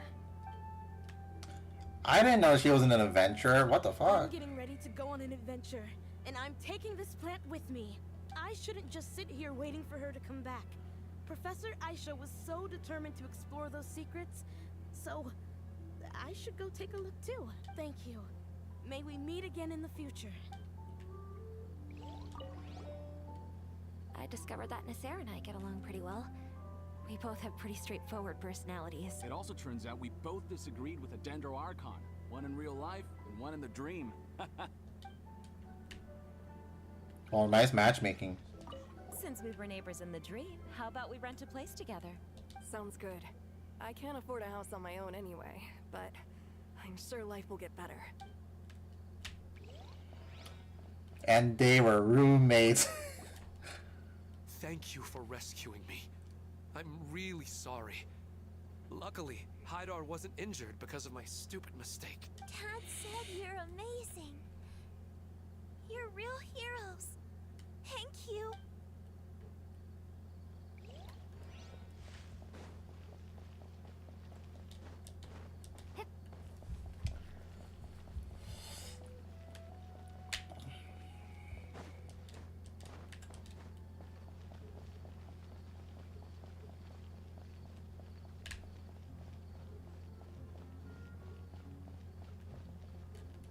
You're amazing, Nahida.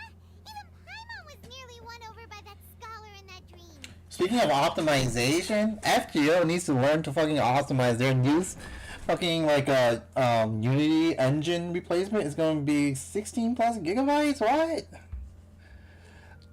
How is it like mobile gaming now? Well, he's very good at manipulating the weaknesses of human nature, but perhaps he himself had fallen prisoner to them long ago. That dream was incredibly beautiful and enticing. Ordinary people couldn't see through it and easily lost themselves within it. It's gonna be like 30 gigs total or something. But as long as you can still wake up, you can still move forward with your life. You've also learned a lot, Nahida. That's what I'm saying. Like they gotta learn to optimize. Like Nikkei is like way lower than that. Let me check right now. I just had it updated, and like you seen like the physics on that. That is way more intensive than whatever is going on the FGO. Japanese just refuse. Yeah, Nikkei is currently 20 gigabytes before all that. Huh? What makes you say that? I'm like if you look at the quality between Nikkei and FGO, I'm like, there's no way FGO should be like this.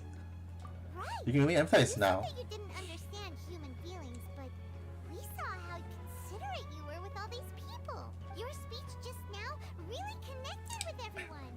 You did a good job. Thank you. I've heard a lot of sad stories along this journey, and several of them have touched my heart. You can't say that the victims of the dream really did anything wrong. And what they wanted was also not unreasonable. That's why I could understand them when they tried to resist us and protect the dream. But all of my understanding and stirred feelings probably can't even account for even 1% of the pain they've experienced. I just stopped playing Genshin on my phone because it was like 30 gigs back then. I'm like, God. I don't think this 1% can be seen as an example of what you call empathy. You're too hard on yourself, that's for sure. Nobody's capable of having absolute empathy. You should be a little bit more confident in yourself. I suppose going out into the world will help my confidence grow. I've learned that emotions are nothing like knowledge, and that's why it's hard for me to put them into words sometimes. Beinuni, or Mercedes, said that I had never personally felt the pain of loss. But I have a vague feeling that this isn't true. Her other half got fucking deleted from history, bro.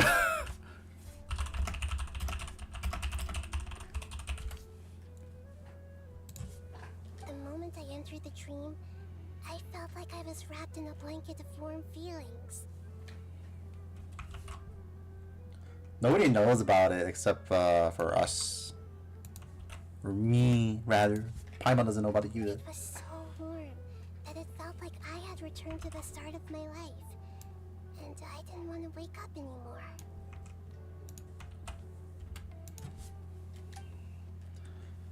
Did she see something in that dream too? But when I opened my eyes, the feeling was gone without a trace. If I have to make an analogy for it, I would say I can no longer see words on a piece of paper after they have been erased.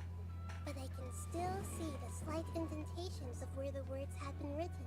But now that I've experienced this dream, I think I can say with confidence that I won't dwell too much on the meaning of that warmth. It's enough that I can tell I was once supported by that warmth, and its existence has allowed me to get to where I am today.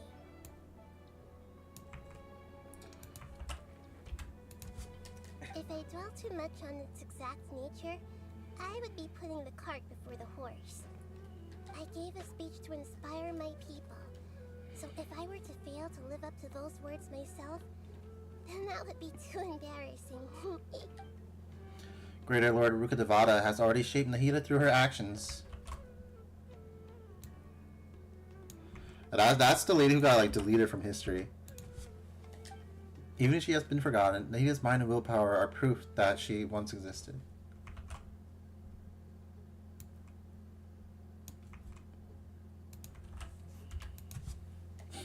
Instead of telling her the truth, I should respect her decisions. Hey, what's with that serious look? You keep looking like there's something you want to say. Is there anything you want to tell me? I forgot what I wanted to say. Okay, since we just woke up, let's stretch a little bit. A new day is about to begin.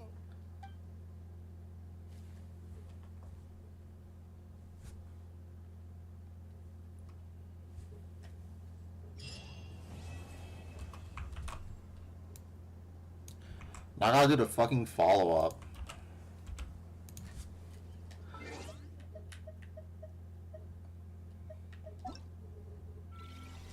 Let's see.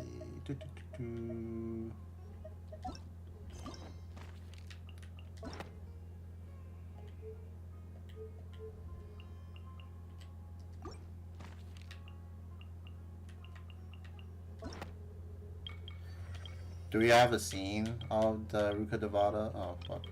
Somewhere here we go. Well, there she is. And there's, like, Nahida fucking crying over her.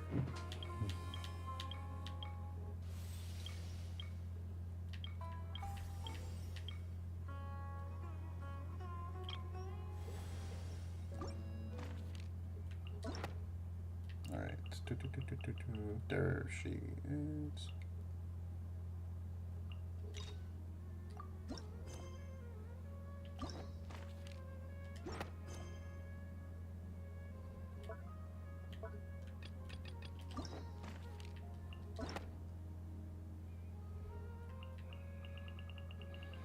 I don't have to do the little key thing bullshit anymore.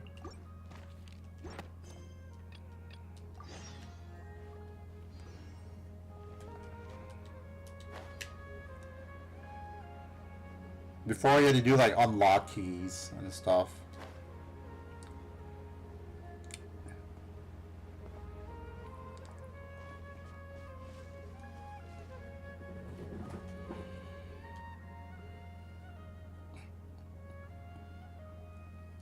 Hey, isn't that Nahida?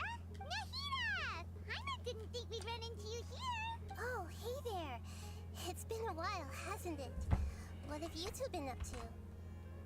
Same old, adventuring and stuff, helping all kinds of people, usual mining, fishing, genius invocation, TCG, catching crystal flies.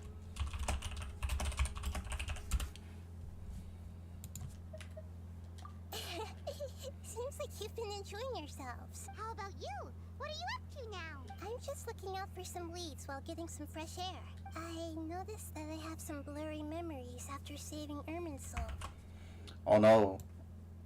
The deleted memories. I almost feel like there's still something extremely important I need to do. But I can't remember what it is.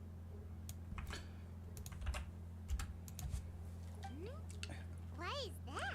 It's probably the effects of Ermin's soul. Don't worry, we'll help you remember. Feel free to fill us in. Maybe I can help. Thank you so much. Since you're willing to help, I have something I'd like to show you. Oh, it's a thing from the main story quest. It's beautiful. It looks like it's filled with some kind of power.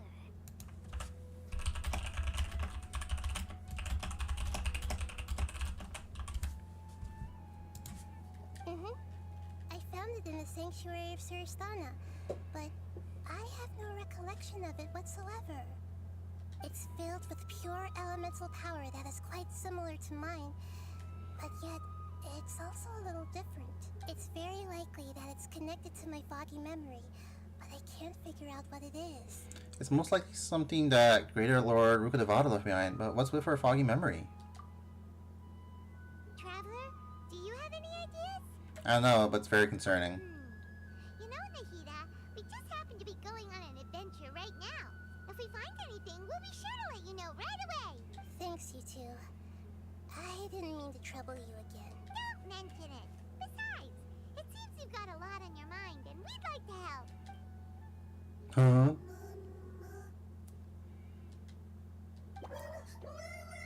Hey, get out! You shouldn't be around here! I'm sorry, Lesser Lord Kusanali. Fungi don't usually come near this place. Last warning! Get out before I kick you out, you hear? Hang on.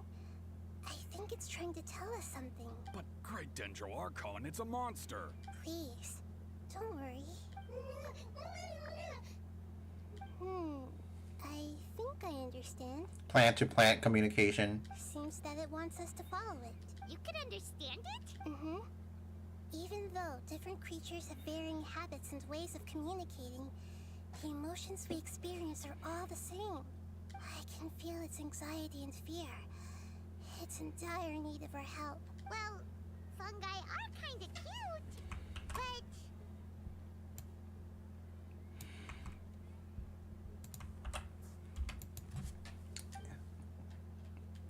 Banga has a really nice fungus, you know.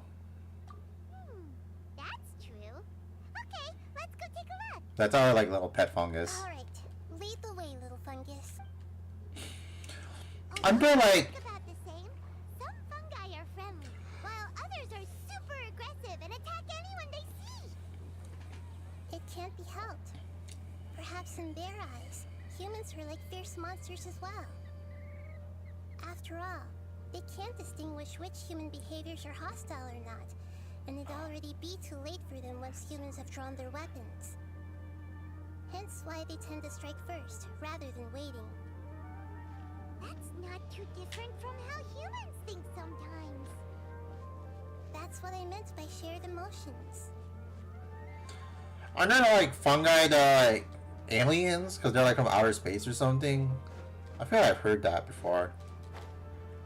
I think Nasi used that in one of his random facts in Fate Grand Order to explain some bullshit that he was writing in it.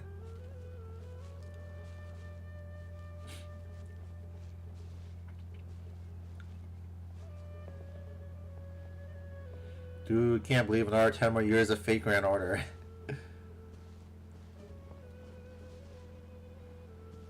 He's gonna put Red Garden in Fate Grand Order.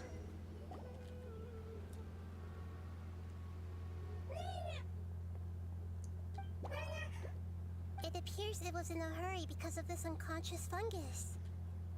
Real, that is what it is for JoJo. Seems like they might be family. So maybe this fungus wanted to bring Nahida here to help its family member.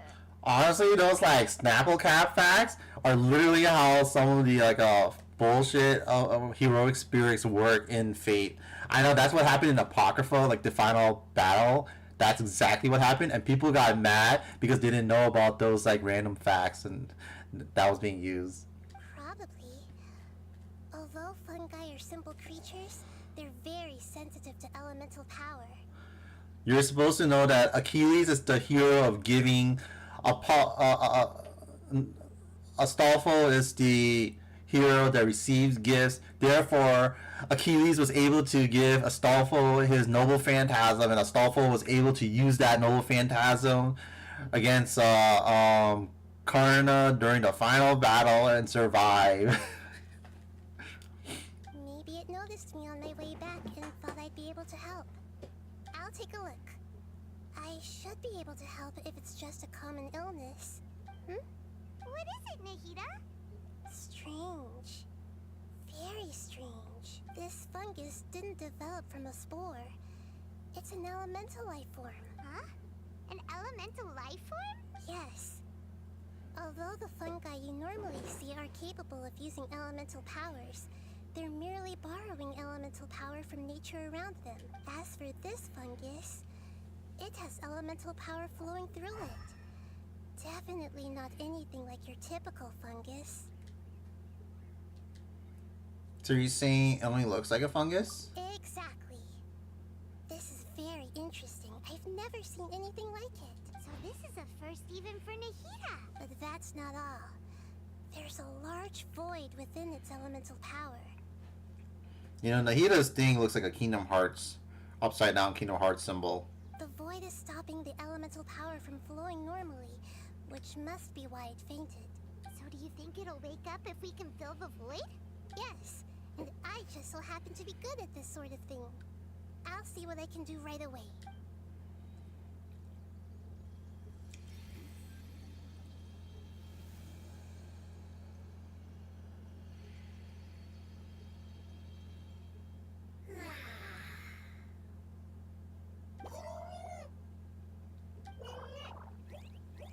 My power was compatible. Looks like everything is fine now. Lord of Dendro. Is it really the Lord of Dendro? Oh, I can't believe the Lord of Dendro saved me. Thank you, as well as the stranger and creature next to you. Ah! It can talk? Oh, I didn't expect such a strange creature to make a sound like that. Seems I'm just as shocked as you are. What? Of course Paimon can talk. Paimon isn't a strange creature. Paimon's just... Paimon! There's only one of her. One of a kind. Hello, Paimon. I am not yet able to evaluate an organism's intelligence from its appearance.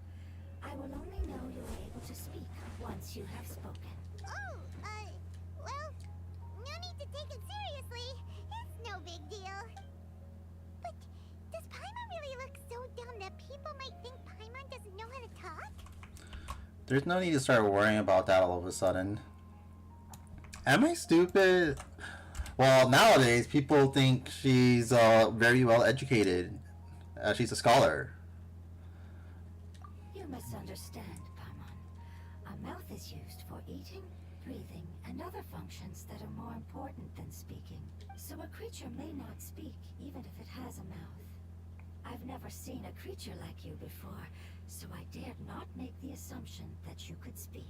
Even if you do possess a number of human traits, it is still very common for creatures to have similar external forms, but completely different interiors. Just like fungi and slimes. Did this fungus study at the academia? It seems even more talkative than Paimon. You're not a fungus, are you? That's correct.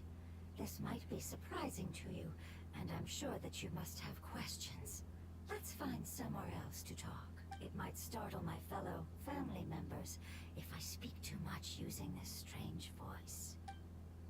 Me, me, me, me, me.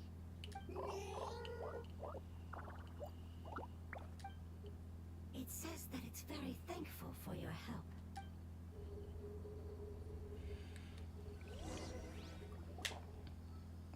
I was confident that I knew of all the creatures in Teyvat. Even if there are ones I've never seen with my own eyes, I thought I possessed all the relevant knowledge about them. However, even if I were to lay out the traits of all elemental life forms, you don't seem to match any of them. What are you? And where did you come from? I come from an ancient race. We have existed for a very long time, possibly longer than any records in existence. My home was filled with flowing water and great mountains. Lush grass covered the land, and my family and I lived in bliss and happiness. Until the apocalypse came and changed my home forever.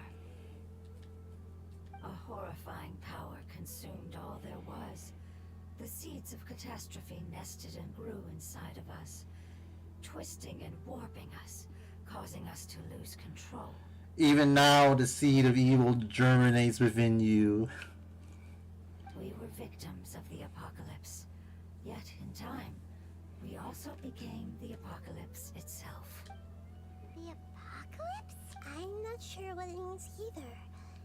It sounds like some kind of old fable. It's a long and complicated story.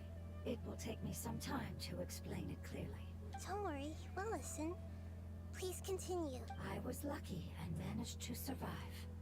Afterward, I left with some of my family and came to Sumeru to search for a way to rescue my homeland. We came in contact with many species and learned from their cultures and knowledge, hoping to understand the truth behind the apocalypse. We later found out that humans know the power of the apocalypse and refer to it as forbidden knowledge. Forbidden knowledge? I haven't heard that since Sumeru. Your home was destroyed by forbidden knowledge?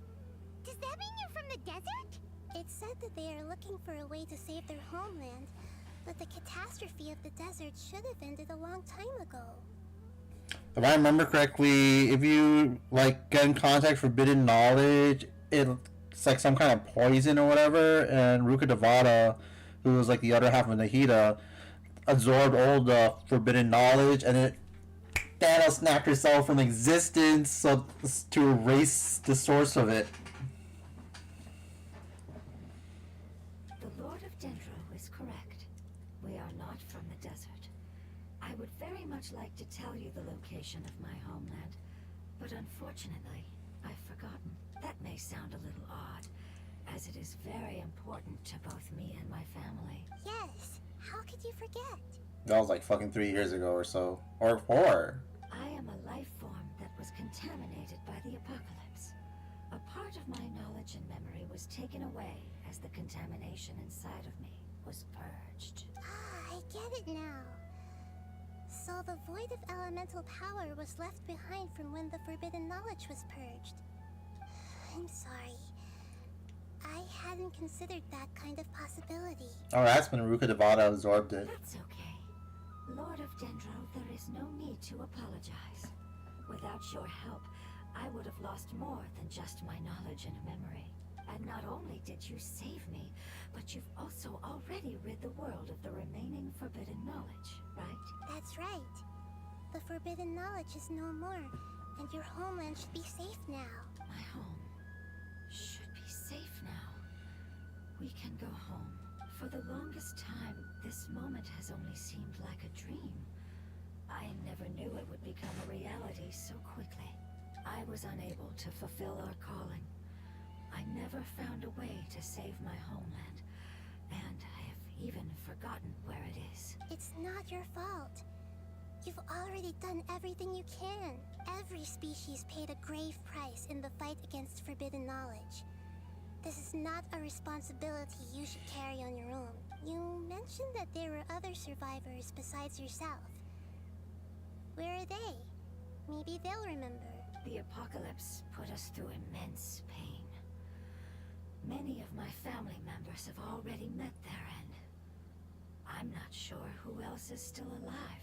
Don't worry, I should be able to find them. Just leave it to me. I'll leave the rainforest to the Aranara. And as for the city, there are a few nice kids that should be willing to help. Oh yeah, they'll give us a hand. Give me a moment. I'll contact them right now.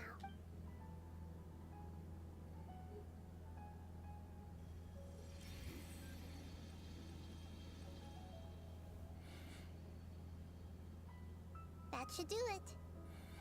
I think if I remember correctly, Nahida's character trailer was like a fantasy dream-like wonderland, and then it ends with her being locked in a cage because that was her reality. It may take some time to find them, so let's wait for a bit. Thank you, Lord of Dendro. We all believe that you will keep your promises.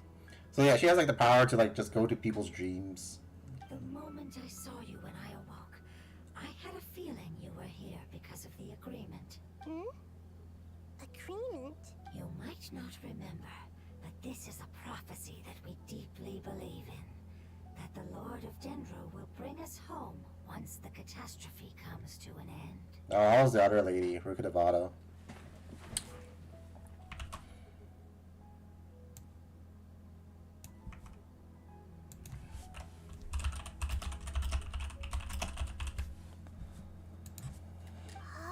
I see.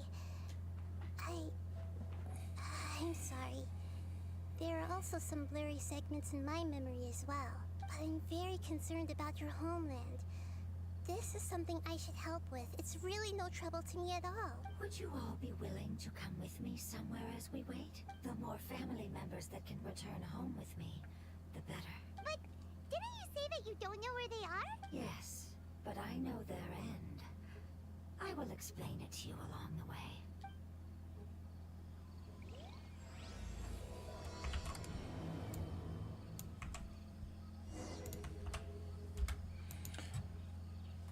I didn't go use the restroom.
I am back.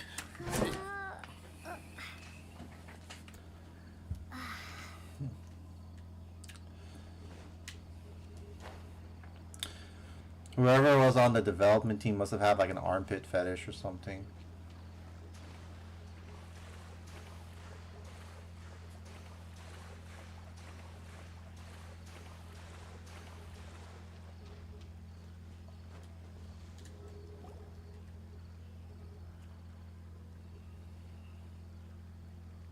There's something that I'm very concerned about. Are you talking about that crystal? Are you talking about that crystal? Are you talking about your fuzzy memories? Dude, there's like so many armpit characters in Genshin, and there's like some in HSR as well. Yes. I didn't mention it just now, but do you remember when I told you that the power in the crystal is very similar to mine, yet also different? One of my favorite decks in Yu-Gi-Oh! Is people. This is like an armpit thing, because of the pose she does. She's doing like the Ojo-sama thing, but she's lifting it up enough where people go crazy over her armpit. The elemental power inside the crystal is completely identical to that of the fungus. What? There's a connection between the crystal and the fungus. Exactly. The prophecy that it mentioned was probably an agreement that I made with an elemental life form that once represented its race. I had to deal with the forbidden knowledge to save their homeland. The process, however, took away some of my memories. That sequence of events would explain the persistent feeling that I had unfinished business. Makes sense. Too bad it's unable to tell us more. Yeah. I've been trying to think of a place that fits the description of its homeland, but I'm unable to come up with anything. You'll just have to continue investigating. Agreed.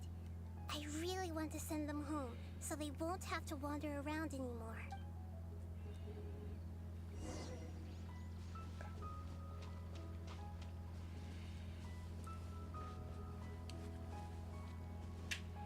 The road here is a little rough. I'll lead the way. Don't worry, Paimon can handle any road. Yeah, she's fucking flying. Enemies! You're up, traveler!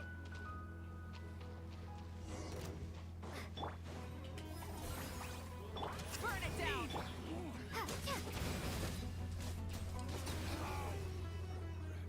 Amazing.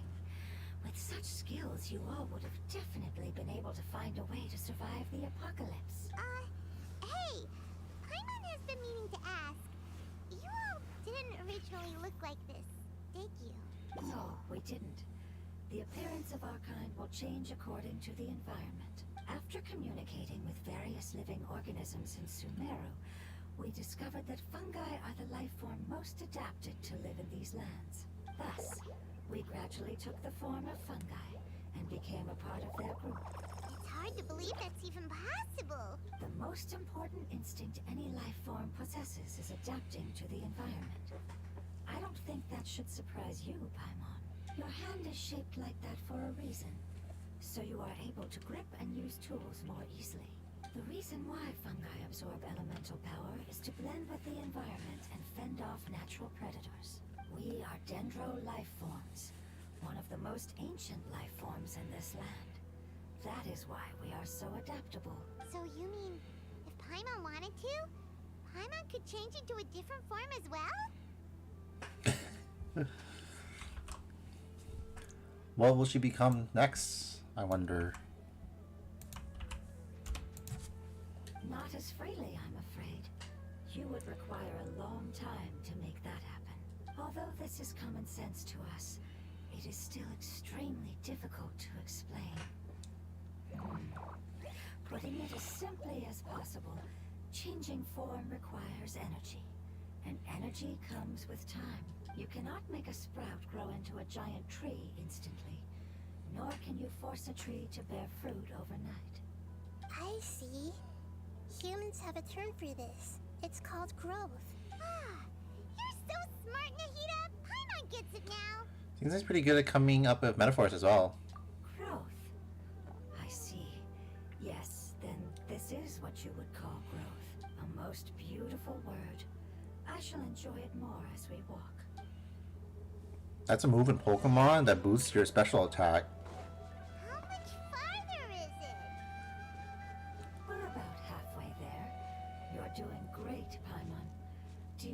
to carry you on my back.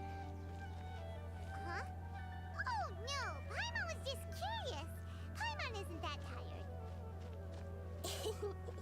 You seem to enjoy taking care of others. You think so? Does the Lord of Dendro need to be carried? That would be awkward, wouldn't it? Why don't you fly up and sit on top of my head? We can figure out who will carry who later. We have monsters here.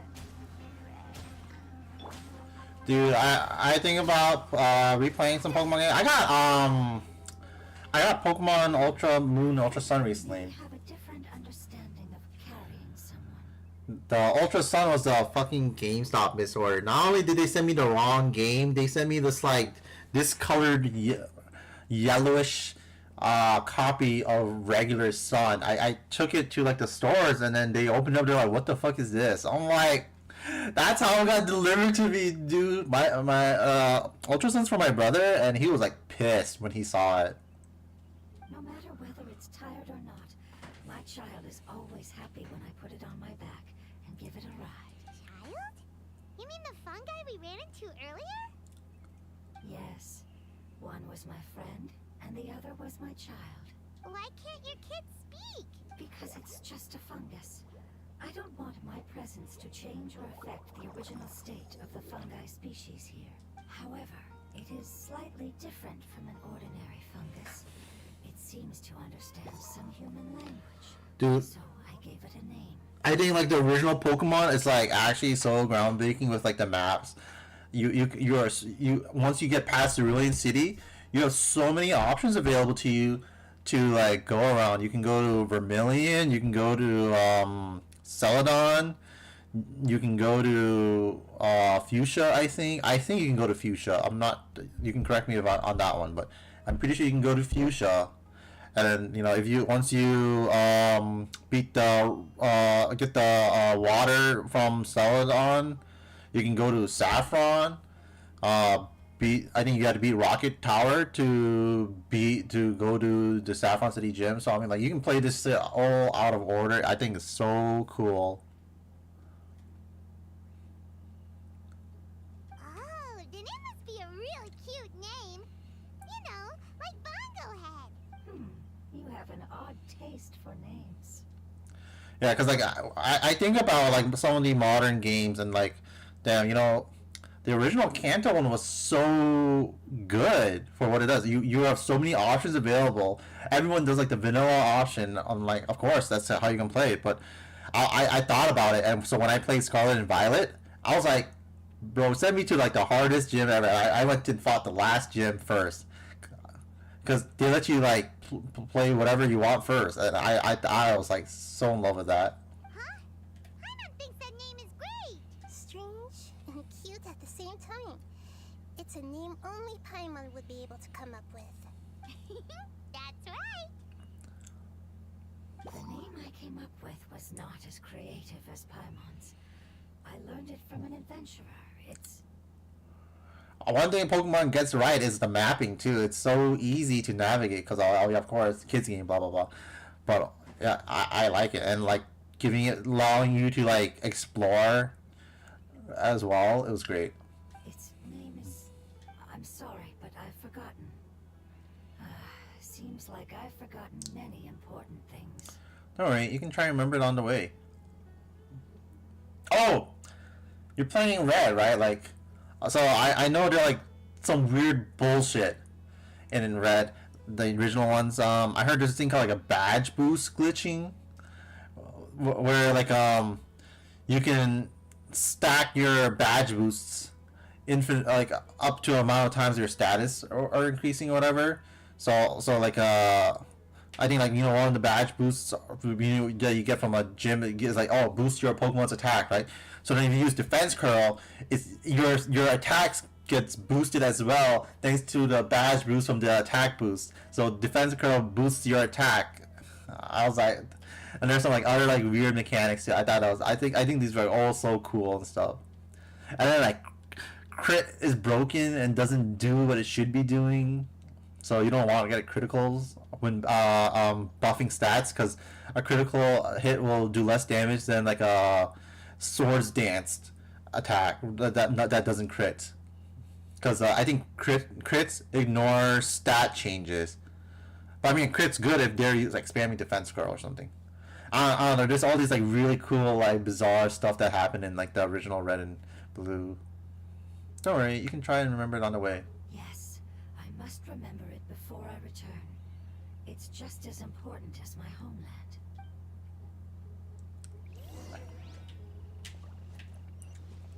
Yes, this way. We're almost there.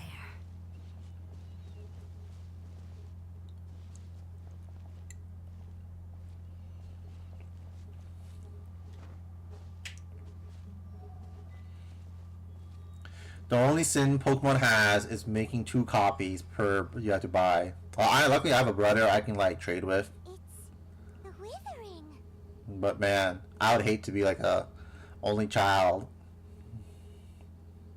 playing Pokemon. Yes, I have heard humans also call it that before.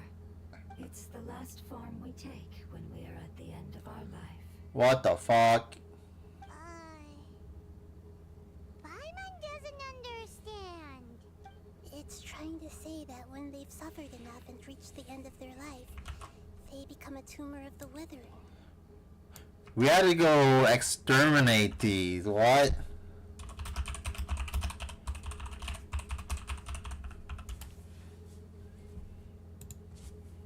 Yes, I would have also suffered the same fate if it wasn't for the Lord of Dendro's help. That was a side quest when you first came to Sumeru. Go kill all these. So, this is how the withering is formed? Previous research has revealed that forbidden knowledge is the root cause of the withering. But even if forbidden knowledge has been completely removed, its influence still remains, which is why the withering remains even after forbidden knowledge has disappeared. They've been tormented by forbidden knowledge for a long time.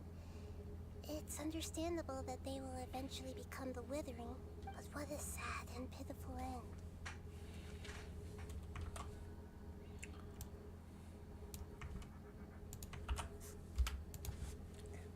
When I left my homeland, flowers like these filled the fields. Each bloom represented an individual life. They grew in the pristine lakes, in the fertile soil, in my home, and in the homes of my friends. They grew everywhere, until the world suddenly lost all its color and became tainted and murky. But it's all right. Our life essence, elemental power, still resides in this flower.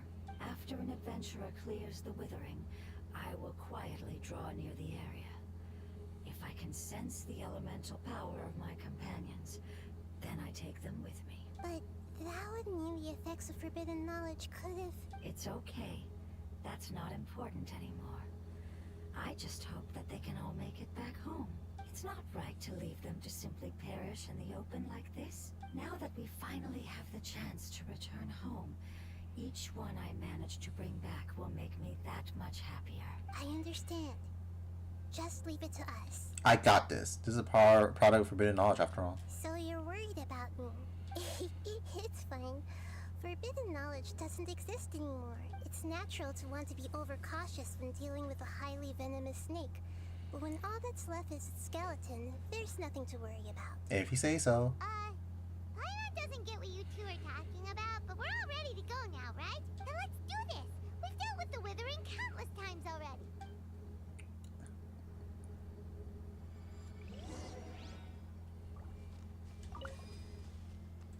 Show no mercy!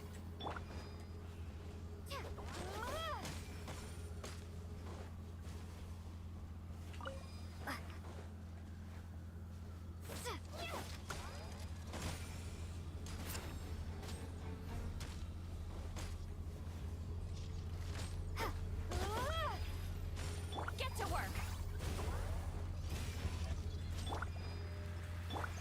Light it up! Pyroclastic surge! Oh, I misclicked.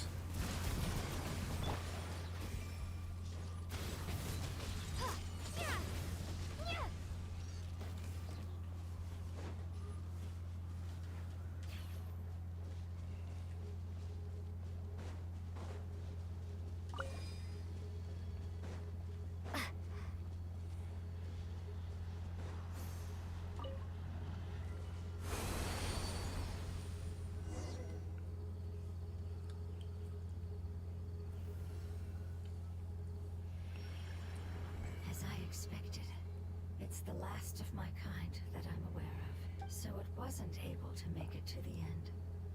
If only it could have held on just a little longer.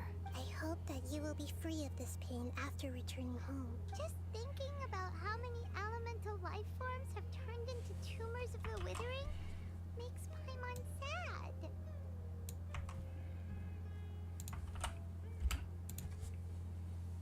It's okay.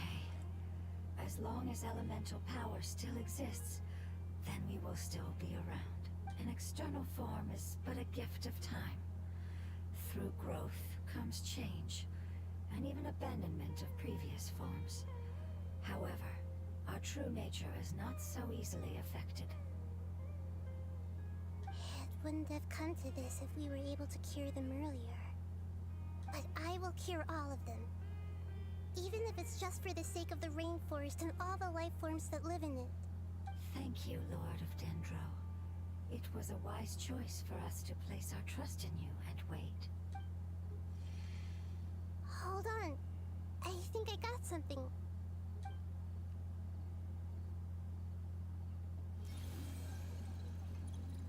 Oh, I see. Okay, I understand. Thank you so much. So, they found a fungus that matches the description I gave them. It's currently unconscious. It must be in a similar situation as I was. We should hurry and go take a look. Okay, follow me.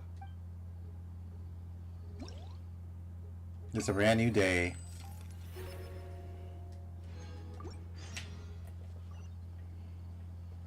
No, not this one. Why is it so far?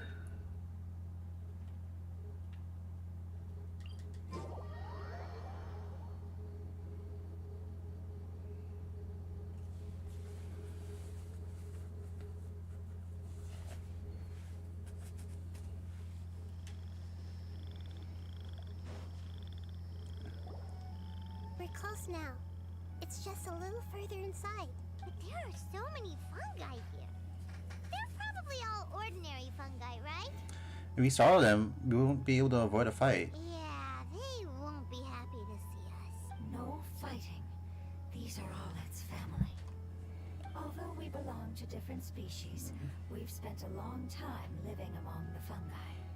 They are very important to us. They can be reasonable, as long as we try to communicate. What should we do? You're the only one who can make it through, right? But you'll need Nahida's power if you want to save that fungus. I've got an idea. Can you teach me how to change into a fungus? You want to transform into a fungus? But we don't have time for growth. Nahida is a god. Changing into a fungus should be a piece of cake for her. Even gods can't bend the laws of time so easily. Then we'll have to enter with the risk of being noticed. We may not be able to avoid a fight, but if spending some of my power will guarantee the safety of you and its family, then I'm willing to try. All right. You have great elemental power, so you may be able to do it. You will have to use power equal to that which is required to break through the limitations of time. I will lend you the relevant knowledge that I have. It should make your transformation process a little easier. Alright, I'm ready.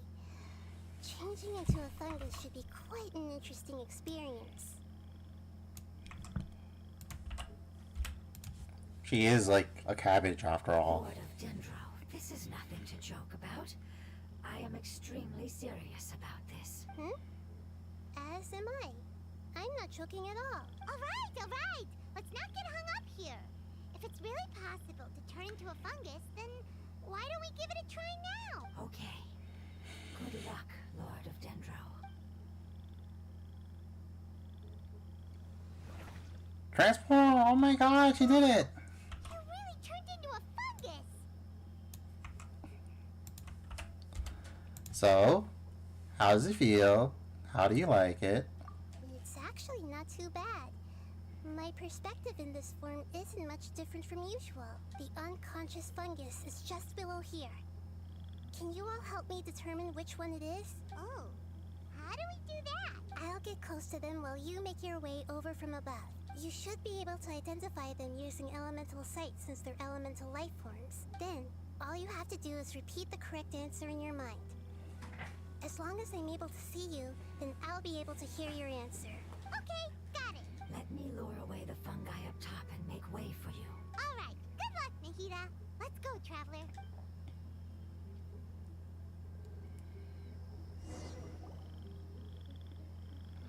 You know, the original Pokemon games are great for replaying as well. They're like short and sweet.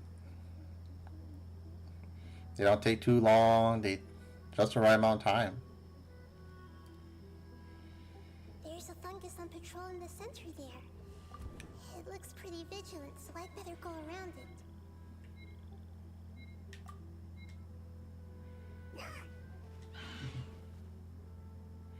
Well, I clicked! I clicked!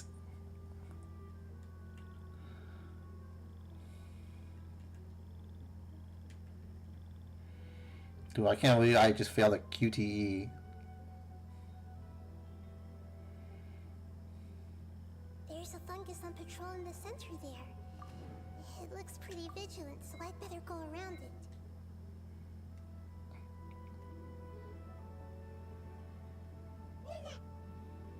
Why is it reacting like that? Uh-oh, the fungus on patrol noticed me. What?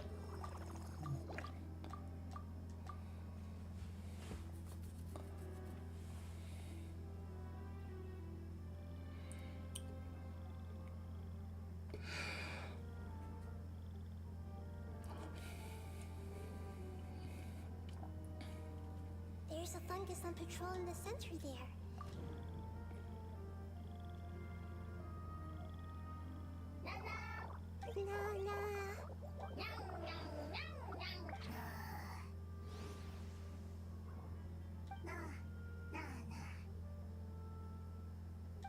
It seems they didn't notice me.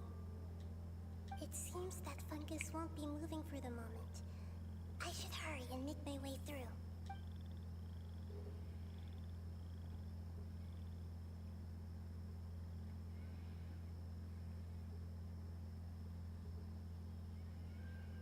This is the spot.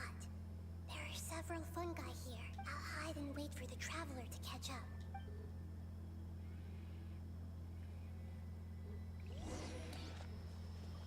50-50 ask yes, and of course I lost a coin flip once again.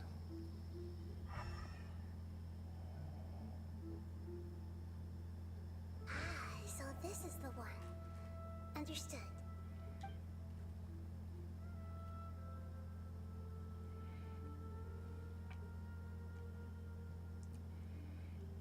Now either use their elemental power on the fungus. Seeing their companion regain consciousness, the nearby fungi lower their guard against you. Nahida? What's wrong? I never knew that it was so tiring to change forms like that.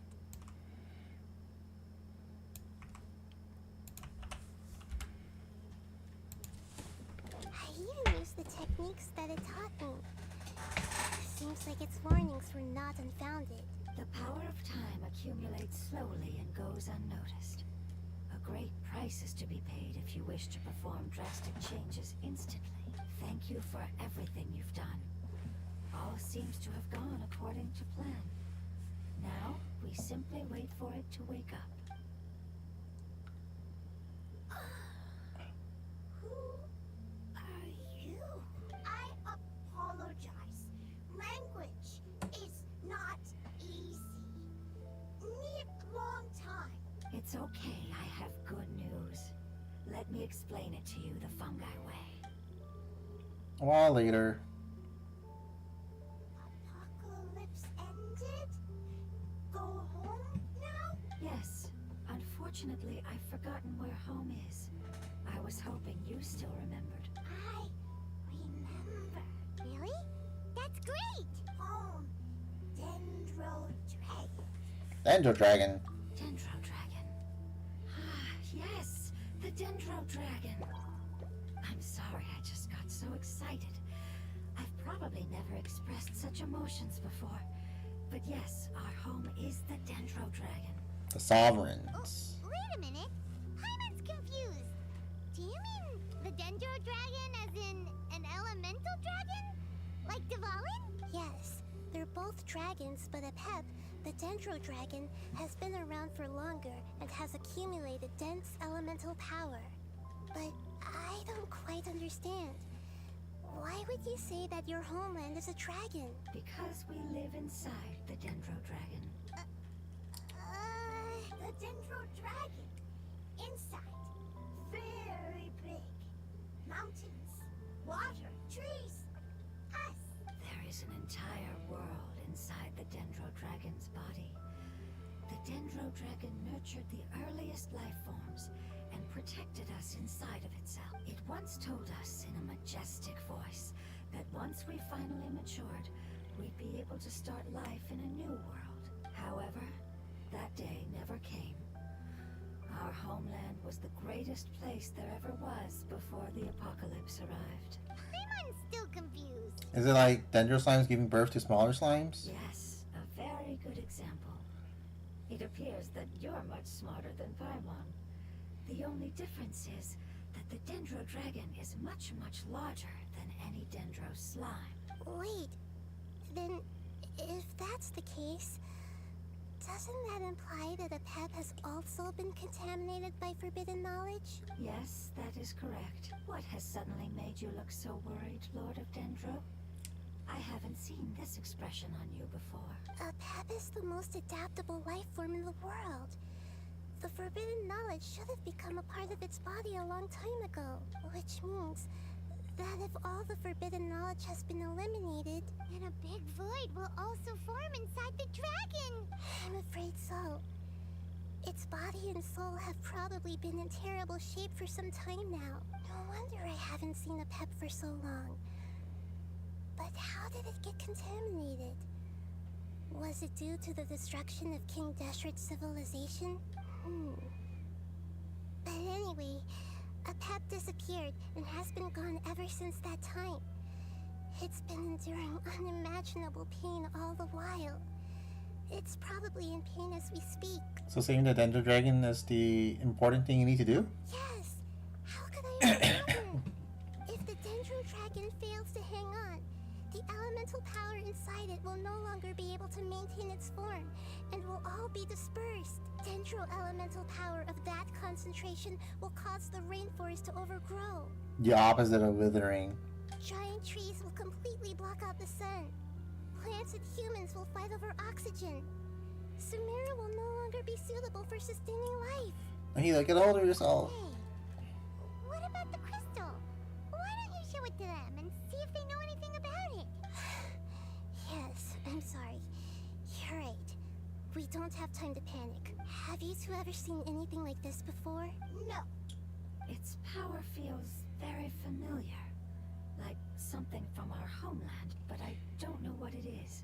I'm sorry our memories aren't very reliable. It's okay. I'll contact my helpers just as I did before and see if they can locate your other family members.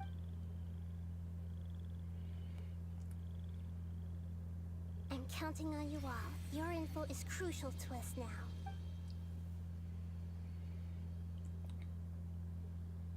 Let's wait for their reply again.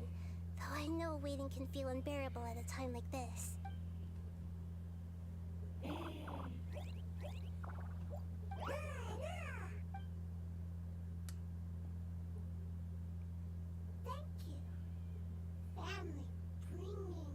fruit. I explained to them that you aren't hostile. After seeing you save it, its family is very grateful to you. Go home. Leave. Hard decision. Don't know. They are weak. I worry. If waiting, then I hope. Don't worry. I understand what you are trying to say. Family is very important to us.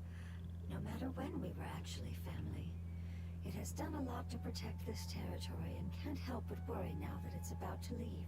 Can you do one last thing for it while we wait? Of course. I can relate to how it's feeling. I need to organize my thoughts as well. Thank you. Thank you. Tend soil. Food. Don't like plant invasion. There are two things that it wants you to do. One is to look after the land that the food is grown in, and the other is to drive away the plants that are trying to invade the area. Soy! There! First! Seed! Here! Paimon understood that! No need to translate. We'll take care of it right away.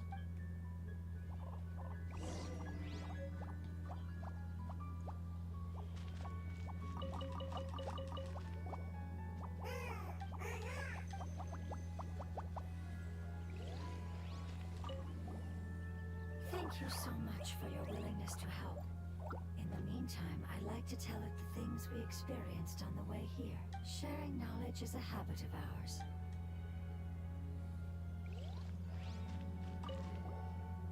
Leave! Worried! Want to stay! Preparation almost complete.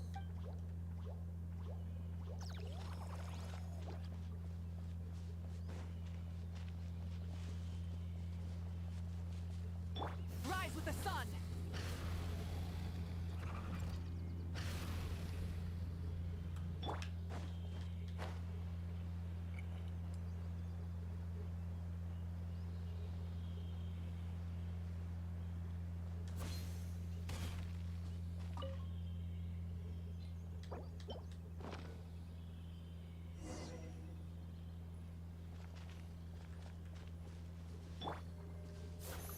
We planted all the seeds!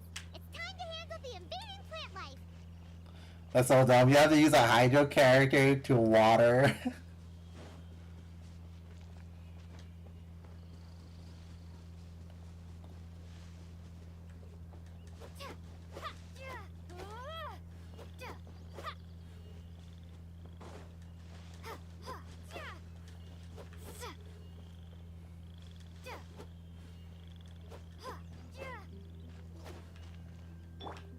Burn it down!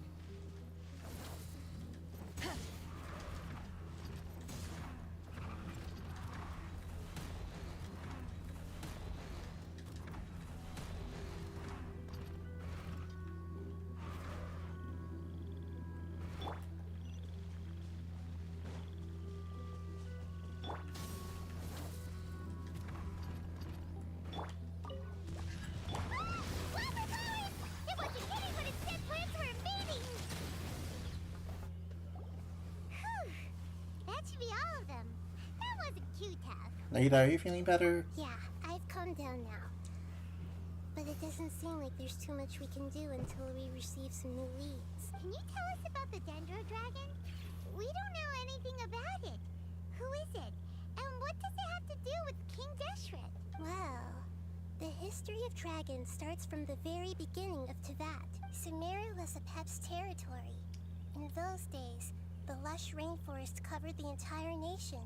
Oh, so there was no desert back then? Not at first. That came when a giant spike fell from the sky, turning a huge section of the rainforest into sand. In an attempt to adapt to its new environment, Apep changed color from the emerald green of the forest to the yellow of the sand. No wonder those two elemental life forms are always talking about the importance of adapting. Apep has always seen itself as the master of Sumeru, and has refused to recognize the new order that was established. Even now, it probably still holds great hostility toward the gods.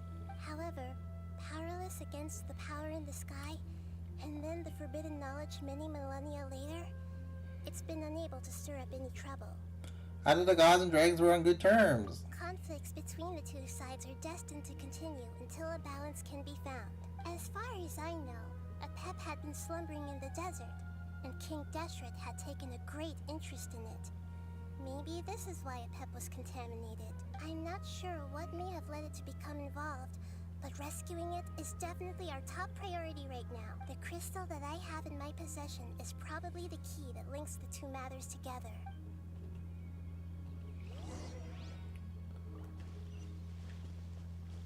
Light it up! I'm so glad I had this motorcycle. If I played this on release, ooh, I would have to walk.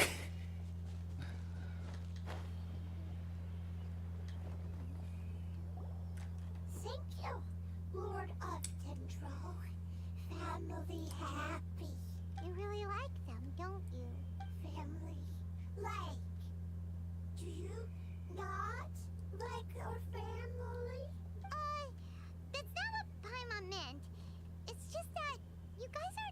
really the same species.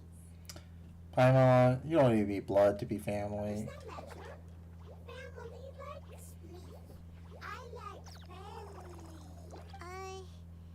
Paimon doesn't quite understand. What it's trying to say is that as long as family members get along well, then nothing else matters. You place importance on appearances, but we do not. We find the experiences, knowledge, and connections we've made to be more important. These are all things that are more reliable than mere external appearances. These are the fruits of time, and the essence of what it means to grow. Oh, Paimon gets it now! Looks can always change, so what's inside of us is more important. What do my looks change? It wouldn't matter. Paimon would still be able to recognize you right away. Oh? Understood. Thank you. Still nothing new from the forest.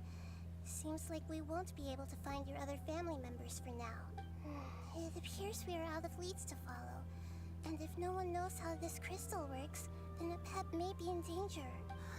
Sorry. It's okay. It isn't your fault. I don't think it's a coincidence that neither of you can remember anything about the crystal. Maybe it's because the crystal has a very close connection to forbidden knowledge, which causes memories of it to be unclear. And if that's the case, finding the other fungi still wouldn't help us at all. The crystal and the apocalypse. The apocalypse and memories. Lord of Dendro, do you still remember the prophecy? I do. What about it? The prophecy is a story that connects events of the past and the future. A family member once said that the apocalypse is a part of us, and that there is value in preserving it. The rest of the family did not approve of its opinion at the time, so it left. Preserving the apocalypse? Do you mean that there's still some that hasn't been eliminated?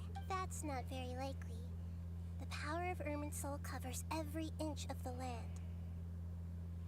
Did the prophecy say where that family member went? To the limitless depths east of Sumeru. A murky place that no one can return from. The chasm. Oh my god, that's not in fucking China. Yeah, that must be the chasm, right? But what is it doing there? It's impossible to preserve forbidden knowledge, but... what if it can be converted to a different form? I'm sorry if I'm suddenly not making any sense. However, I do think it's possible. Follow me. I'll explain it once we find that elemental life form.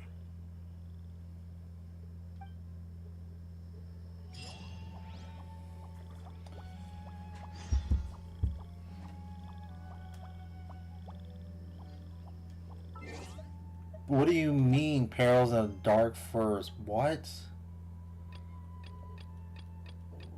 Where the fuck is that?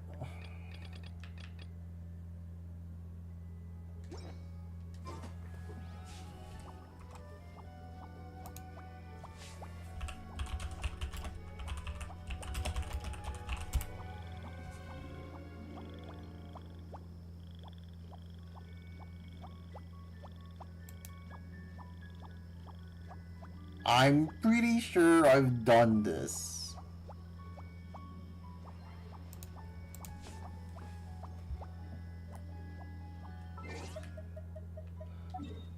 Dude, fucking... what? Where's the... chasm. And... where... there it is. I'm like, what? Why didn't you just take me there? Damn it. It's like, oh, go do this quest you completed already.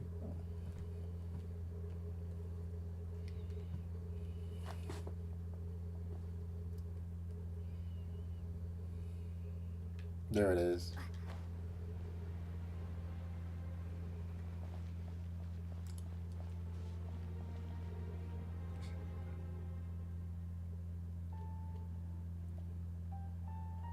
So that elemental life form came all the way here on its own and spent a long time by itself? Wouldn't it already have become the Withering like the others? There is a chance that it could avoid that end, using the power of something here.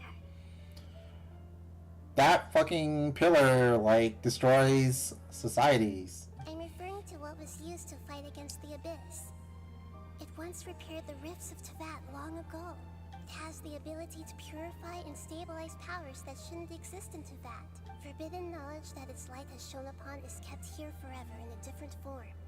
You mean the oozing filth? Yep. It's just like soap bubbles that rise to the water surface. Another strange metaphor. But Paimon somehow gets this one. What the Lord of Dendro means is that the apocalypse was altered by the power of the giant spike and hidden within the oozing filth. Yes, and it shouldn't be far from here. Let's go and take a look.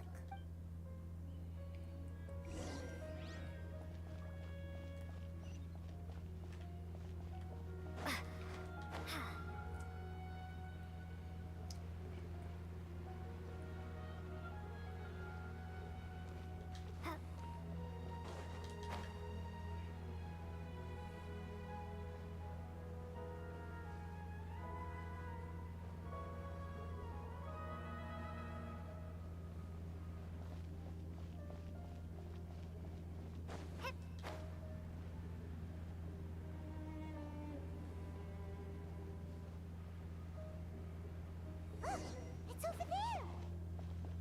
Looks like we'll have to clear out the oozing filth in this area. You two should be able to take care of it, right? Yep, we know what to do. We'll just use the lumen stone on the oozing concretion.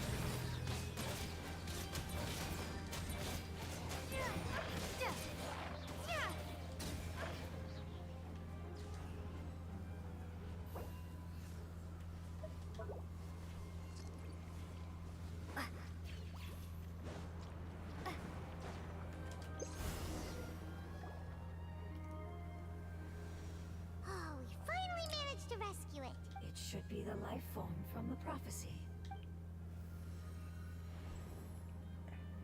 That light! Wait, something dark is coming out. Something's not right! Everyone, back up! What's going on? Didn't Nahida say it was purified? Maybe it's because such a long amount of time has passed. Although the power of the oozing filth is more stable than that of the apocalypse, it is still a form of dangerous power. It might have lost its mind after being soaked in it for such a long time. Oh no!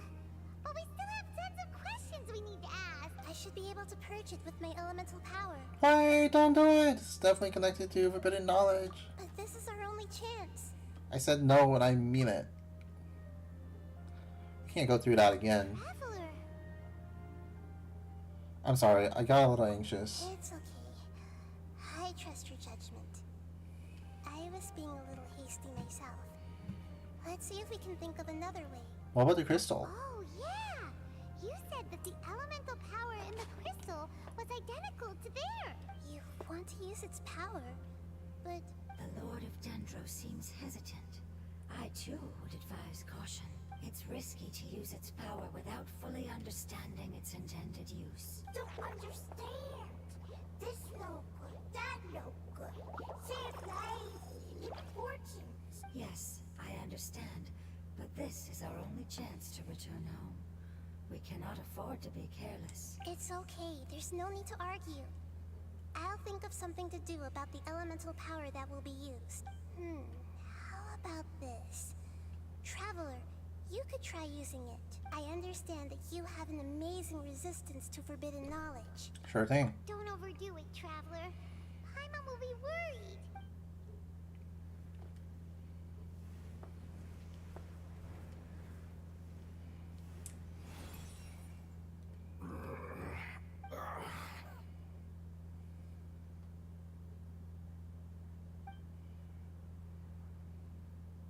Lord of Dendro, and you others, how long have I been waiting here? Yay! Looks like it worked! Lord of Dendro, here in person. Does that mean the apocalypse has come to an end? Wait, did you get smaller again?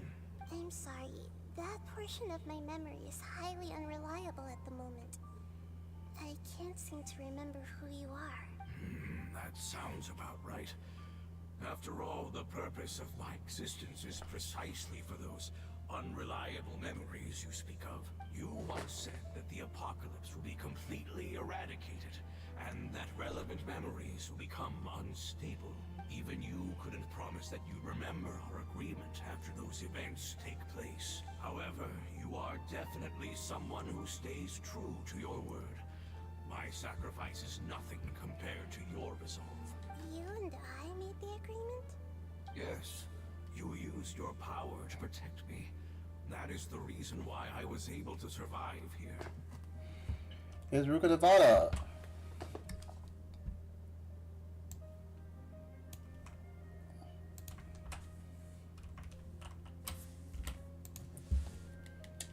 To be honest, I'm nearing my end. I had thought I'd be stronger than this. No one can withstand the power of the apocalypse. In order to preserve a somewhat stable memory, I had to change the power of the apocalypse into a different form. Only the giant spike that fell from the sky was capable of doing something like that. But the moment I chose to go through with it is the moment I lost my chance of being rescued by the Lord of Dendro. But enough about me. Lord of Dendro, let's get to the important matter at hand. As you can see, I won't last much longer. I understand, and I'm sorry, but can you please tell me what this is? This is a fire seed. It's an essential item for saving the Dendro Dragon. Thankfully, it appears to be in good condition.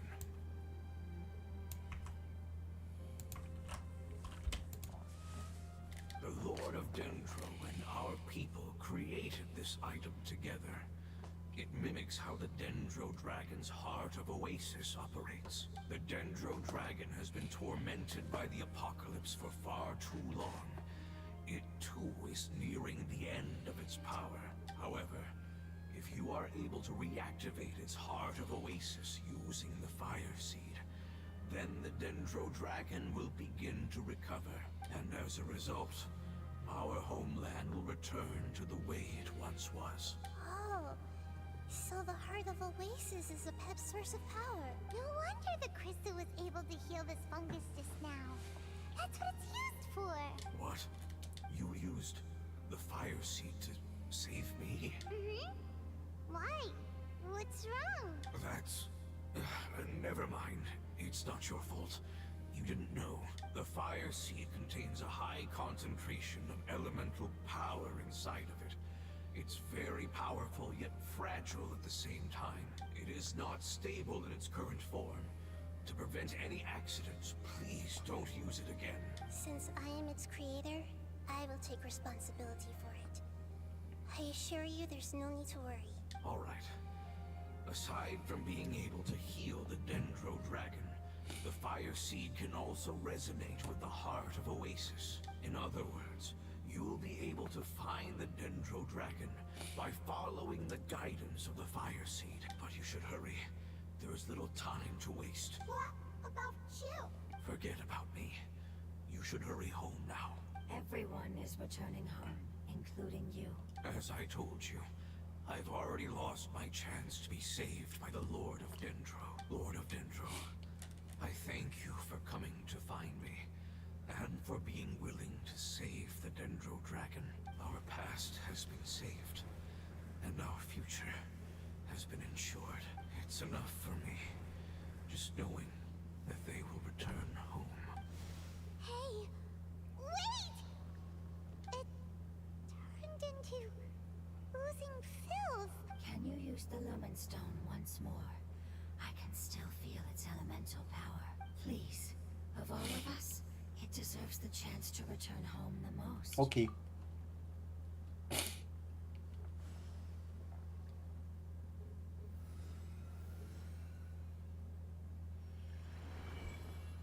This is a small ball of light that it left behind. I can feel it. I can feel its knowledge and emotions. It has all returned to its original elemental form and is becoming one with the other family members. Do not be sad, my friends. Its wish has come true, and it's very happy right now. Because its external form doesn't matter, right? Yes, because our external form does not matter, and our home has been saved. There is nothing more important than being together with family. Let's go!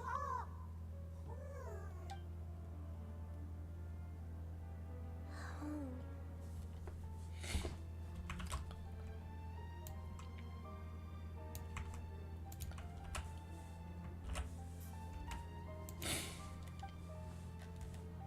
How far are you in red right now? Just wondering.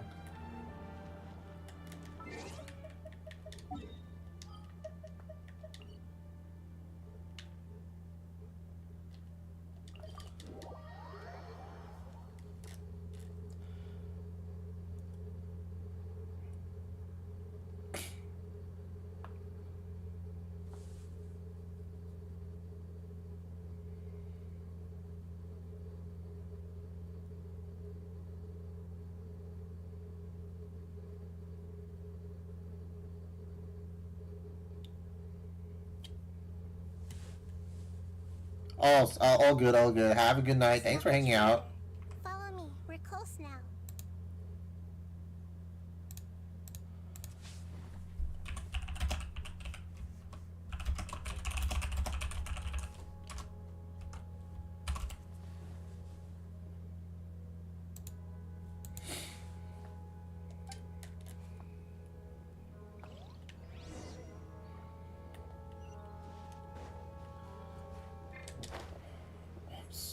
Ooh. This was longer than planned for. I got 2 character quests back to back.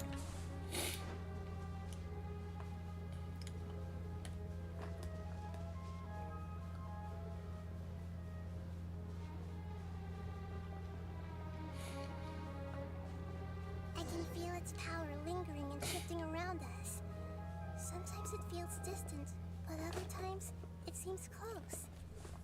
This is its way of warning us. It has already noticed our presence.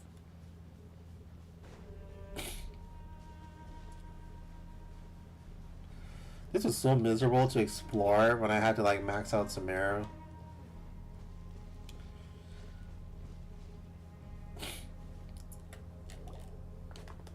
We won't be able to see anything if we keep going that way.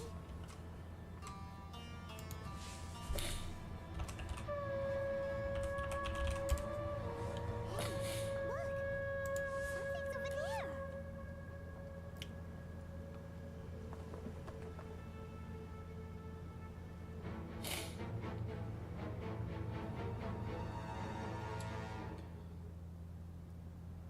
We found it. A pet, the Dendro Dragon.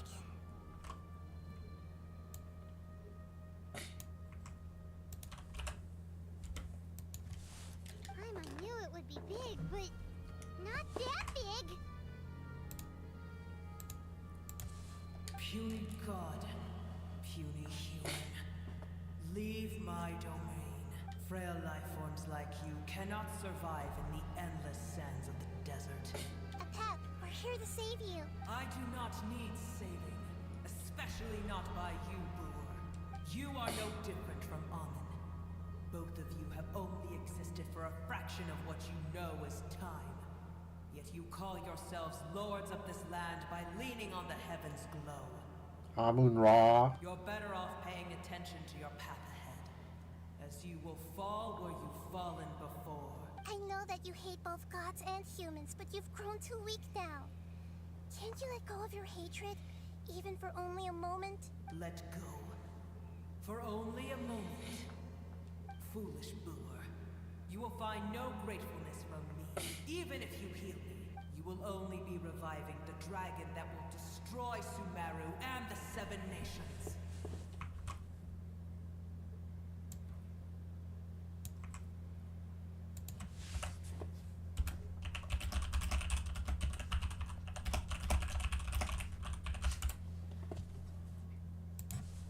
No, you're ill, that's all. That I am. Time will bring death to all. It's unavoidable. Although I am gravely ill, my mind remains clear. I am different from the ancient dragons that came to terms with you. There's no need for this. There's no point in fighting. What we need is the truth. The truth. The shackles that the God of Wisdom cannot escape from.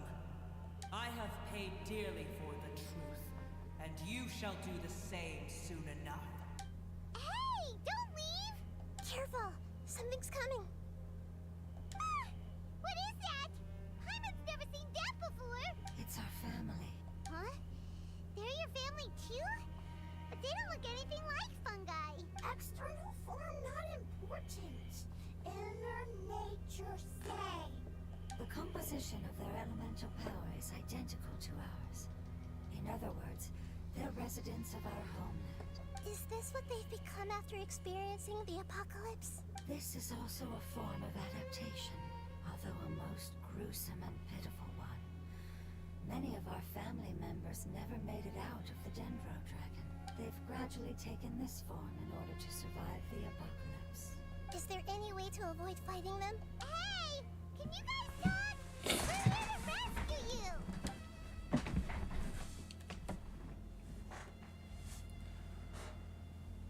They're not responding. They've given it their all just to survive. They're being drawn by the fire seed. Only its power can temporarily free them from their pain. All that remains are the instincts to survive and search for energy needed to do so. Everything else has been discarded in the process of adaptation. So this is the result of forbidden knowledge. Would our world become the same if forbidden knowledge was allowed to rampage across Teyvat? Like fish struggling on land, unable to find a single puddle of fresh water in the entire world. We can talk about this later. Let's deal with them first. Yes, but please try to be gentle with them. They are not evil in nature. All they want to do is survive.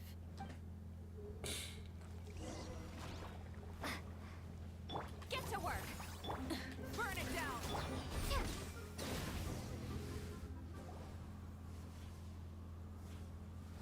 Hyman thinks they used up all their strength. They don't seem aggressive anymore. They want to go home. Yes, it was never their intention to leave the Dendro Dragon. Is there a way to make them revert to their elemental form? Years of torment is what turned them into their current state. Their external form has become their shackles. It seems only the fire seed or a Pep's Heart of Oasis can save them. But it'll be risky if we use the fire seed again. Correct. We cannot use the fire seed again.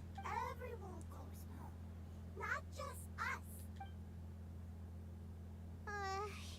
This is becoming quite the dilemma. Let me think for a second. It's fine. Let's use the power of the fire seed. I can't bear leaving them in the desert like this. But don't worry, the decision is on me. I'll take responsibility for whatever happens.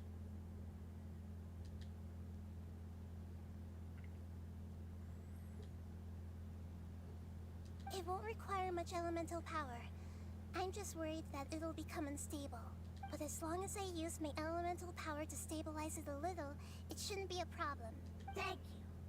Sorry. Stubborn. Thank you, Lord of Dendro. Returning home is the most important thing to you. I've come to understand that during our travels. I'm not doing this just to protect you, but also because I hope to use you and your experience and try speaking to a Pep again.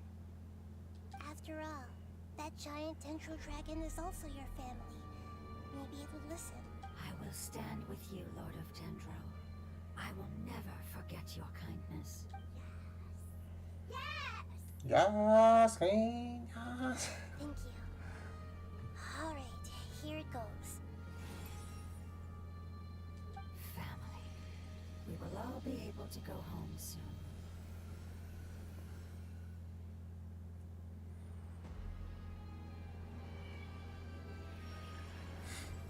Whoa. It's shining now. It's getting bigger. Endless amounts of knowledge and emotions are moving inside of me. They're all very excited. To imagine such growth could be achieved in such a short period of time. It's because you're carrying everyone's hopes and dreams. Yes, finally, we can go home. This is the last part. Let's go.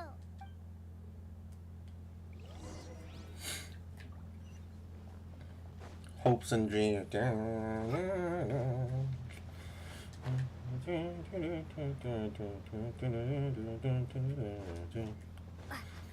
I love that song.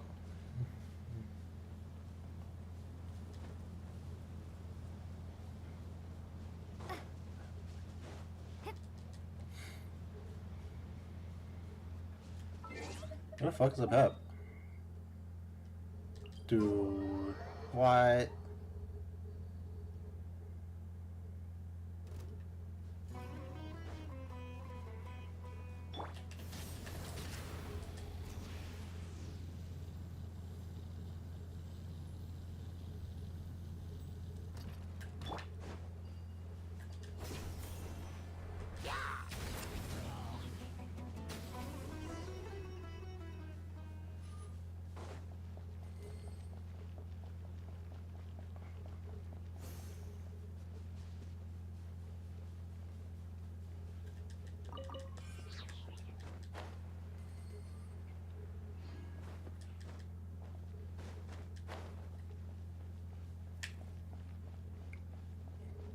Pass me the Yuri, bro.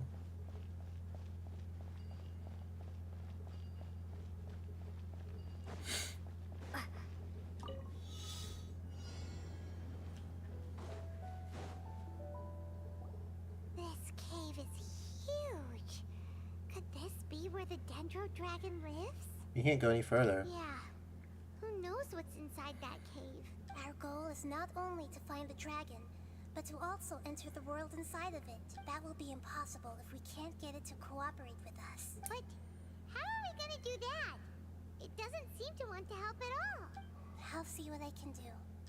Pep, I know we don't see eye to eye, and that we have a very different understanding of the world and its orders. However, we are both born of elemental power, and both suffered the torment of forbidden knowledge. We are not that different. And right now, we share a common enemy. We should not let our differences get in the way. Wonder if the Dendro Dragon's even willing to listen. I don't care about what you believe in, who you hate, or what you've done in the name of hatred. Nor do I expect you to be grateful. I'm here to save both you and your people. My people. They've been searching for a way to save you ever since they left their homeland. They yearn for a chance to return home. And now that everything is over, all the hatred that you harbor has lost its meaning. Rather than continuing to fight, you should consider the life you've produced. No response. Your eagerness to survive means that you haven't given up on that world yet. If you claim to know so much more than I, then why don't you truly think about why you want to survive? And why you're so vengeful?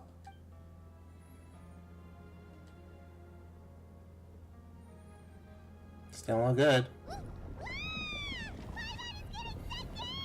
Hurry, grab onto me! Please keep everyone safe. And send us to the homeland. Oh, that's what happened in the fucking main story quest. Okay, I get it now. You're like, oh, this happened before.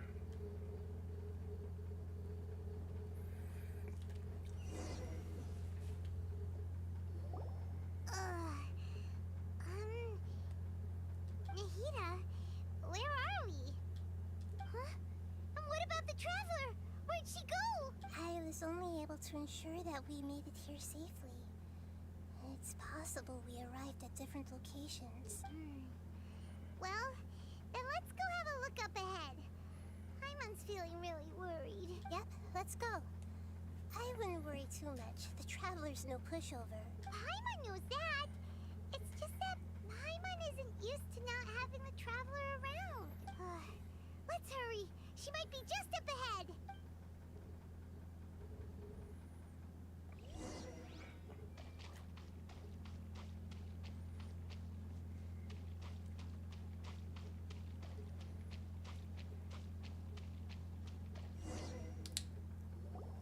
What's that?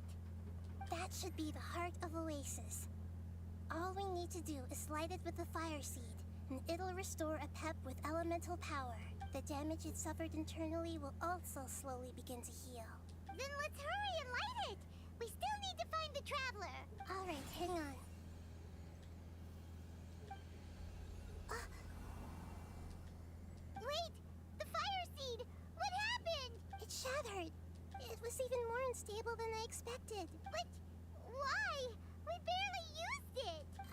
not sure. Perhaps the Fire Seed was only capable of protecting one person, but if I didn't use its power on everyone, there's no way of knowing where you could have been sucked into. And even if that's the case, there's no reason for it to simply shatter, unless... Unless what? Unless I was already in a weakened state when I created this Fire Seed, which would be when we at first saved the desert. Oh no. Wait, let's put that aside for a moment. If the Fire Seed has shattered, wouldn't that mean we came all this way for nothing? Oh. Do you know what we should do now, Nahida? Oh, come on, Paimon, think! Don't worry, Paimon. This is my responsibility. The Fire Seed is technically just a ball of highly concentrated elemental power. Although my elemental power is slightly different than that of elemental life forms, I gained a better understanding of it when I turned into a fungus. So, all I have to do is imitate that power, while adding some of my own. And I'll be able to do what the Fire Seed was supposed to. You're gonna become the Fire Seed? Yes. It'll take a lot of power from me, but it still won't be anything compared to when I was in the desert. I might, however, become even smaller. What happens if you keep getting smaller? I'll become a blade of grass or a twig. Basically, I'll return to how I was first born. I will be able to unleash power beyond my limits if I can reverse the process of growth.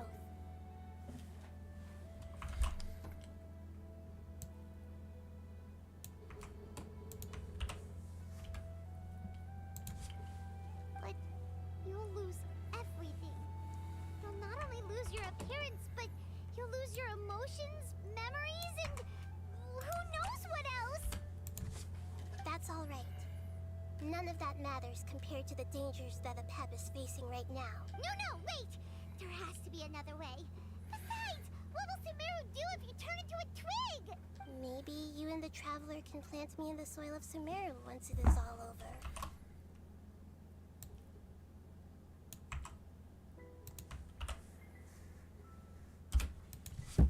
I can still communicate with the world through the forest. It's just that you won't be able to see me for some time. You can't be serious. If the Traveler were here, she definitely wouldn't let you go through with it. If we knew this was how you were going to take responsibility, then we never would have agreed in the first place. I'm sorry, Paimon, but we're out of options. Not all eagles who have fallen to the ground can soar in the sky once again.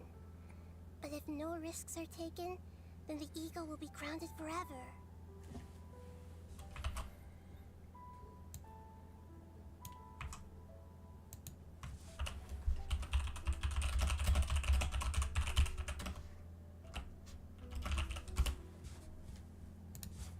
No.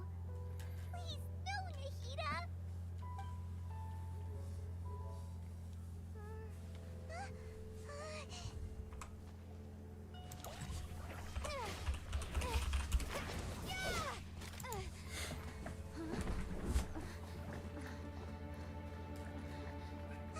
The Fire Seed shattered, and she's... I know. A sacrifice must be made, but not by the Lord of Dendro. We've all grown on this long journey. If the purpose of that growth was to return home, then our wishes have come true.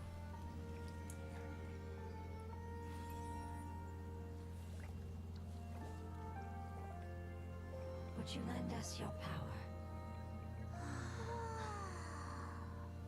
You knew it would come to this. All the knowledge, language, and emotions that you have learned will be reverted into pure elemental energy. In your new homeland, nothing of who you were will remain. You won't be remembered by anyone. Is that truly the return you've always dreamed of? Lord of Dendro, don't be sad. This is not your home. We go home. Lord of Dendro should also go home.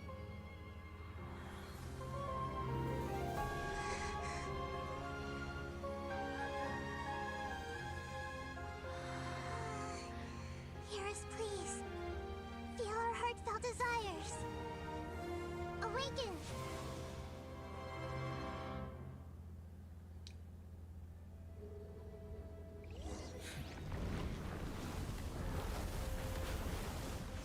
Oh, here's a weekly boss. To imagine such growth could be achieved in such a short time. It's because you're carrying everyone's hopes and dreams.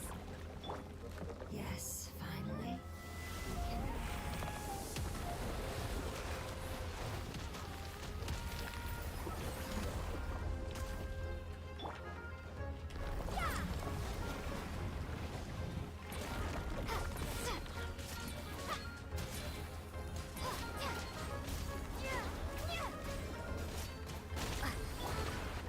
Show no mercy.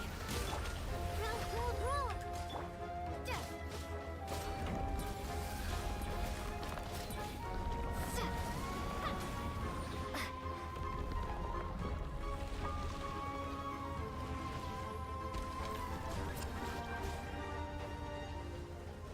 Thank you for protecting me with your elemental power. Goodbye. We may never meet again.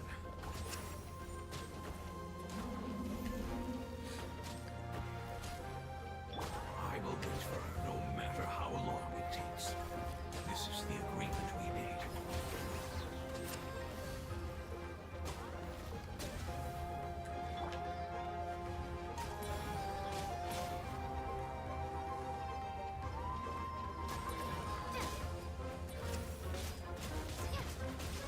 Get to work.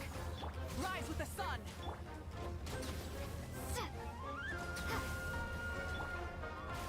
Everyone hold hands.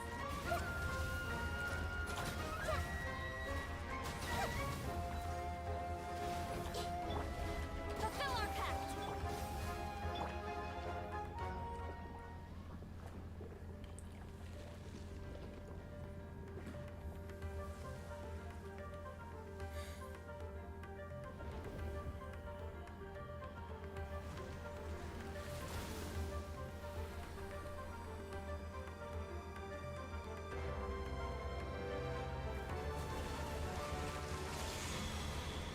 Oh my god, it's fucking 3 phases. Get to work. I learned a wonderful word. It's nur, which means light. It will be your name from now on. Good. Sounds like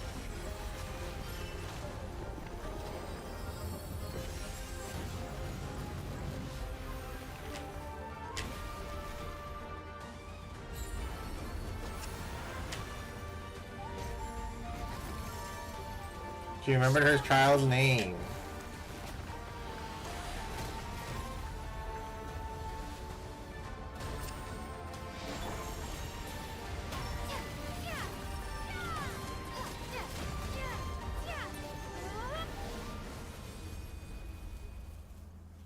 Hey! Can you hear Paimon? Say something! You fungi said that your form didn't matter, right? And let us know that you're alright!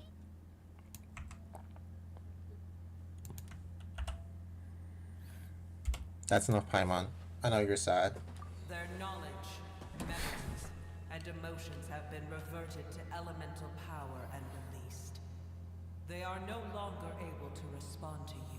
The guardians that have accompanied me for countless eras have also transformed into my elemental power. Just as they did, they will be born once again now that they're one. There's nothing to be sad about. But that's different! They won't ever be the same. Paimon, we will never understand it, and it will never understand us. That's how it's destined to be. But as long as you can be healthy again, then nothing else matters to me, Apep. Samara will be free from threat as long as your health is maintained. I thought that my rage would be kindled once my power returned to me. However, what I feel now is a feeling that has long eluded me. The feeling of peace. The forbidden knowledge influences influenced you ever since you were contaminated, greatly amplifying your hatred and rage. Yes, there's no denying that. Although my hatred for that usurper from beyond the heavens still stirs deep within me, destroying you and your people serves me no purpose. Be that as it may, my position still stands, and I will have nothing to do with you. When you inevitably perish due to your ever-expanding curiosity, I will still sneer and mock you in my heart. Heesh! Who can put up with you? I respect your decision, and with time, I will prove to you that we will not repeat our mistakes. Before you begin resting, there is one last thing I would like to know. How did you become affected by forbidden knowledge? It's a long story. We all once believed in the distant past that only forbidden knowledge could give us enough power to defeat the heavenly principles. The Dragon King acquired the power of darkness from outside of this world, and led us in a fight against the order established by the outsiders. Dragon King? An unimaginable war took place into that, causing destruction on an unprecedented scale. The world itself was on the verge of collapse. In war, the victor would inherit the right to shape the world, while the losers must turn into ash. But I didn't give up on searching for a way to turn the tides, even after the death of the Dragon King. As I attempted to collect more forbidden knowledge from the corners of the world, as it was on the verge of collapse, I was stopped by the giant spike that fell from the sky. Sand dunes arose where there was only forest. And it was as if even Sumeru itself was trying to tell me that the era of the dragons was over. But you still didn't give up, did you? Because of Amun Al-Ahmar. Yes. Al-Ahmar eventually obtained this power with the help of Nabu Malikata. His ambitions continued to grow, and he planned to establish a powerful kingdom in my domain. Although I didn't think much of him, I allowed his actions under one condition. The condition was that after his death, all the knowledge he came to accumulate would belong to me. At that time, I still harbored deep regrets. By the time the Dragon King finally returned, the world had irrevocably changed. Some of the dragons have grown close to your kind, and have forgotten all about our hatred from when the world was taken from us. And some died, leaving behind nothing but their bones. While others chose to flee after experiencing pain and agony. But for me, the scales and will of the Dragon King still shine bright in my heart. Even to this day, I will follow them until the end of my time. You really are insane.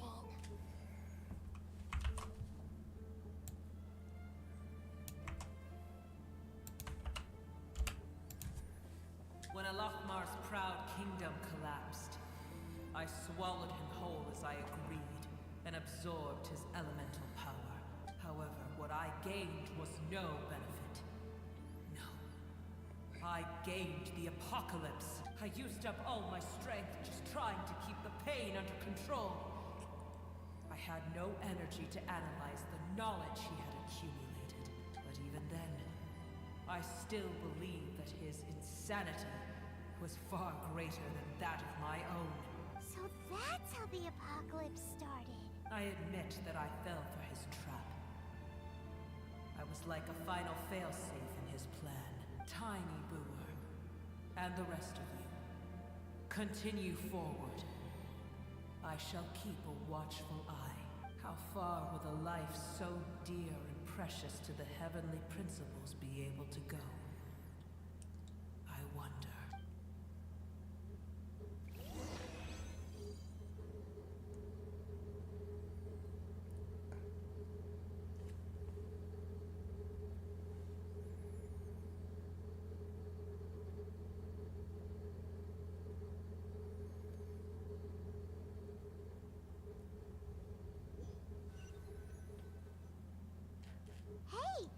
like we've been sent back out. Still in one piece, too. One Piece mentioned. The dragon will need to rest for a very long time before it is fully healthy again. It's not as ruthless as it was before. Curing the dragon of its illness has seemingly made it more open to reason. Nobody's in a good mood when they're feeling sick. Even though we accomplished something really important, Paimon still doesn't feel happy for some reason. Bringing everyone home was supposed to be a happy occasion, but seems to have lost its meaning. Indeed. Although they'll still have the chance to be born again, they've lost their memories of their journey and their feelings for their homeland. This is what happens in the fucking R&R quest. Each opportunity for growth is unique in its own way. Perhaps the immense power we released was the pouring out of all these irreplaceable emotions that had built up over time. Can you really call a place with no family your home? Family. Right! The Hydra fungus left behind its family. Those two fungi might be waiting for it to return. Oh, yeah. Let's hurry and go take a look! How are we going to explain all the complicated things that happened?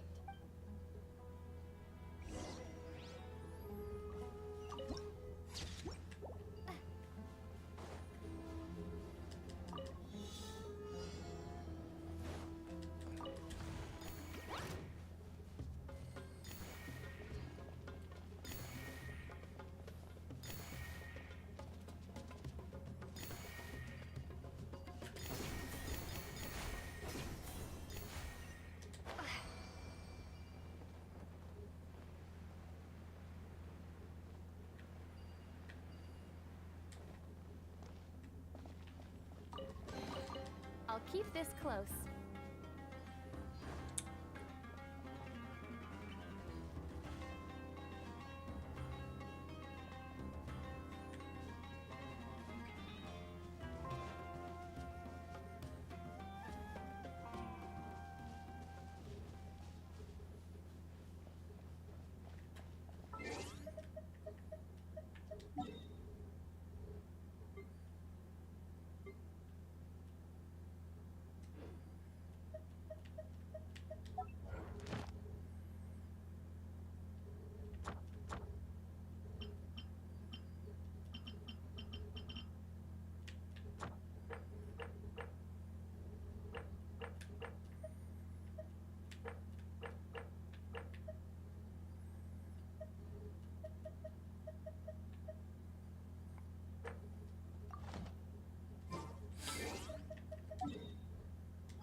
They're still here!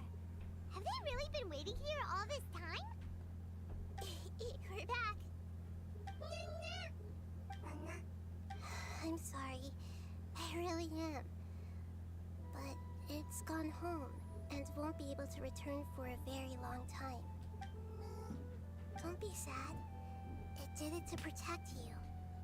Your happiness is more important to it than anything else in the world. It's said that Noor is its most important family member. That's your name, isn't it?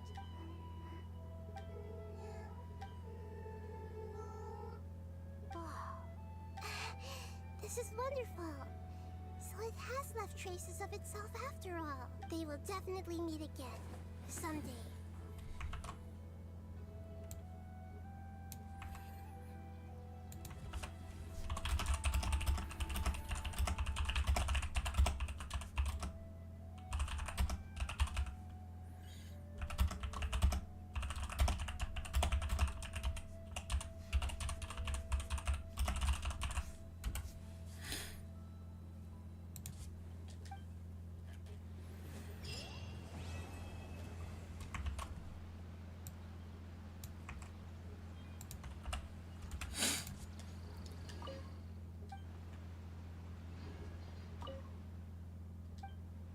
Alright, I can finally continue.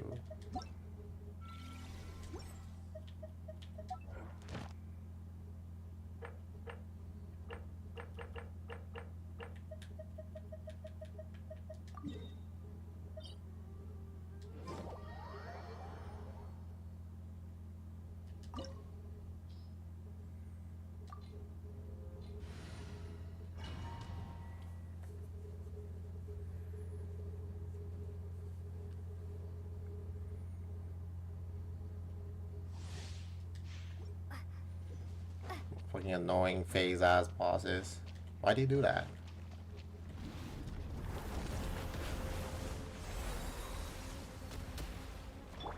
Get to work! Wrath from the sky!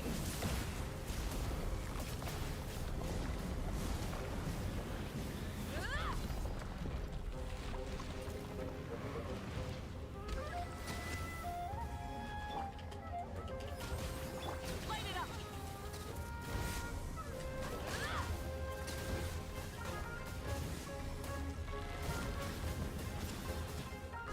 Incinerate! Incinerate!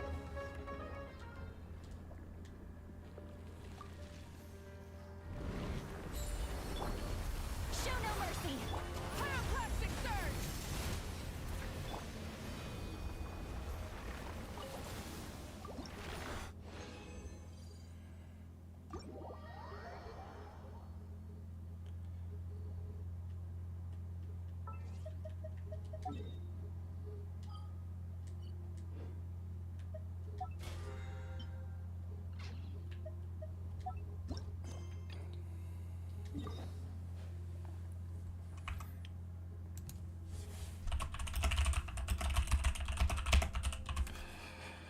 Finally, back to the main story. Oh my god. What a fucking detour that was. I want to at least finish Act 9.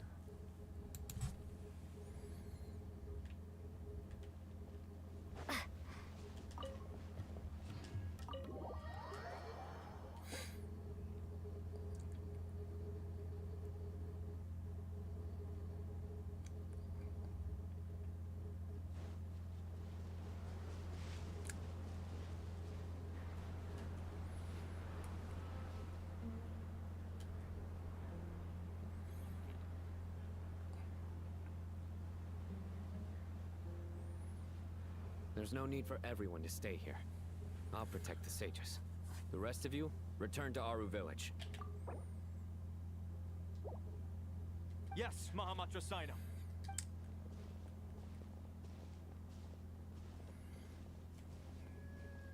Sino! What's going on? You're back. How is the Dendro Archon?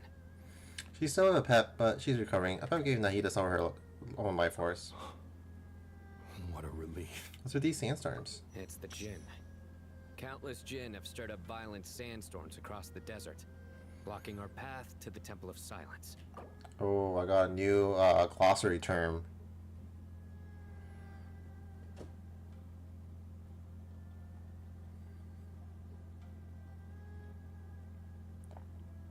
We have the gin in the bottle. Tainari and Kale have returned to Aru village to help.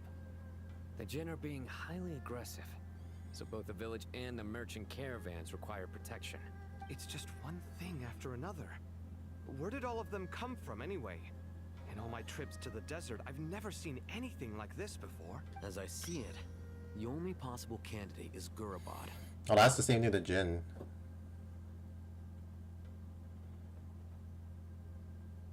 Well, at least that's where we went. Gurabad?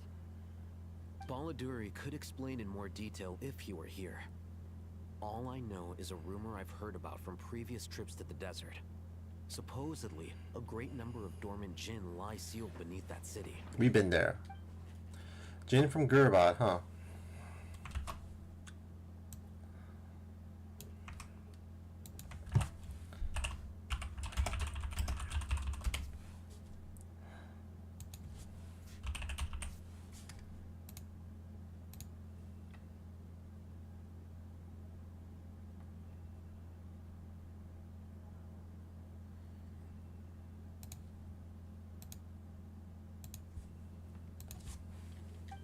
A familiar figure comes to my mind. Oh my god.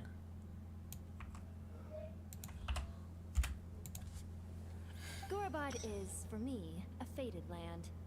I must therefore return back to this city, where my destiny awaits me still.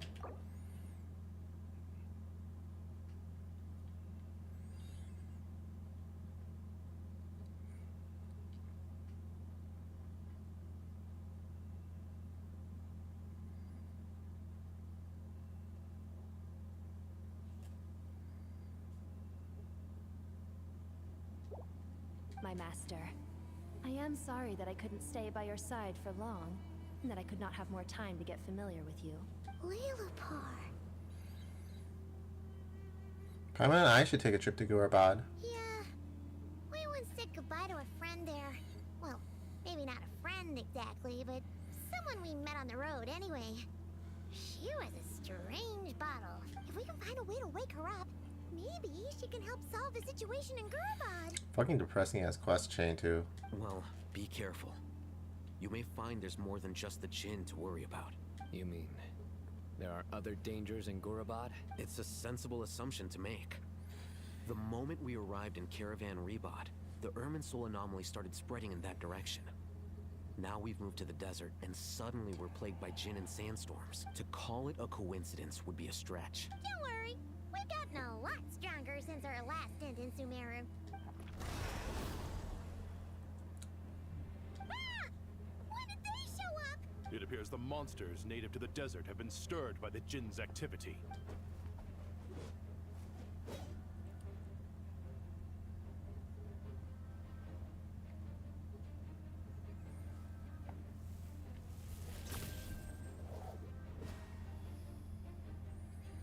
You should get going.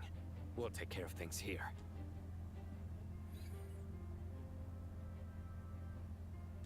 Be careful. You too.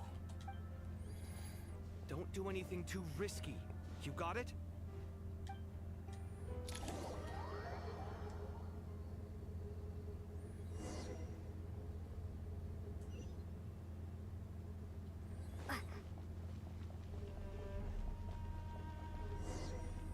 The Jinn are swarming out of Gurabad. Looks like I'll hit them right. Let's get inside and see what's going on.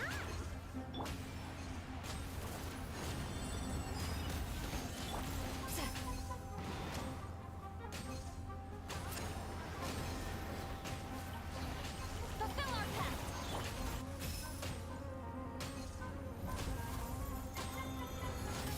May I present? Burn it down!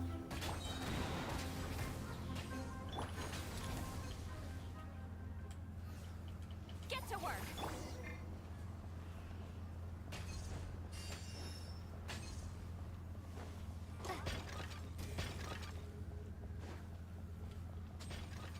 They just keep coming! How many of these things are there?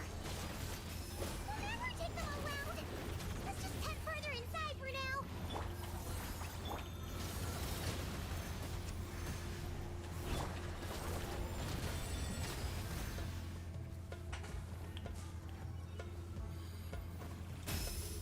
Target spotted!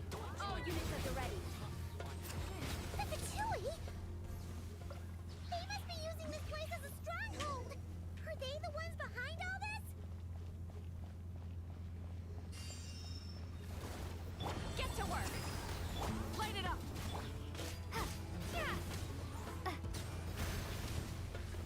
Scorch and burn!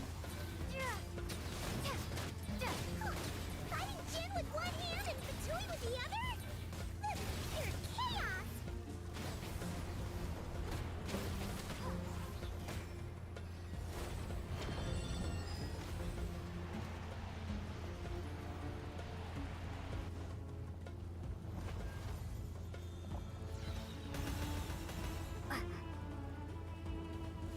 I'm gonna fix your skull!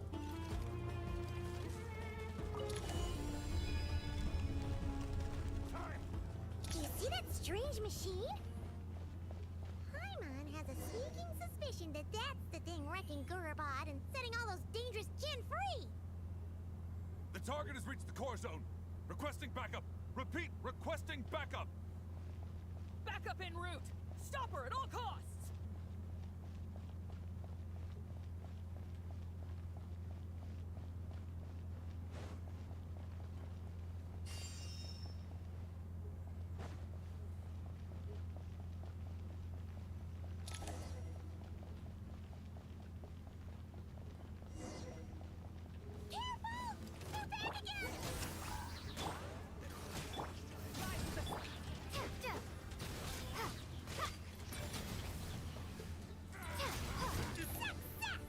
Nice one, Traveler.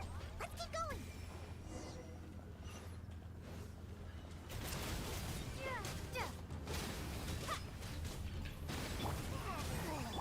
Light it up!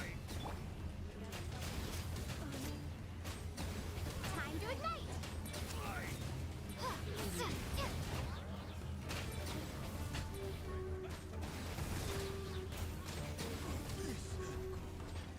Fulfill our pact! Burn it down!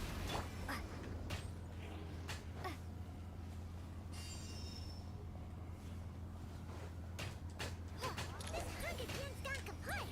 Now we can finally.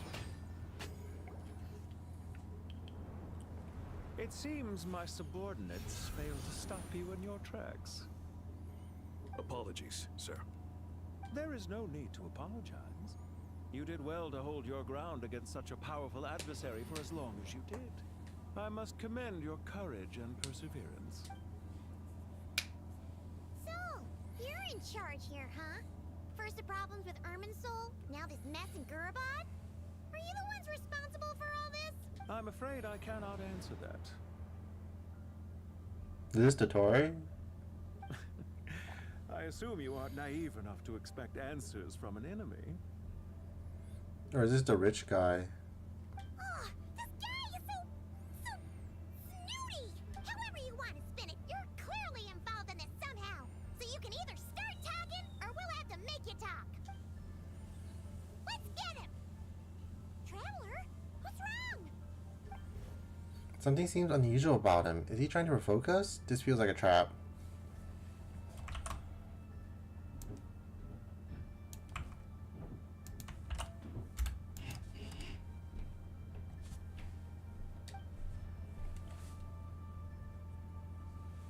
Judging by the tents and supplies, there must be many more Fatui station here than the few we saw on the way in. So are the rest. You're remarkably calm. Some would act more rashly upon finding the ringleader all alone. But you keep your cool. Even as your enemy, I must applaud you. Did you show yourself just to say that? Is this you trying to take back control of the conversation? Unfortunately, I really don't have anything to say to you. I am here merely to indulge my own curiosity. Your names are well known among the Fatui. Naturally, I wanted to observe you up close while I had the chance. Hey! Don't treat us like we're some kind of exotic animals in a zoo! Oh, I wouldn't dream of it. You seem rather predisposed to misunderstand me. I'm quite aware that you are both heroes of great renown. You have resolved crises in many nations and won countless allies along the way. I've been following your adventures with great admiration. My only regret is that the trajectory of your journey conflicts with our goals. What do you mean, admiration? Sorry, but that sounds pretty weird coming from you. I think this is Dottore. I don't see why. We may happen to occupy opposing sides, but there is no cause for deep-seated enmity between us. To respect one's enemy is to respect oneself. Well, now that you're observing us up close, what do you see? I've observed as keenly as I can. Yet, while I endeavor to understand, your true strength remains a mystery to me. Violence is not my area of expertise either, so, you see, I would much rather converse with you like this than determine a victor with the edge of a blade. Besides, I've heard that even 3 moons in the sky fail to eclipse your brilliance. I know better than to bite off more than I can chew. 3 moons? Oh, that's fucking Dottore. So, you have a connection with the Harbinger, the Doctor.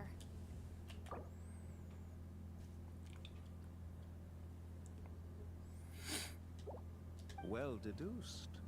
Our commander, Dottore, died in Nordcry, but there are things that do not end with his departure. We must... Look at me. I almost divulged more than I should have. What are you after? Revenge for Dottore? Or are you plotting something else? I've said quite enough, I believe. There's no point in continuing this conversation, except to say, I've noticed that you seem to know your way around here quite well. A repeated visitor to Gurabad, are we? I'll take that as a yes. Then I'm sure you'll have heard the story of this place. The mother of the Jinn, Lilupar, and the tragic tale of her vengeance that spanned 3 generations. It was right here that Lilupar once helped the wise to ascend to the throne. But from that moment on, every king who sat upon it was corrupted by power. These degenerate rulers lost control over their nation, and with it, the right to occupy that exalted seat. What are you trying to say? I once admired you for your adventures. That is the earnest truth. But it appears to me that your journey serves ultimately to uphold the rules of this world. Are these rules truly just? Does the heavenly principles rule with wisdom or folly? And how can we be sure that the 7 who wield authority over the world will not be corrupted? Do you seriously think you're gonna convince us of anything? Convince you? I'm sure my commander already tried that. Why would I waste my breath doing the same? If a few words from a stranger were enough to make someone completely change their stance, it would only prove that they never had a firm will to begin with. I am merely stating my position, so that we might understand each other better. One's enemy in the present may not necessarily be an enemy for life.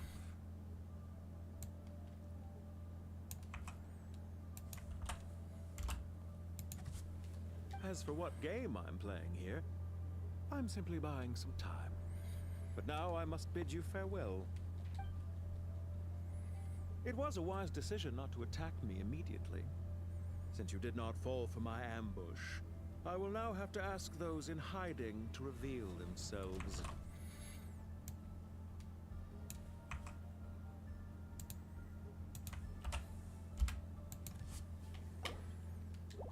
Leave this to us, sir. Very well. I trust you to do what is necessary. Stall her while I execute the next step of the plan. Sumeru City, Irminsul.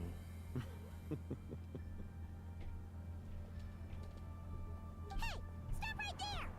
Don't you dare leave without explaining yourself! All units, stop them! Protect the commander! Did you hear that? He mentioned Sumeru City and Irminsul! He definitely knows something!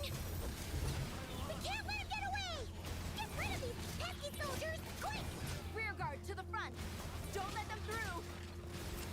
Get that thing in position! Hold on! Just a little longer!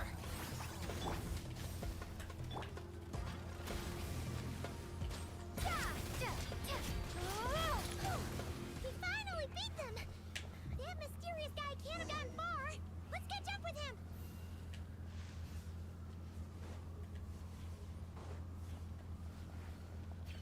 I see him walking away, damn it.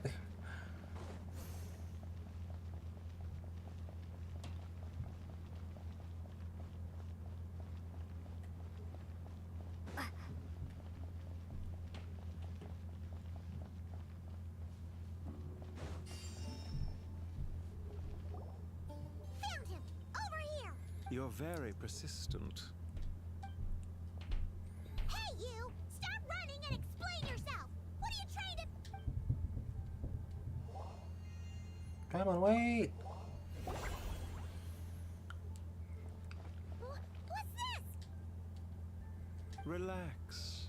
A small trap like this won't be enough to hold you. The sandstorms from Gurabad will die down soon enough, but this small window of time was all we needed to launch the next phase of our plan. So there was more than one ambush. I shouldn't have let my guard down. Don't be discouraged. I knew that someone would come here eventually, so I planned ahead. Where to chat with you, which door to exit from, even which mechanism to wait by for you. I thought through every detail. You, meanwhile, know nothing of who I am. So far, you've only heard my voice. And for all you know, it may not even be real. But not to worry. This is only our first meeting. It shan't be our last. Just answer me one last question. Why do you continue to follow Dottore? He has conducted countless cruel experiments, even on his subordinates. Follow isn't quite the right word. Let's just say even those you see as villains have their friends, even if they aren't the most sincere of friendships.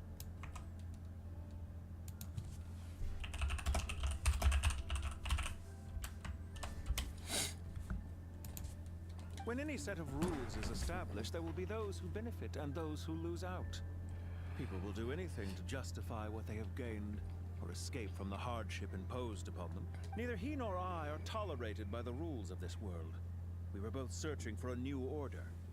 Our ideas of the final form that should take may have differed, but our journeys took a shared path. Goodbye, Traveler and Paimon. I wish you a timely escape. Albeit not too soon. I will need a little more time to prepare, after all. Hey! Come back! Wait, this dark wall. We've seen these on our adventures before. It swallows people up. Oh, I'm sorry. She shouldn't have jumped the gun. Not your fault, Paimon. Let's just focus on getting out of here. Okay. He may have fooled us this time, but we'll get it back.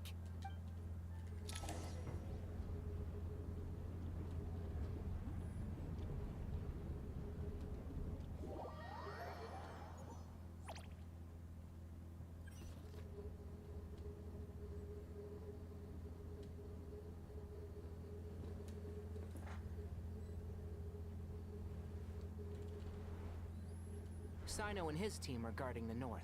We'll take this side. There's so many Jin. We can't let them get into Aru Village. Don't fret. I am well prepared for this situation. Huh. So you have a solution?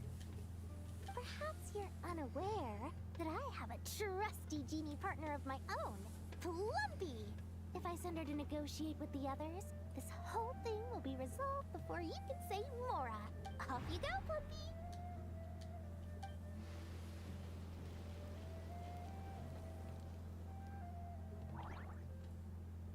Come on, what's the holdup? 5,000 Mora. 20,000 Mora. 100,000 Mora. Final offer. Ah, so she's a hired partner.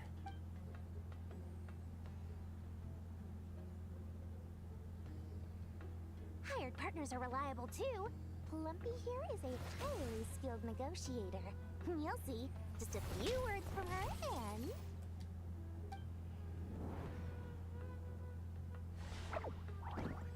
Plumpy! Don't you Jin have any respect for the rules? This was supposed to be a negotiation. How dare you treat my messenger like this? You wanna play rough? You can play at that game.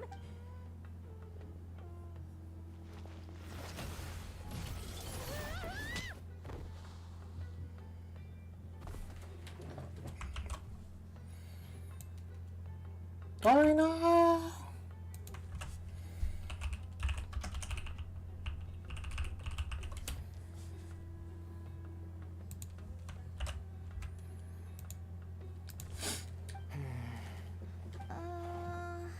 Looks like it's up to us now. Be careful, Kale. Yes, Master.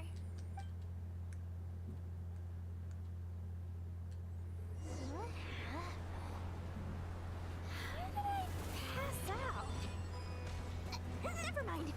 Plumpy, it's time for revenge. You know, this reminds me of when you first arrived in Avidia Forest. You were trying to help a child retrieve a lost toy when you stumbled upon Spino Crocodile territory by mistake. Yeah, I remember. Our first time fighting side by side. Fighting side by side. I seem to recall swooping in to rescue you with a team of forest rangers. Please stop.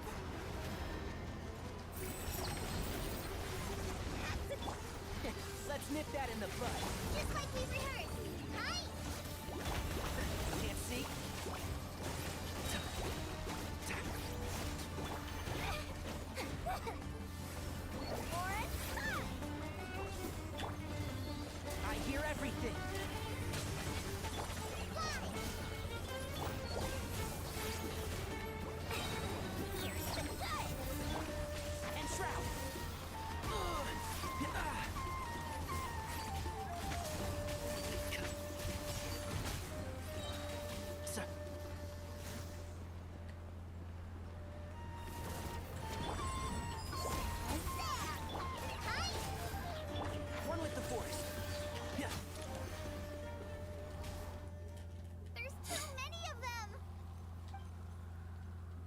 can't believe I used 12 rare items in one battle. Ugh. I shudder to think how this is going to affect this month's accounts. The sight of that glaring deficit might be more than my poor heart can take. Tainari, how's the situation on your end? What's she doing? We held the line, though it was a close call. But it looks like they're preparing for another attack. Has something happened?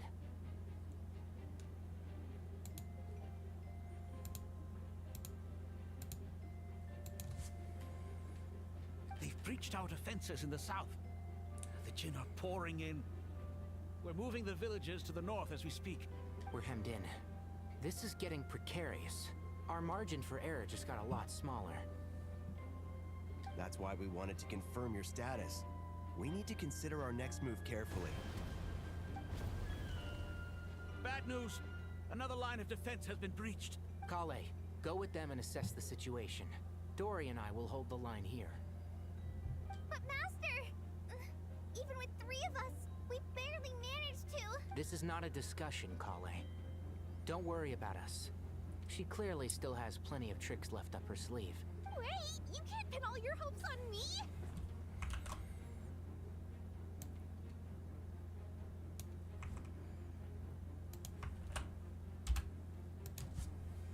Oh, great. I've almost run out of the things I brought with me, and the rest is back at the caravan. I should be able to hold out for a little longer, but still... Master! Need any help? Huh? What is it, Kale? If things continue like this, it won't be long before Aru village is overrun by Jinn, and the sandstorms are sure to follow in their wake. I do have a plan, but I can't guarantee it will work. I don't care. Whoever you are, please just help us. The only one who can help is you. I am merely here to guide you along the correct path. I am a spirit created at the beginning. I am a flickering illusion.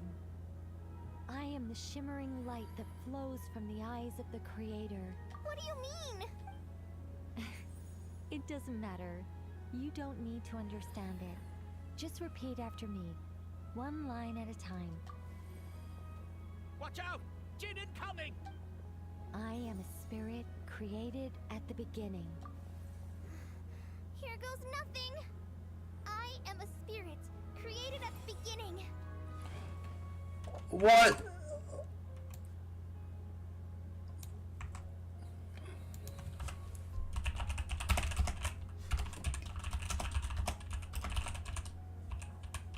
Kale's gonna use magic?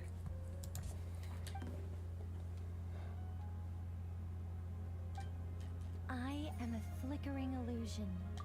I am a flickering illusion.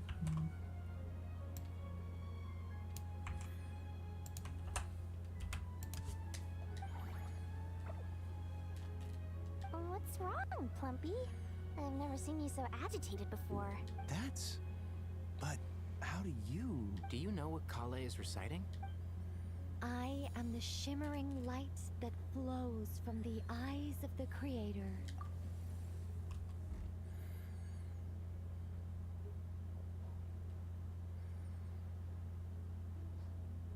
I am the shimmering light that flows from the eyes of the Creator.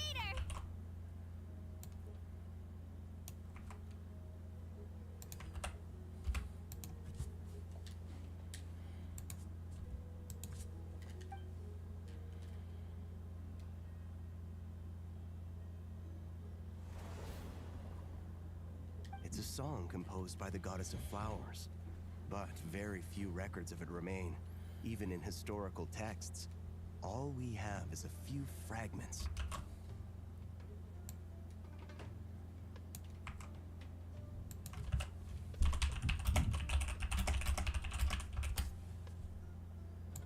Of course Nicole knows, she's fucking old. Is Kale an avid historian?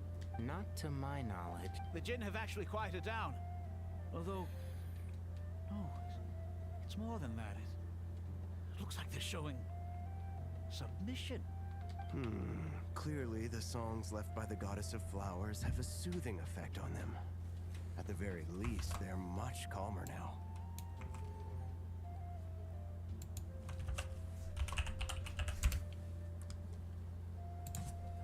Really? Let me try. I am a spirit created at the beginning.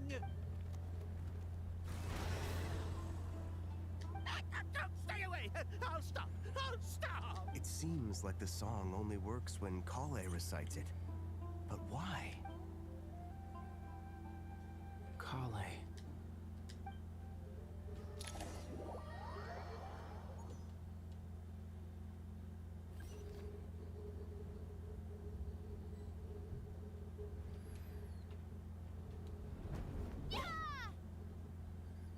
Any luck?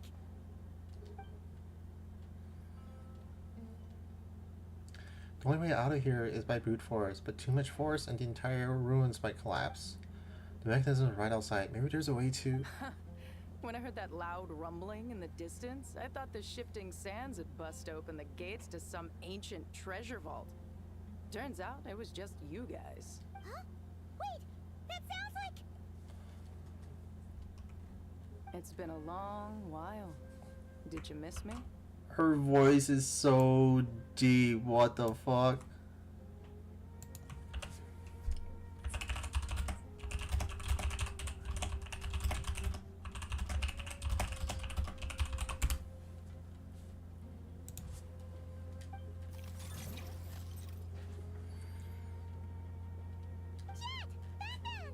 Let's save the catching up for later.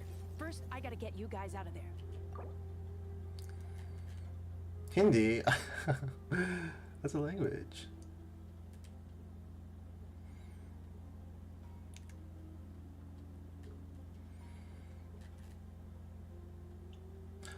Oh my god, all these fucking like Sumeru quests are coming together here. This should be the right mechanism. Ben, can you handle it?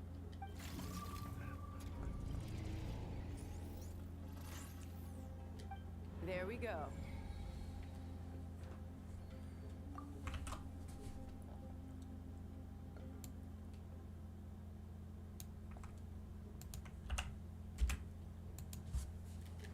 Come on, let's leave this place.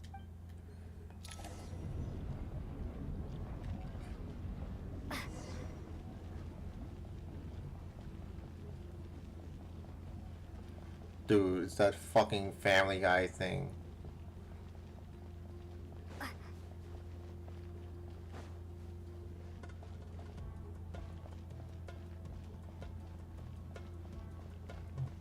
Nah.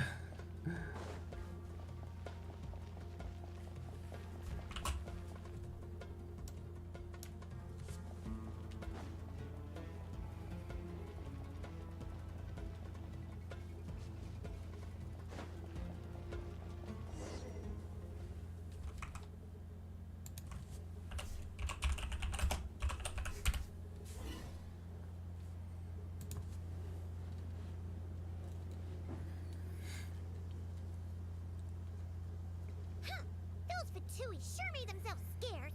It's like they were never here. The Fatui? They came to the desert again? Yep. No idea what they're planning this time. They were being very coy about it. How have you been, Jet? Well, since we last met, I've started my own band of mercs. We've actually made quite a name for ourselves.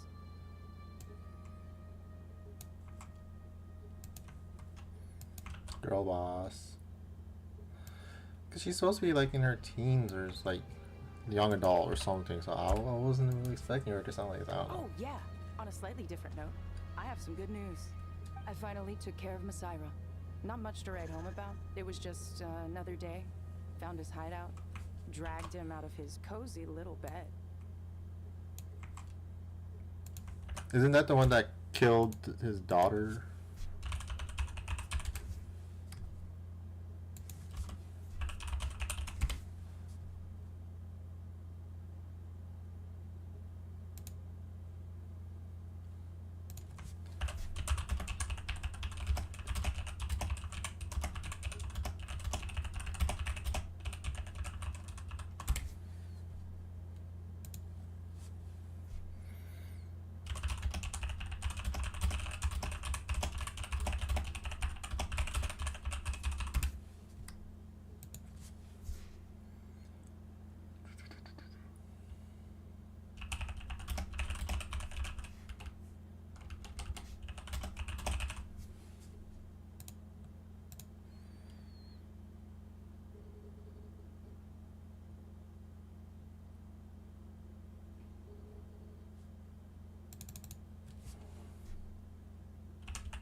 He tried to talk me into seeing his point of view, as usual. But I'm way past that by now. There was nothing he could say to save his life. So the Messiah chapter has finally come to close. Remember to wipe the blood off your hands. What about you guys? Bet you'd forgotten all about me and Ben, huh? Oh, I literally just did your quest not too long ago. Of course not! We're super duper best friends! You were thinking about the events of your recent travels to Jet. Wow. Sounds like I should make time to visit some other nations too. Anyway, what brings you to Gurabad? Oh, right. I almost forgot. We're here to look for Lilupar. That bottle? Seriously? Yeah! We need her power to calm the Jinn and stop the sandstorms. Here's hoping we actually manage to find her, after all the trouble we've been through. Surely with everything's been going on in Gurabad, she must have woken up, right? Only one way to find out.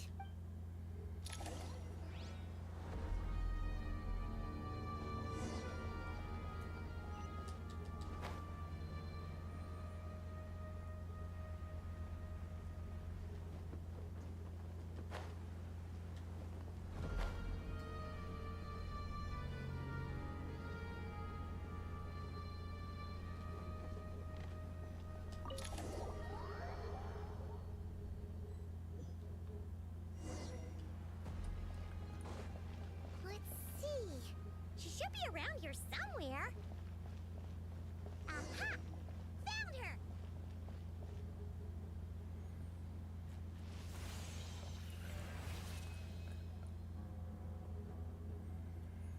Lilupar! What a long dream that was.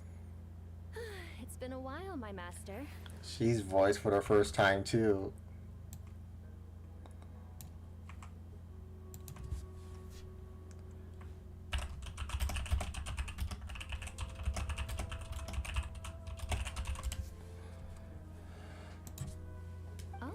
And you're here too, little wildcat.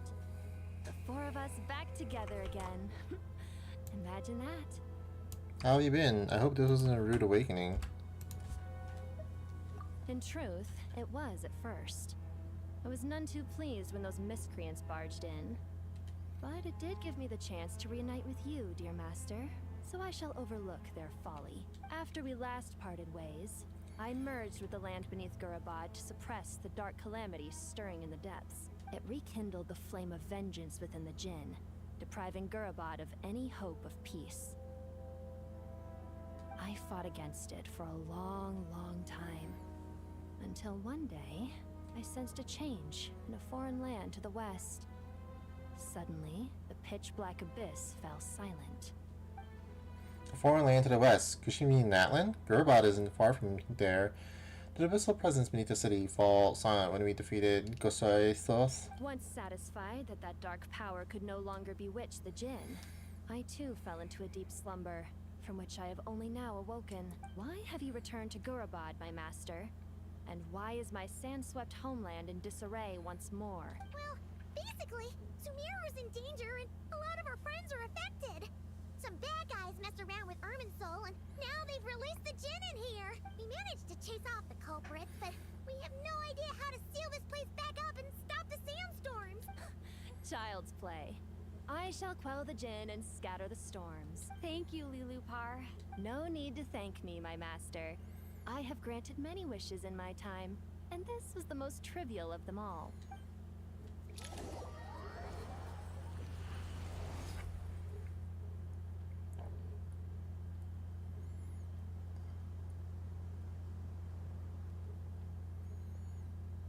The sandstorm's gone.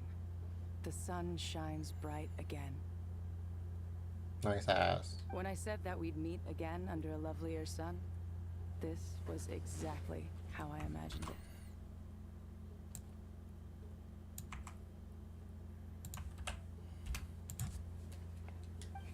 Yay! Although, honestly, Paimon would love to hang out with you more, even if the weather sucked. That goes for me too. Well, there shouldn't be any more Jinn breaking out, right? Are we okay to head back? I need to check this Beto's VA.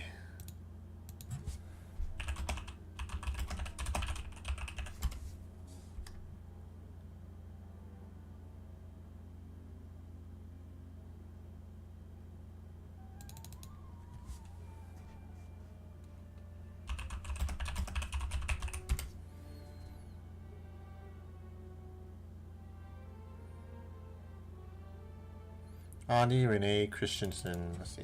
Andy Renee Christensen.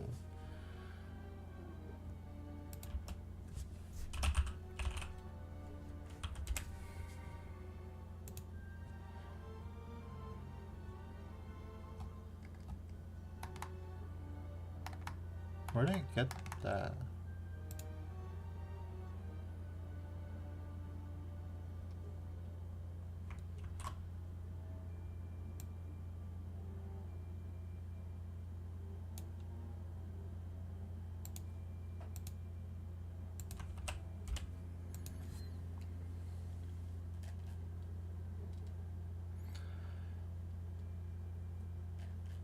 Yeah, let's all head to the Temple of Silence. Sounds good.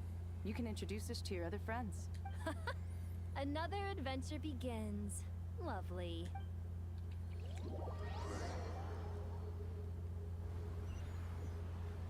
The storms have stopped! We should be able to get to the Temple of Silence without any problems now. Time to regroup!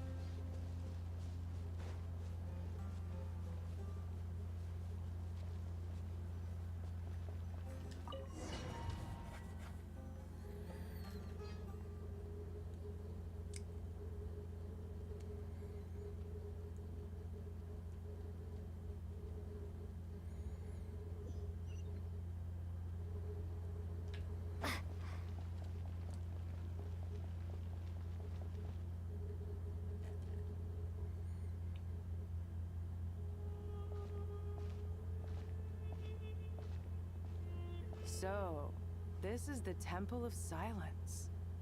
I've heard the Nagarjanites mention it in passing, but I never imagined it would be this big. It's colossal. I thought the temple moved to the rainforest ages ago. When did they scamper back into the desert? I don't know. This plan sounds a little too risky for my liking. Even in King Deshret's day, this was experimental technology. We have no idea what could happen if we activate it. Well, unless you know of another viable alternative for the Akasha terminal, I'm afraid this is our only option. The plan is sound, and the risks are manageable. However, if we are to proceed, we must act quickly. The scale of this project is enormous. Even with Carvey, Farozan, and every other scholar of mechanics working on it full-time, the proposed modifications won't happen overnight. You're back. Everything all right? And who are they? Friends of yours? Pretty much everyone in the Temple of Silence is. This guy's Kave, and the one next to him is Alhaitham. Hello, I'm Jet, and this is Lilupar. Oh, a famous name from the history books. Pleased to meet you. A friend of a friend is a friend of mine, as they say. Who's they? Huh? Do people not say that? Not in the desert. Friends you can trust, but friends of friends? Gotta keep an eye on them. Still, I do trust the Traveler's judgment. I'm sure you're good people. The sandstorms have calmed down. I take it the Gurabad problem is resolved? What did you find? You tell everyone what happened in Gurabad. And after getting all smarmy with us, he trapped us there. Luckily, Jet used the mechanism outside to free us, and then we got Lilupar to put a stop to the chaos. Wow. Thanks for being there to help them. So, this mystery man openly admitted that he was merely a Harbinger subordinate. Yeah? Is there something weird about that? Now that he mentioned it, it is a little strange. I assume you aren't naive enough to expect answers from an enemy. Well deduced. Our commander, Dottore, died in Notcry. He was clearly unwilling to answer our questions when we first met, so why would he admit to being Dottore's subordinate Are later? you wondering about his true identity? Or do you think there's a big conspiracy behind all this? I wouldn't go as far as to call it a conspiracy. Just the simple fact that having someone to shift the blame on tends to prove useful, should trouble come knocking later. The most important thing for now is to solve the immediate problem. Perhaps that man knew you wouldn't have the resources to investigate his background and so didn't put much effort into disguising himself. This is all getting a little cryptic for me. I'll let you guys talk while I take a walk with Lilupar. Jet?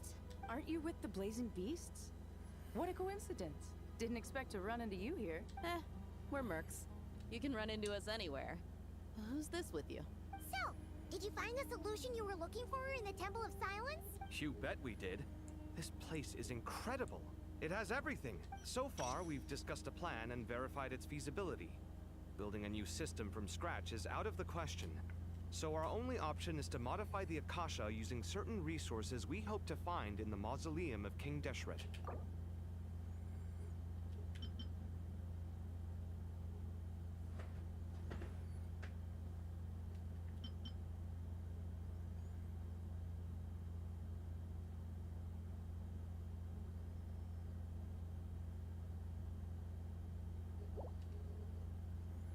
Modify how? What resources? According to certain sources in the Temple of Silence, there is a core device in King Deshret's mausoleum known as Aru.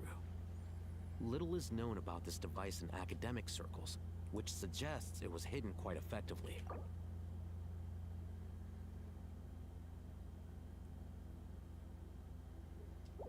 If these sources prove correct, the energy contained within Aru may be sufficient to power our Akasha renovation plan. However, this raises difficult questions regarding technological integration. The sages are still debating it. Yeah, but I'm sure they'll reach a compromise once they've argued it out. The people of the rainforest are always cautious when it comes to desert technology. But times of crisis like this leave us with little choice. Wait, Paimon has a question. Time out.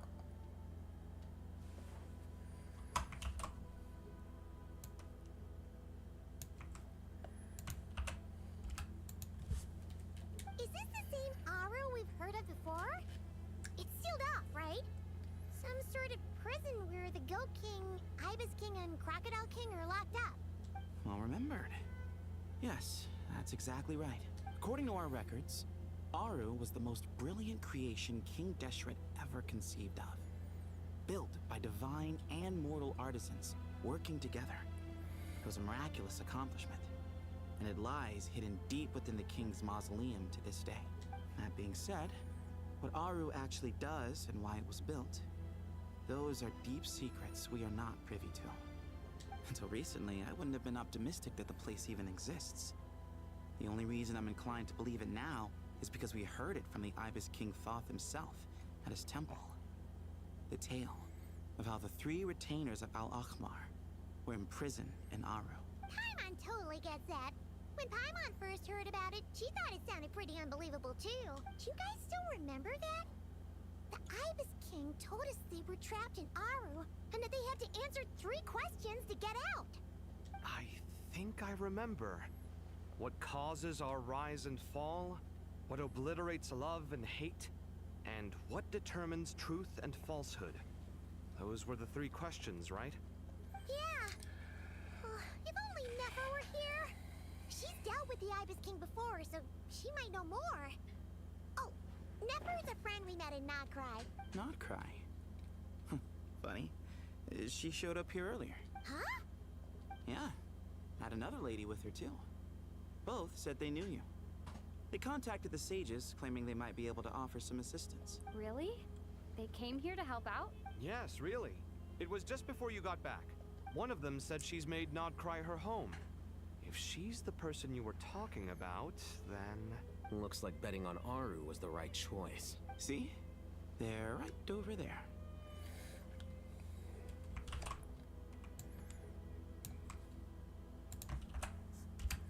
Never, Nicole.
It's a good thing we left early. We almost got locked out. Locked out? What do you mean? Oh, you haven't heard? An invisible barrier has appeared around Sumeru's borders, cutting off all travel in and out. No one can leave and no one can enter. Sumeru has become a lonely island. Are the Fatui behind this too? Actually, no. This has nothing to do with them. I suspect it's a defense mechanism within Irminsul itself. This is like what happened in Natlan. Irminsul is the source of Tevat's ley lines after all, and Sumeru is the nation closest to it. I imagine this function was put in place to seal the entire region off in the event of serious damage, preventing the disaster from spreading to the rest of Tevat. It may have been implemented long ago. But doesn't that mean that the people here won't be able to escape to other nations if the anomaly keeps spreading? Currently, that does appear to be the case, which is precisely why I am here. This is a critical moment for the world, and Sumeru is the eye of the storm. So you brought Nefer here? I'm surprised you managed to convince her to come back to Sumeru. Indeed. Even for someone of my wisdom and eloquence, this tested my skills to the limit. And why should it concern me that Sumeru's in trouble? Surely you don't think I still have feelings for that place? Judging by your tone, I suppose you don't. Sounds like you don't know much about my past. And here I thought you knew everything. All I know is that the Ibis King is the source of your power. He was quite a prominent moon envoy once upon a time, so I do know a thing or two about him. As for your past, I have ways to learn the full story if I wish to, but everyone has secrets they'd rather keep to themselves. Wouldn't you say? I'm glad you see it that way, Miss Nicole. I've chosen to call Nodcry home, which is why I did my part in its hour of need. That doesn't mean world savings become a habit with me. I have no particular desire to play hero in Sumeru, thank you. I understand. Human emotions do not appear and disappear without cause. There is always a reason to be found behind both salvation and destruction. Still, if time has taught me anything, it's that human emotions are often complex and in conflict. That's why people change their minds about things all the time. But that's where we angels come in. Our duty, ultimately, is to guide people towards their deepest, truest desires and help bring them to fruition. So I wish to hear about your past, because I do not believe you are motivated by hatred alone. And if we still arrive at different conclusions in the end, that's okay. I refuse. Wait, what? But I set the atmosphere and everything. Isn't this supposed to be the moment when we finally open up to one another? Is it? Maybe I'm not so good at reading the atmosphere.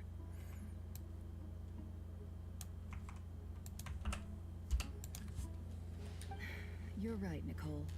There's more to me than just hatred. Had it consumed me, I'd be left stuck in the past forever, never living in the present. But I don't think that your guidance can change my mind. The all-consuming sands, the bloodshed, both deserved and undeserved. Those old emotions cling to me like a shadow. Do you wish to shake them off? No. I hope to remember them forever. Those emotions and memories shaped me into the person I am today. They'll always be a part of me. In that case, would you like to hear my perspective, at least? Sure. It's not every day you get to hear an angel's opinion.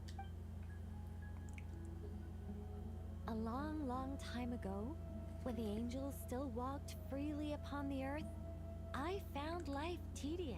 Monotonous work, lukewarm relationships. Things weren't nearly as interesting as they are now. And yet, since the angel's demise, I have found myself missing those days on more than one occasion.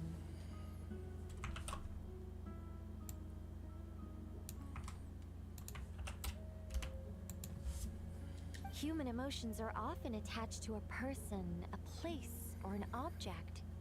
When those things are gone, the memories quickly fade, and the emotions slip away along with them. If Sumeru were destroyed, both rainforest and desert would be no more. With the object of your hatred wiped from existence, it would not take long for the memories buried deep in your heart to slowly fade. Both love and hate are intense emotions, but they are nothing compared to the void left behind when they disappear. Most sophisticated, Miss Nicole. But anyone focused on the future could only ever applaud the destruction of the things they hate. Still, I'm a special case. Someone once told me that human memory is more selective than a Mora-hungry merchant choosing between customers.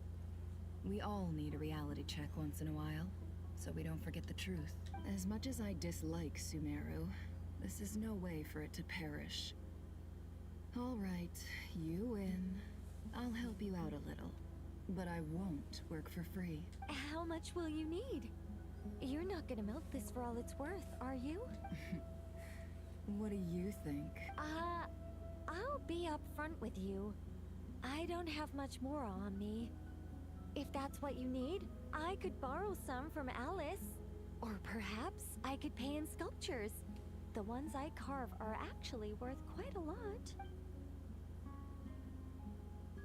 Just cover my travel expenses. Huh? Is that all? That's all. Given all the people I owe favors to, I can just about justify a trip to Sumeru. Yehoda! Here, boss! What do you need?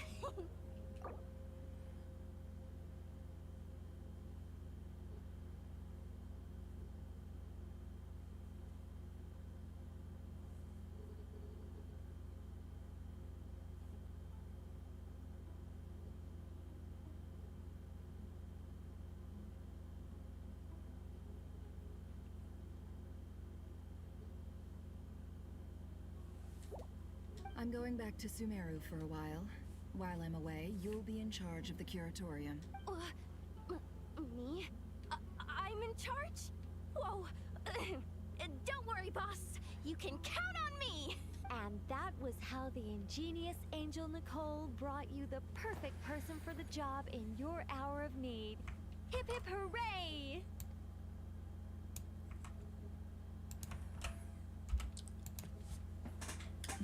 That was far more detailed than necessary. Not lacking in embellishment either. I never thought I'd return. Especially not the desert. But life doesn't always go as planned, I suppose. What's Candace up to? I don't think I've seen her yet. She is still taking care of things in our village. Should be joining us before too long. Okay, I gotta take a break. Oh, and sorry. Hope we're not interrupting anything. We have some good news, though. We're planning to go to the mausoleum of King Deshret to look for the legendary Aru, then use it to try and restore the Akasha system. According to records in the Temple of Silence, the mausoleum houses something called Aru's Chute, which can be used to establish connection with Aru. We still have some time before we leave, so there's no rush. By the way, who are these two new faces? Just call me Nefer. I'm based in Nogcry. Did I hear you mention Aru? Correct. Well, I happen to have a connection with one of the 3 retainers imprisoned inside, the Ibis King. I'm here to get things done, so if you don't mind, I think I should come with you. That sounds perfect. Miss Nefer, are you from the desert by any chance? Why do you ask? I don't know. There's a familiar air about you. Plus, you mentioned Candace. Sorry, I don't mean to pry. It was just a random thought. I'm Dia, an Eremite mercenary. My work usually keeps me out in the desert. I'm on good terms with Dory, and she's mentioned you all before. It's nice to finally put faces to the names. However, my associate here is probably less well acquainted with you. Why don't you all introduce yourselves? Actually, I'm a little better acquainted than you might think. Huh. Are my eyes playing tricks on me? It looked like you spoke without moving your mouth. Ventriloquism. I have heard tell of it before. What is it, Kale? It's you!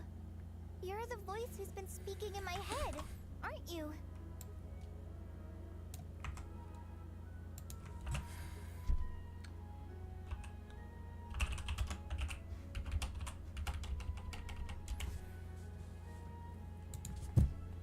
You encouraged me to report my dreams to the Dendro Archon, and got me to recite that magic prayer.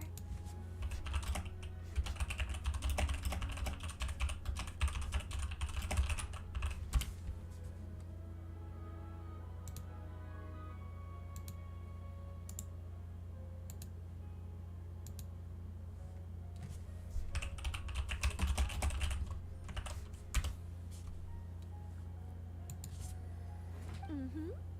I have many titles, but let's go with the most pertinent one. I am Nicole Rain, an angel who has lived since ancient times. An angel? Sounds like a big deal, but, what exactly is an angel? Oh,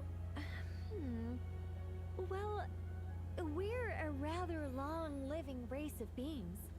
Not gods, technically, but we can still tell you a lot of stories from ancient history. Yep, and she's also an amazing sculptor. You could say she's a real creative type. Well, ma'am, if both the Traveler and Paimon give you rave reviews, you must be pretty impressive. Oh, please don't call me ma'am. I find it so awkward when people get too formal with me. Just relax and be yourselves. No need to be nervous. Miss Nicole, if it's okay, could I ask you a few questions? Yes, you may. I can see your heart is filled with confusion, and you are desperate for answers. I also know which questions you want to ask me. Why did you dream of Sumeru City in disarray? Why did those verses soothe the Jinn only when recited by you? I can guide you to the truth, but it involves a personal secret of yours. I'd prefer to speak with you alone, if Has possible. it to do with her skin cancer?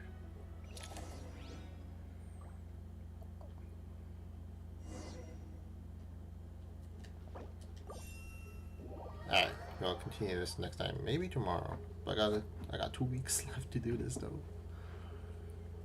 Ugh, not enough time. You know, it's Juneteenth soon. I'll get some time there.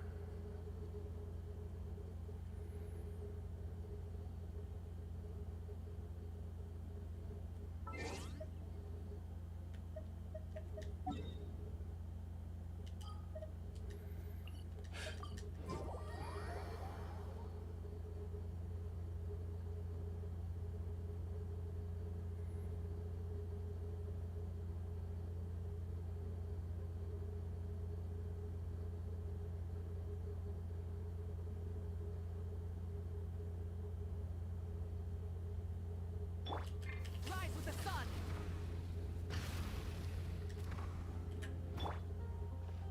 Ad Astra. Thank you for